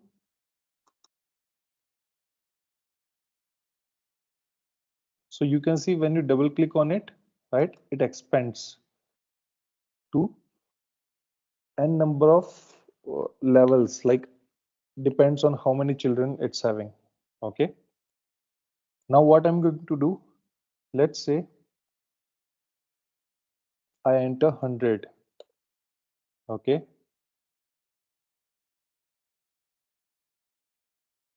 so 100 plus 200 plus 300 plus 400, it comes around 1000, right? So ideally when I input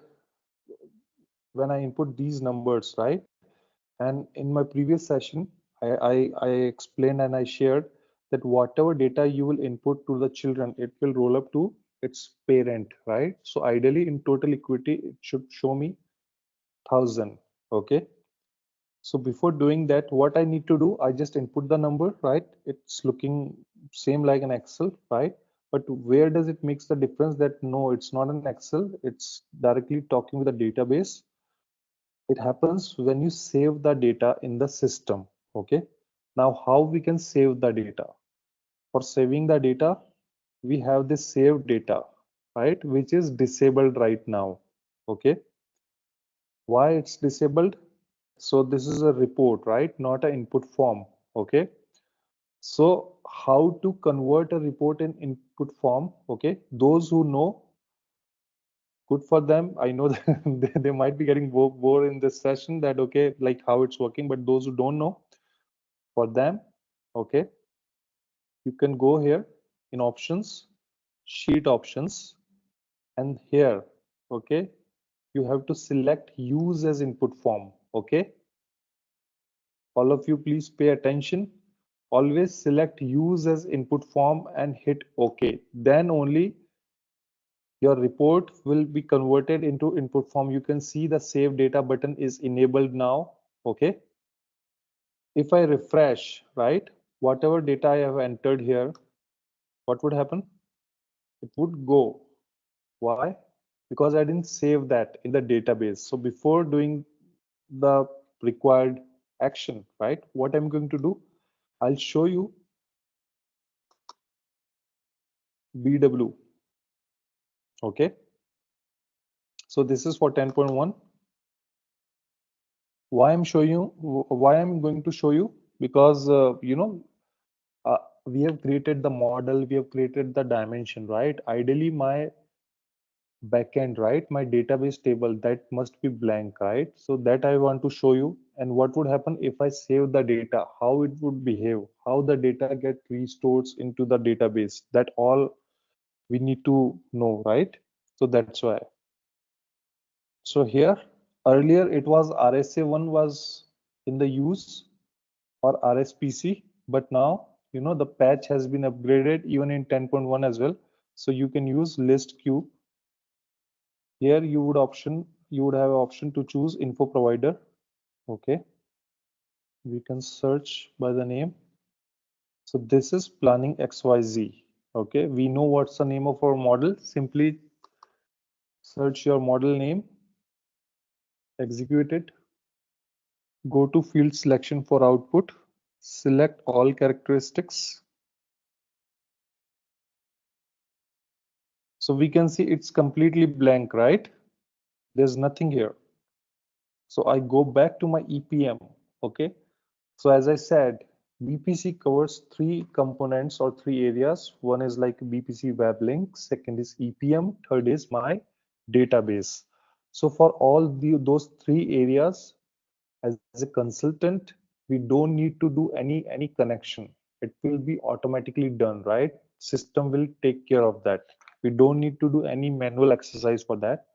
So we'll go with our example: 100, 200, 300, 400. Okay, I'll click on save. Now it says 4 data records will be sent. Do you want to continue?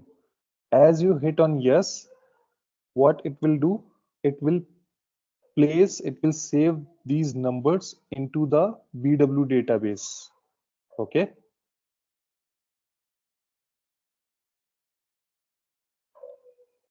so what we can see, if it would have been successful, it could have shown, it would have been showing accepted count as 4, but now it's showing 0, rejected count 4. So this is how you will read the error messages as well. The more errors you will get during the build or during practice, that's good for your learning. Okay, so what's the error message? Total product of dimension product is not a base member. Okay, so this is related to total product. Okay, now I have selected accounts and time. I didn't select any product. Why it's giving me error for the product? See, what we have in our report is like account. Okay, here I mention account, or what I can do, whatever dimension you select, there are options. Whole report gets driven by these 4 tabs only. I go to sheet option. Okay, and here in formatting, okay, I can select repeat row header. So display dimension names. Okay, now I again refresh it. So what I can see, How many dimensions I have in my report? 2, account as well as time. If I go here 100, 200, 300, 400 and hit on save, what it does, it throws me an error about the product. Now the question is, when I selected only account and time, why it's showing me for the product? So it doesn't matter how many dimensions guys you will include in your report. By default, whatever data you will input in the report, it will always be across the intersection of the members of the dimensions. Now here we have EPM context. I can see my account is having balance sheet. Okay. Category actual, entity consolidation entity, measures I can ignore, product total product. So this is the only dimension where the member is selected by default as a parent member. That's why system is not allowing me. So the reason for showing you this example, by knowingly or unknowingly, when you have to create many reports and all, sometimes we forget to pay attention on our EPM context. Now how it can happen? It can happen because we normally, just to save the area, right, to make it broader, we just remove it, and then we think that okay, everything is working fine, but it's not accepting. That is because of EPM context. So always click on this one. Okay, here you are. So what I'll do, I'll select other member, any random member I can select, which should not be a parent. I'll select product A. Now what should happen if I enter 100, 200, 300, 400? Would it allow me to store or not? Yes, it will. So we can see accepted 4, saved 4, rejected count 0. That means whatever we have entered, it got saved successfully in the system. I'll click OK. And now if I refresh it, right, my data would stay in the report because it got saved. So what I can see, I entered 100, 200, 300, 400, automatically system is rolling up total entity as 1000. Okay, but what about this one? Total liabilities and equity and balance sheet, I didn't do anything here. Why it's coming? Because my total asset as well as total equity are getting rolled up to, I mean total assets and total liabilities are getting rolled up to total liabilities and equity. That's why it's showing 1000. Okay, whereas if I expand balance sheet,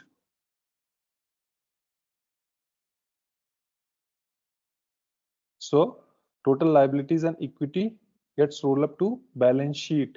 Why it's showing me negative sign? Because of my account type property. Okay, now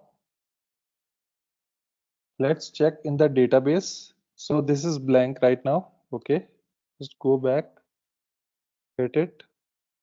So you can see that now there are 4 entries in the system. What are those? 100, 200, 300, 400. In BW backend system, you would not ever see any parent member data. Okay, that will happen only in EPM.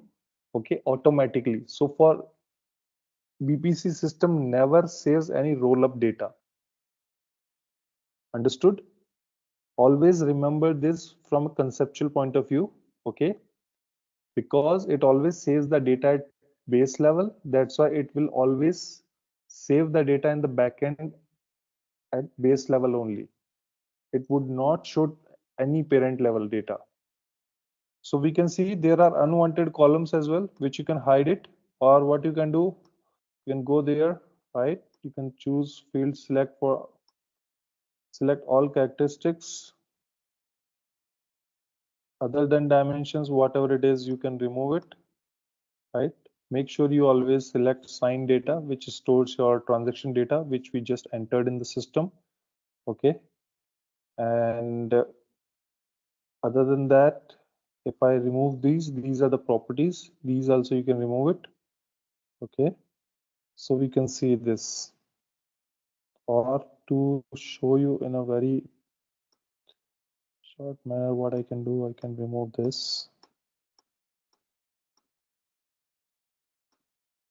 Because properties are not required to be shown. So earlier, so guys, earlier, if I talk about 2 to 3 years back, like, these options were not coming earlier, like properties and all. Based on latest patch, now the system is allowing. Earlier, it was only showing you what you are going to save in your report. But now you can see whatever required properties our dimensions are having, they all are getting visible in the backend as well, because for backend, it's simply a characteristic, nothing else.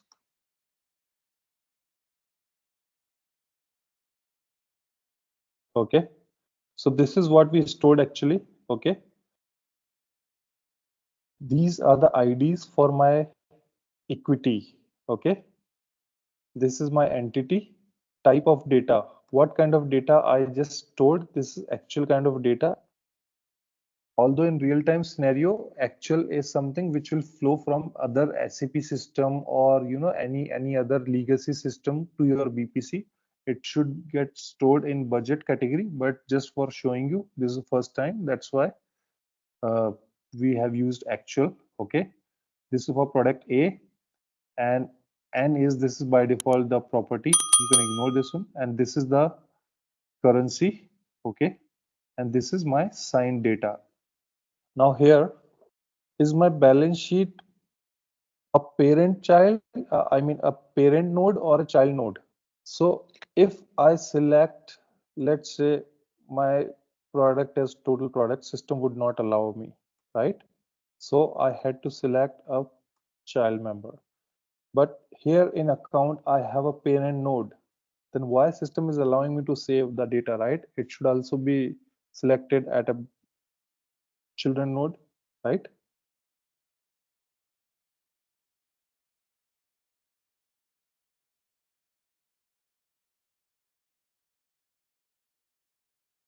Okay, so before I do refresh, okay.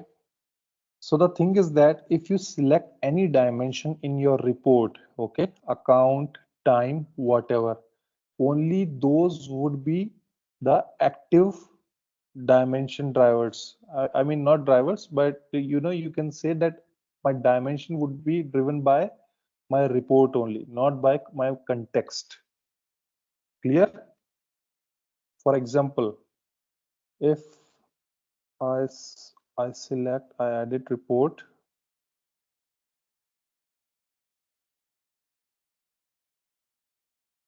okay. Now what I did, I selected product A, okay, in my report, which is the base level already, okay.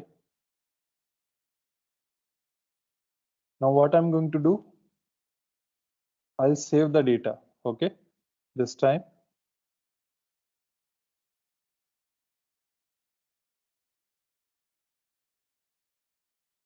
So did you see system allowed me to save the data even the total product have been selected in my EPM context as well?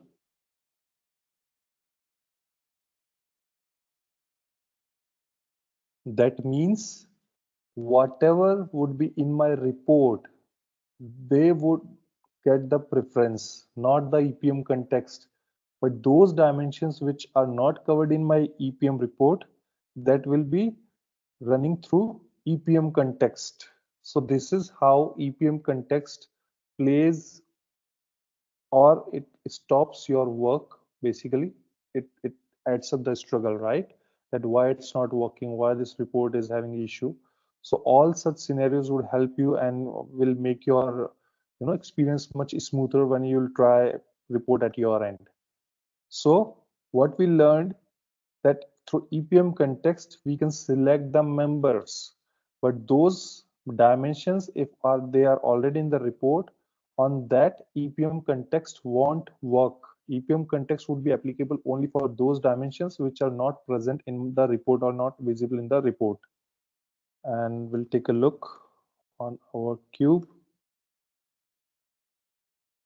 So we can see budgeting entries as well, right?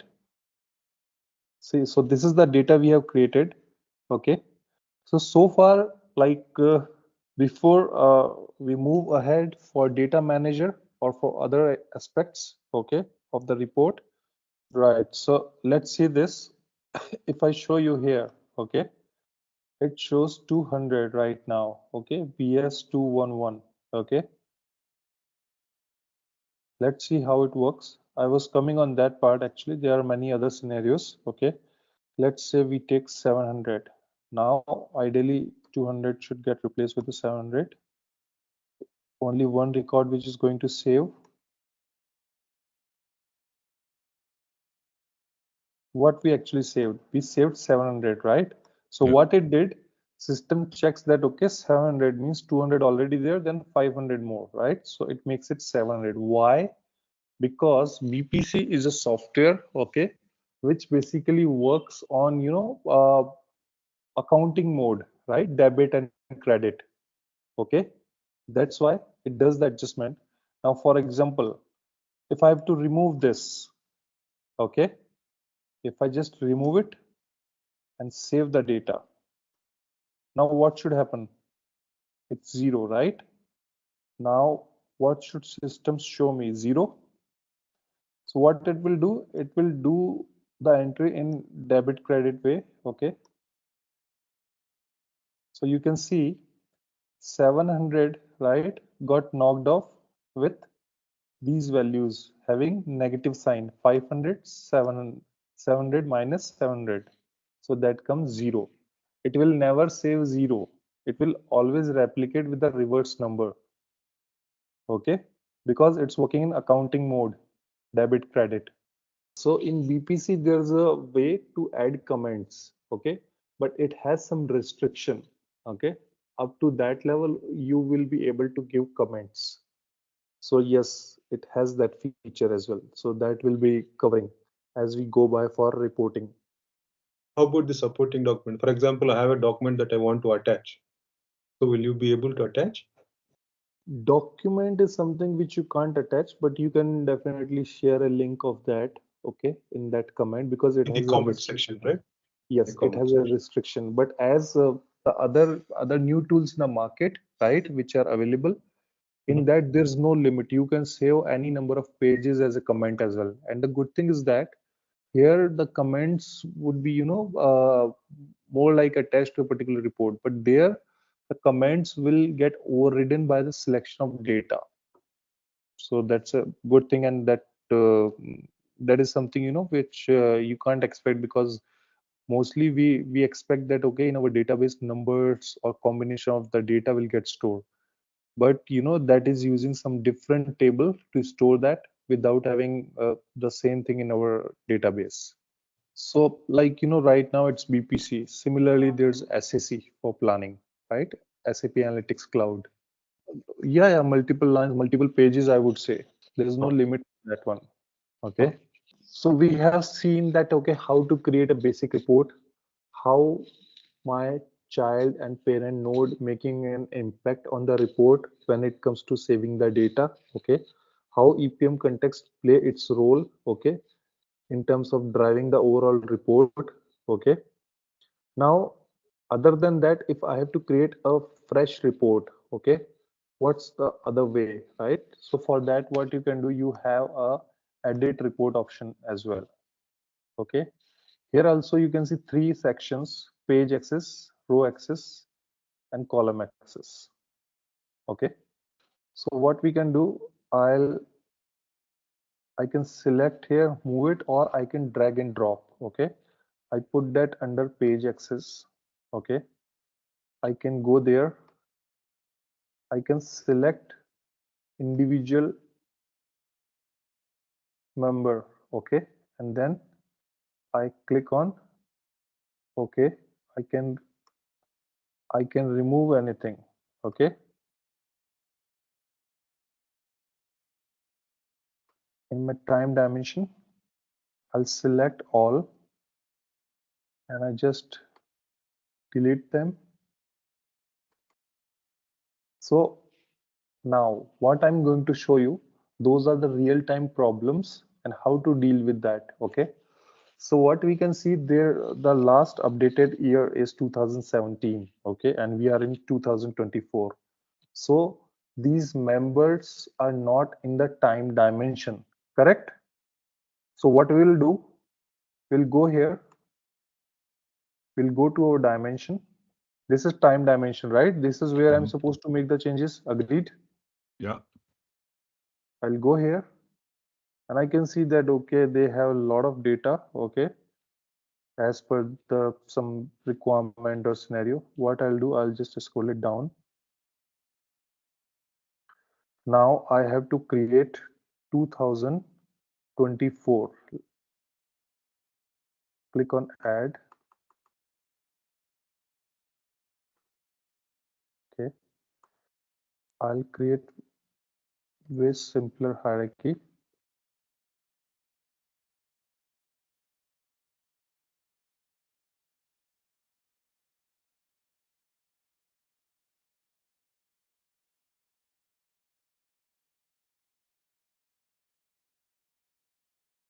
Sometimes it does because 10.1 is the older version, which is going to have a sunset by, let's say, 2027, and it depending on the server, right? So whatever weird things you can expect up to this 10.1 in the system, even in the real-time systems as well.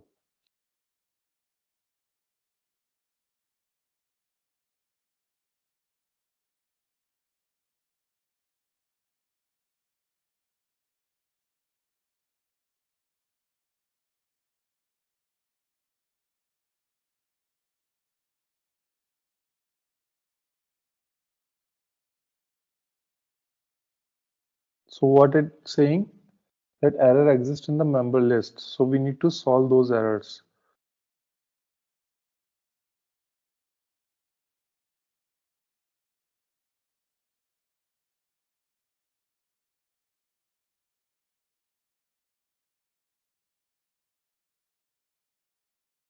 I think that got created. That's why it's showing that ID is not unique. Okay, so in year,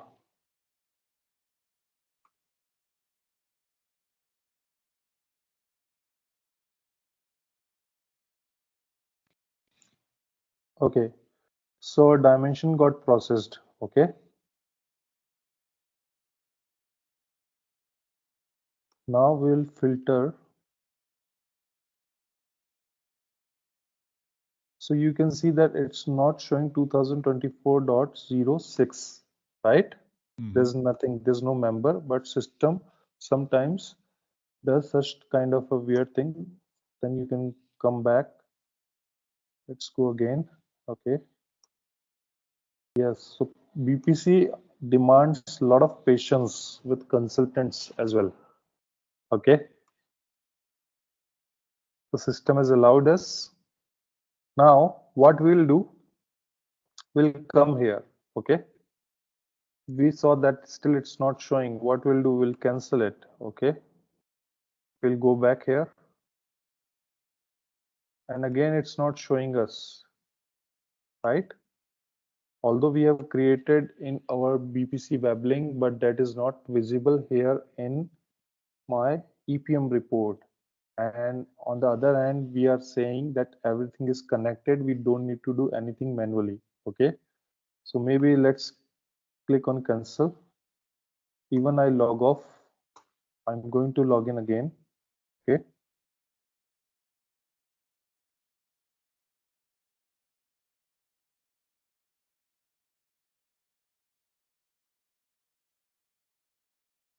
Okay. We are in the report. We have logged in again. Okay. I believe whatever changes had to be visible, that should be visible by now. Okay. So although I have to do the same exercise, I'll move it to page access so that I can centrally drive it. I'll select product C this time. I'll remove this unwanted parent node. I'll go to time dimension. So you can see that, right?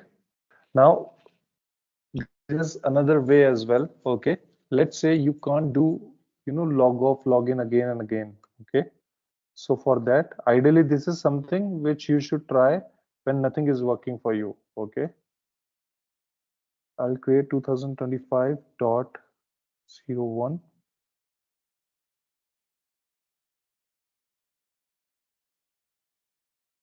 So we have 2025 as well. Okay, now in my report, if I go here, I don't see 2025. I just simply cancel it. Okay, if I go again and hit on time, I can't see 2025. Okay, so rather than logging and log off again, okay, what you can do, click on more. Okay, and here you can click on refresh metadata. Okay, so that also does the job. Okay, so that you don't need to log in and log off again. Okay, go to time. See, we are able to see 2025, right, without doing log on and log off, right?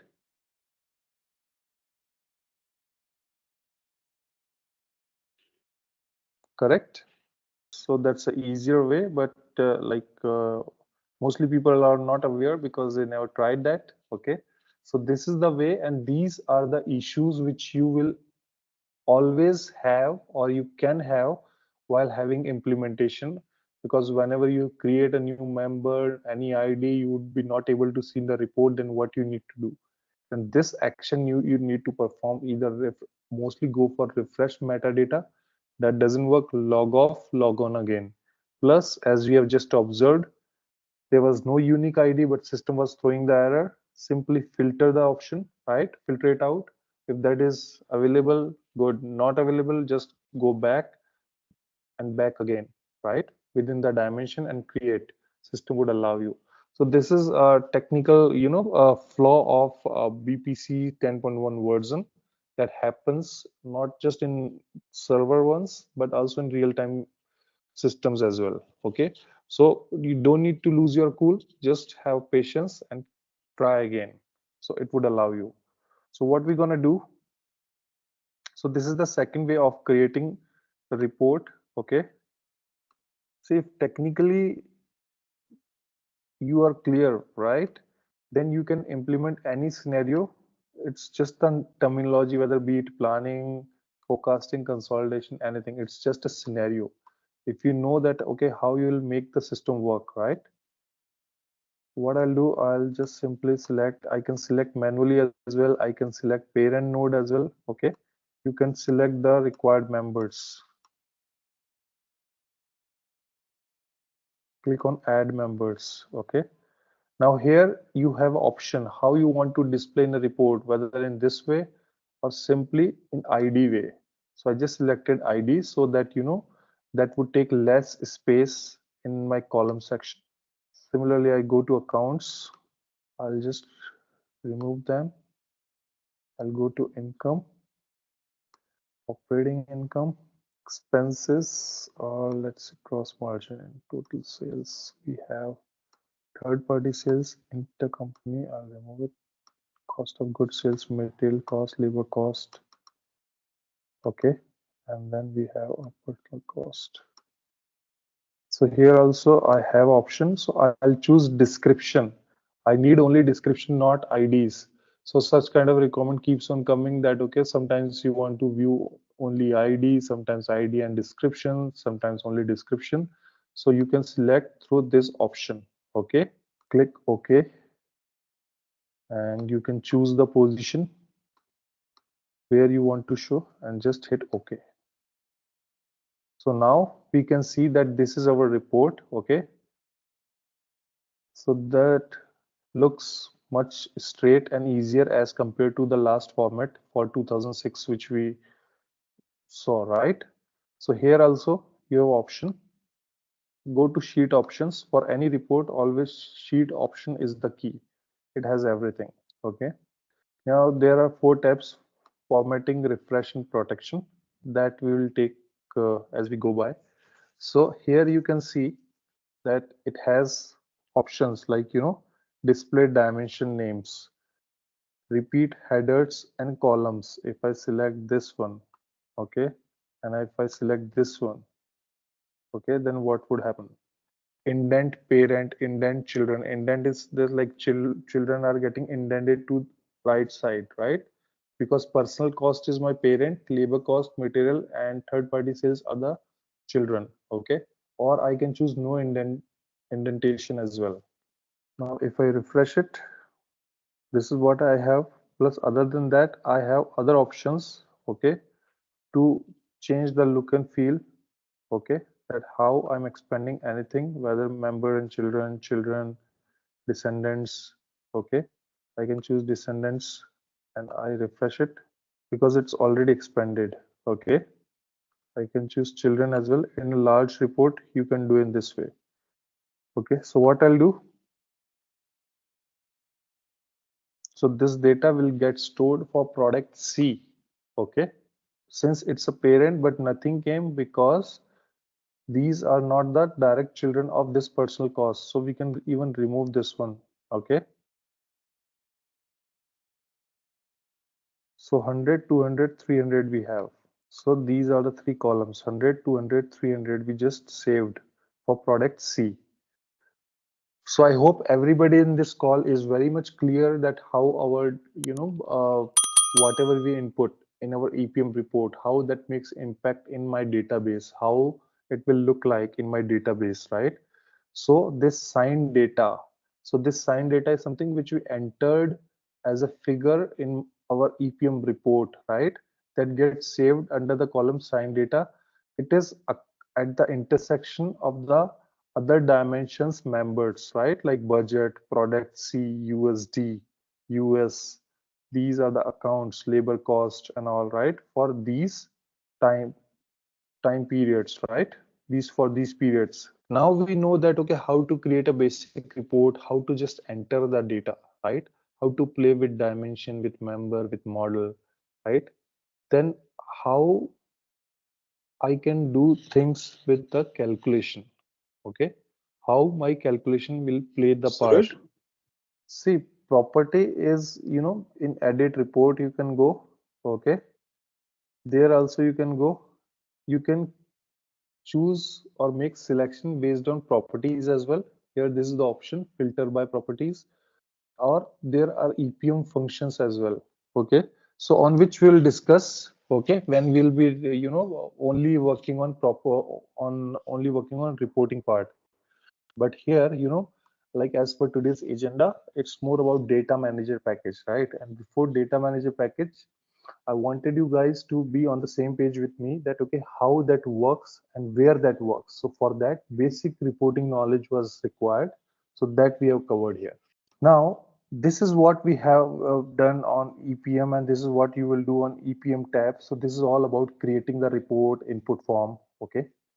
Then what about data manager? Okay. As I said, data manager is the tab which is used to execute the calculation, which is used to make the system work based on some conditions or based on some process chains of, okay, which are standard ones.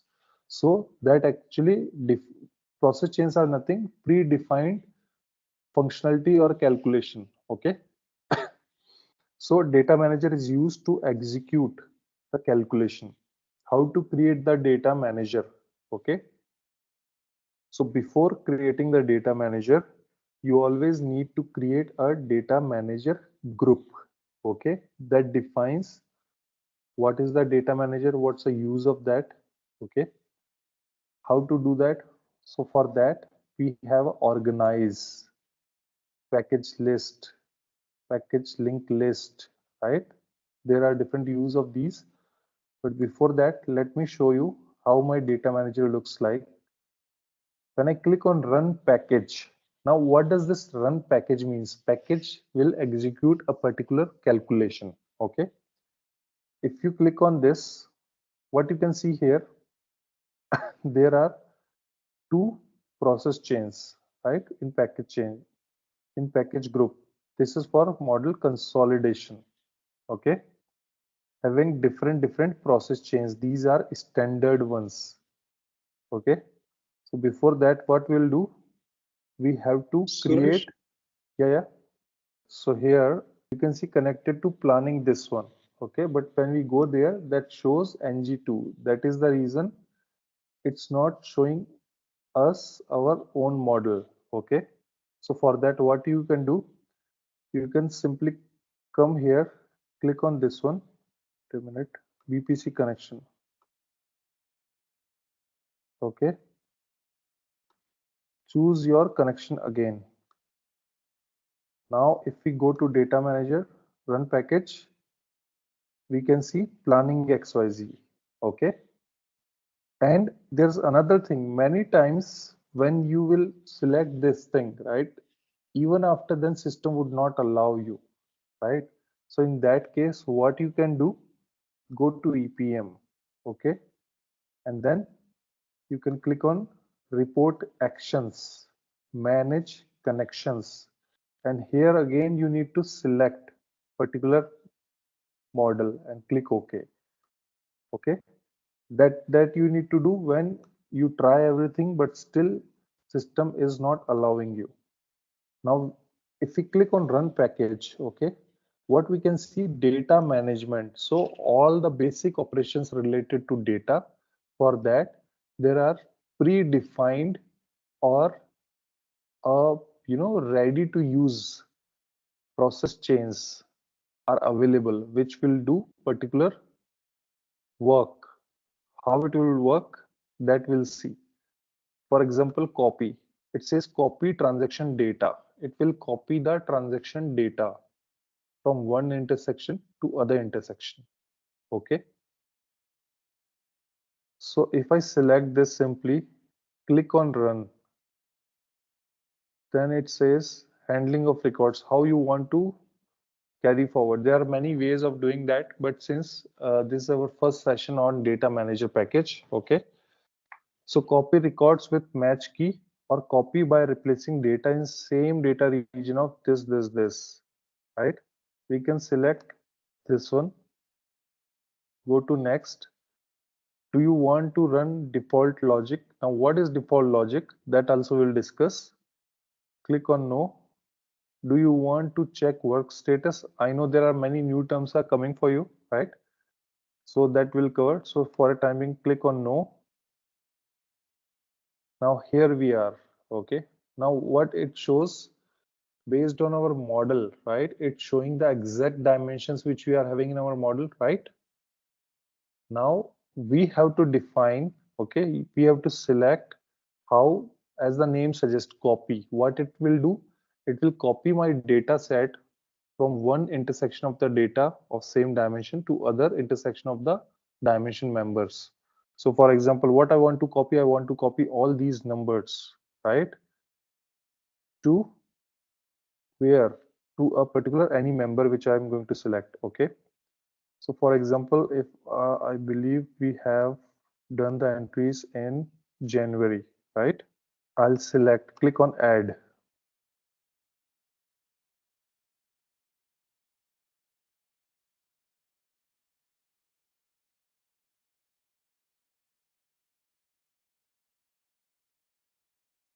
So in the meanwhile, screen appeared. So what we're going to do, we will see that how this data manager does the work, right? How it can do particular calculation. So copy is the standard function offered by BPC. Okay. So what we'll do, we'll copy the data from January 24 to June 24. Okay. Without doing the same exercise again, because right now it's just 3 entries. Okay. But in real time scenario, the volume of data is huge. Let's say more than 5,000, 10,000, right? So it's not possible for you to copy and paste everything. So you will simply run the package that will do the job for you. Okay.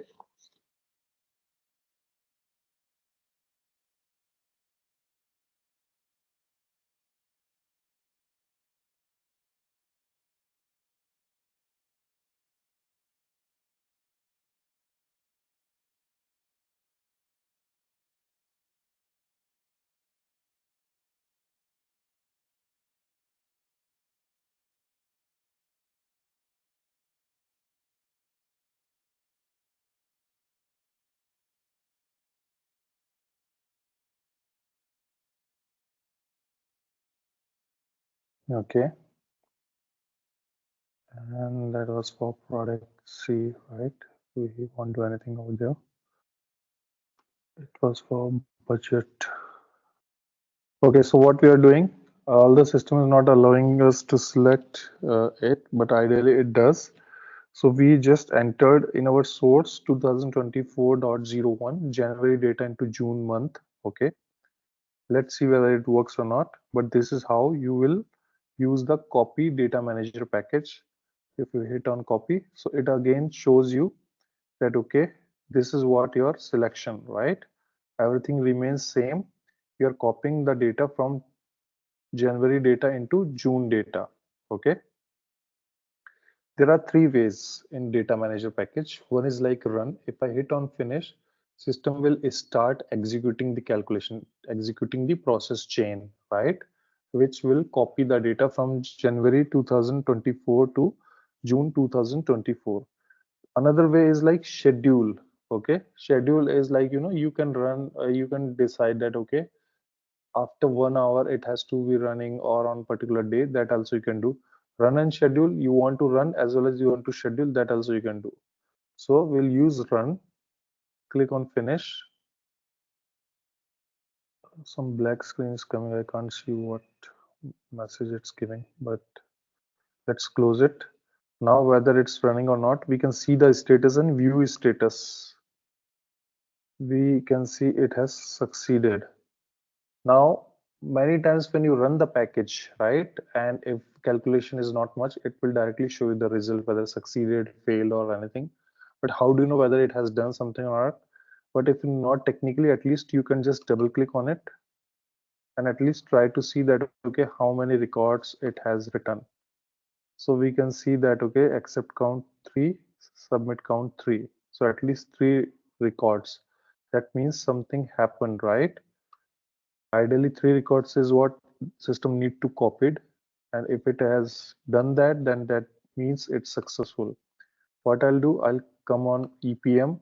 If my copy package has worked properly, right, I should be able to see the data in June month, but here we don't have June month, so we have to select again. So I'll just refresh it, right? We can't see the data because we didn't select that member. So now I'm going to have that member again in my time dimension.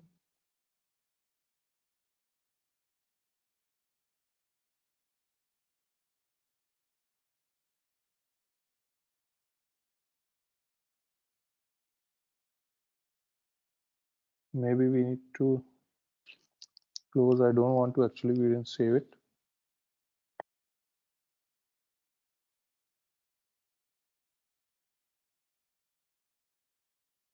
Let's say this is 2024 June month. Okay, I hit enter. Okay, I refresh. Now if it's June, right, as I refresh, system would show me the same data what we have in January. So this is how data manager helps you, right, to perform calculation without doing the same work by in traditional way, where you will copy the data and then paste it and then save it, right?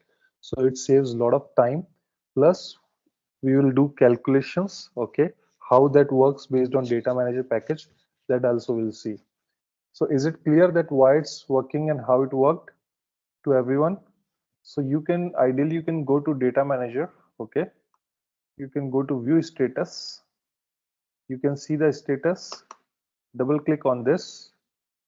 Okay, you can expand it and you can see this, everything would get covered here, that from here to this is the combination.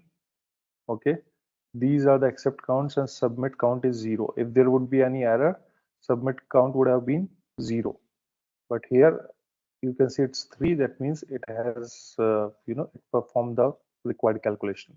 So this is the log file. Okay, you can see for others as well, right? Because right now only in this environment I'm running, right? If you would be accessing the same model, you would be running here also. I can see that, okay, so and so user is here. You can see that, okay, user, right? Okay. So based on this, you can see that, okay, which user is working on where, what they have executed, right? So data manager package, as we have seen, we can, run it, we can schedule, right? We can execute. So there are many many activities which don't need human intervention, right? And that can be executed during the night times, right? Where we don't want anybody to wake up and, run the particular job or particular process chain, right? So we can automate them so that in the morning when they will log in into the system, automatically system will execute that. If there is any issue, any log, right, they have to hardly see the status in the morning. If the jobs have been executed, I mean the data manager packages have been executed perfectly fine, then you can see is succeeded. If there's some error, you can see failed. Okay, then what happened again, those needs to be run manually during the daytime if there's some particular calculation activity is dependent on that. All right, let's test your knowledge. Here's a question for you. What is the advantage of using SAP BPC 10.1 over traditional spreadsheet-based planning? Option A, better data security. Option B, improved collaboration. Option C, faster processing times. Option D, all of the above. Take a moment to think, and when you're ready, choose the correct option. Remember, each choice holds a key to unlocking the answer. Good luck. Type the correct answer in the comment section. Hey there, ready to dive into the world of SAP BPC 10.1? Our course is your ticket to mastering supply management, all at your own pace on our platform. In this course, we'll unravel the mysteries of SAP BPC 10.1. Think of it like a Swiss Army knife for planning, ensuring we've got enough goodies and getting them where they need to be. From the basics to expert tips, we've got you covered. Crafted by seasoned pros, this course delivers the goods. Your mentors, top-notch veterans in the field, ready to guide you through and tackle any queries you throw their way. And hey, don't just take our word for it. Our students are singing their praises. Folks just like you have found this course a game changer. Best part? It's easy on the wallet. Learning doesn't have to cost a fortune. Ready to become a SAP BPC 10.1 maestro? Enroll now. For more details, visit ZaranTech's website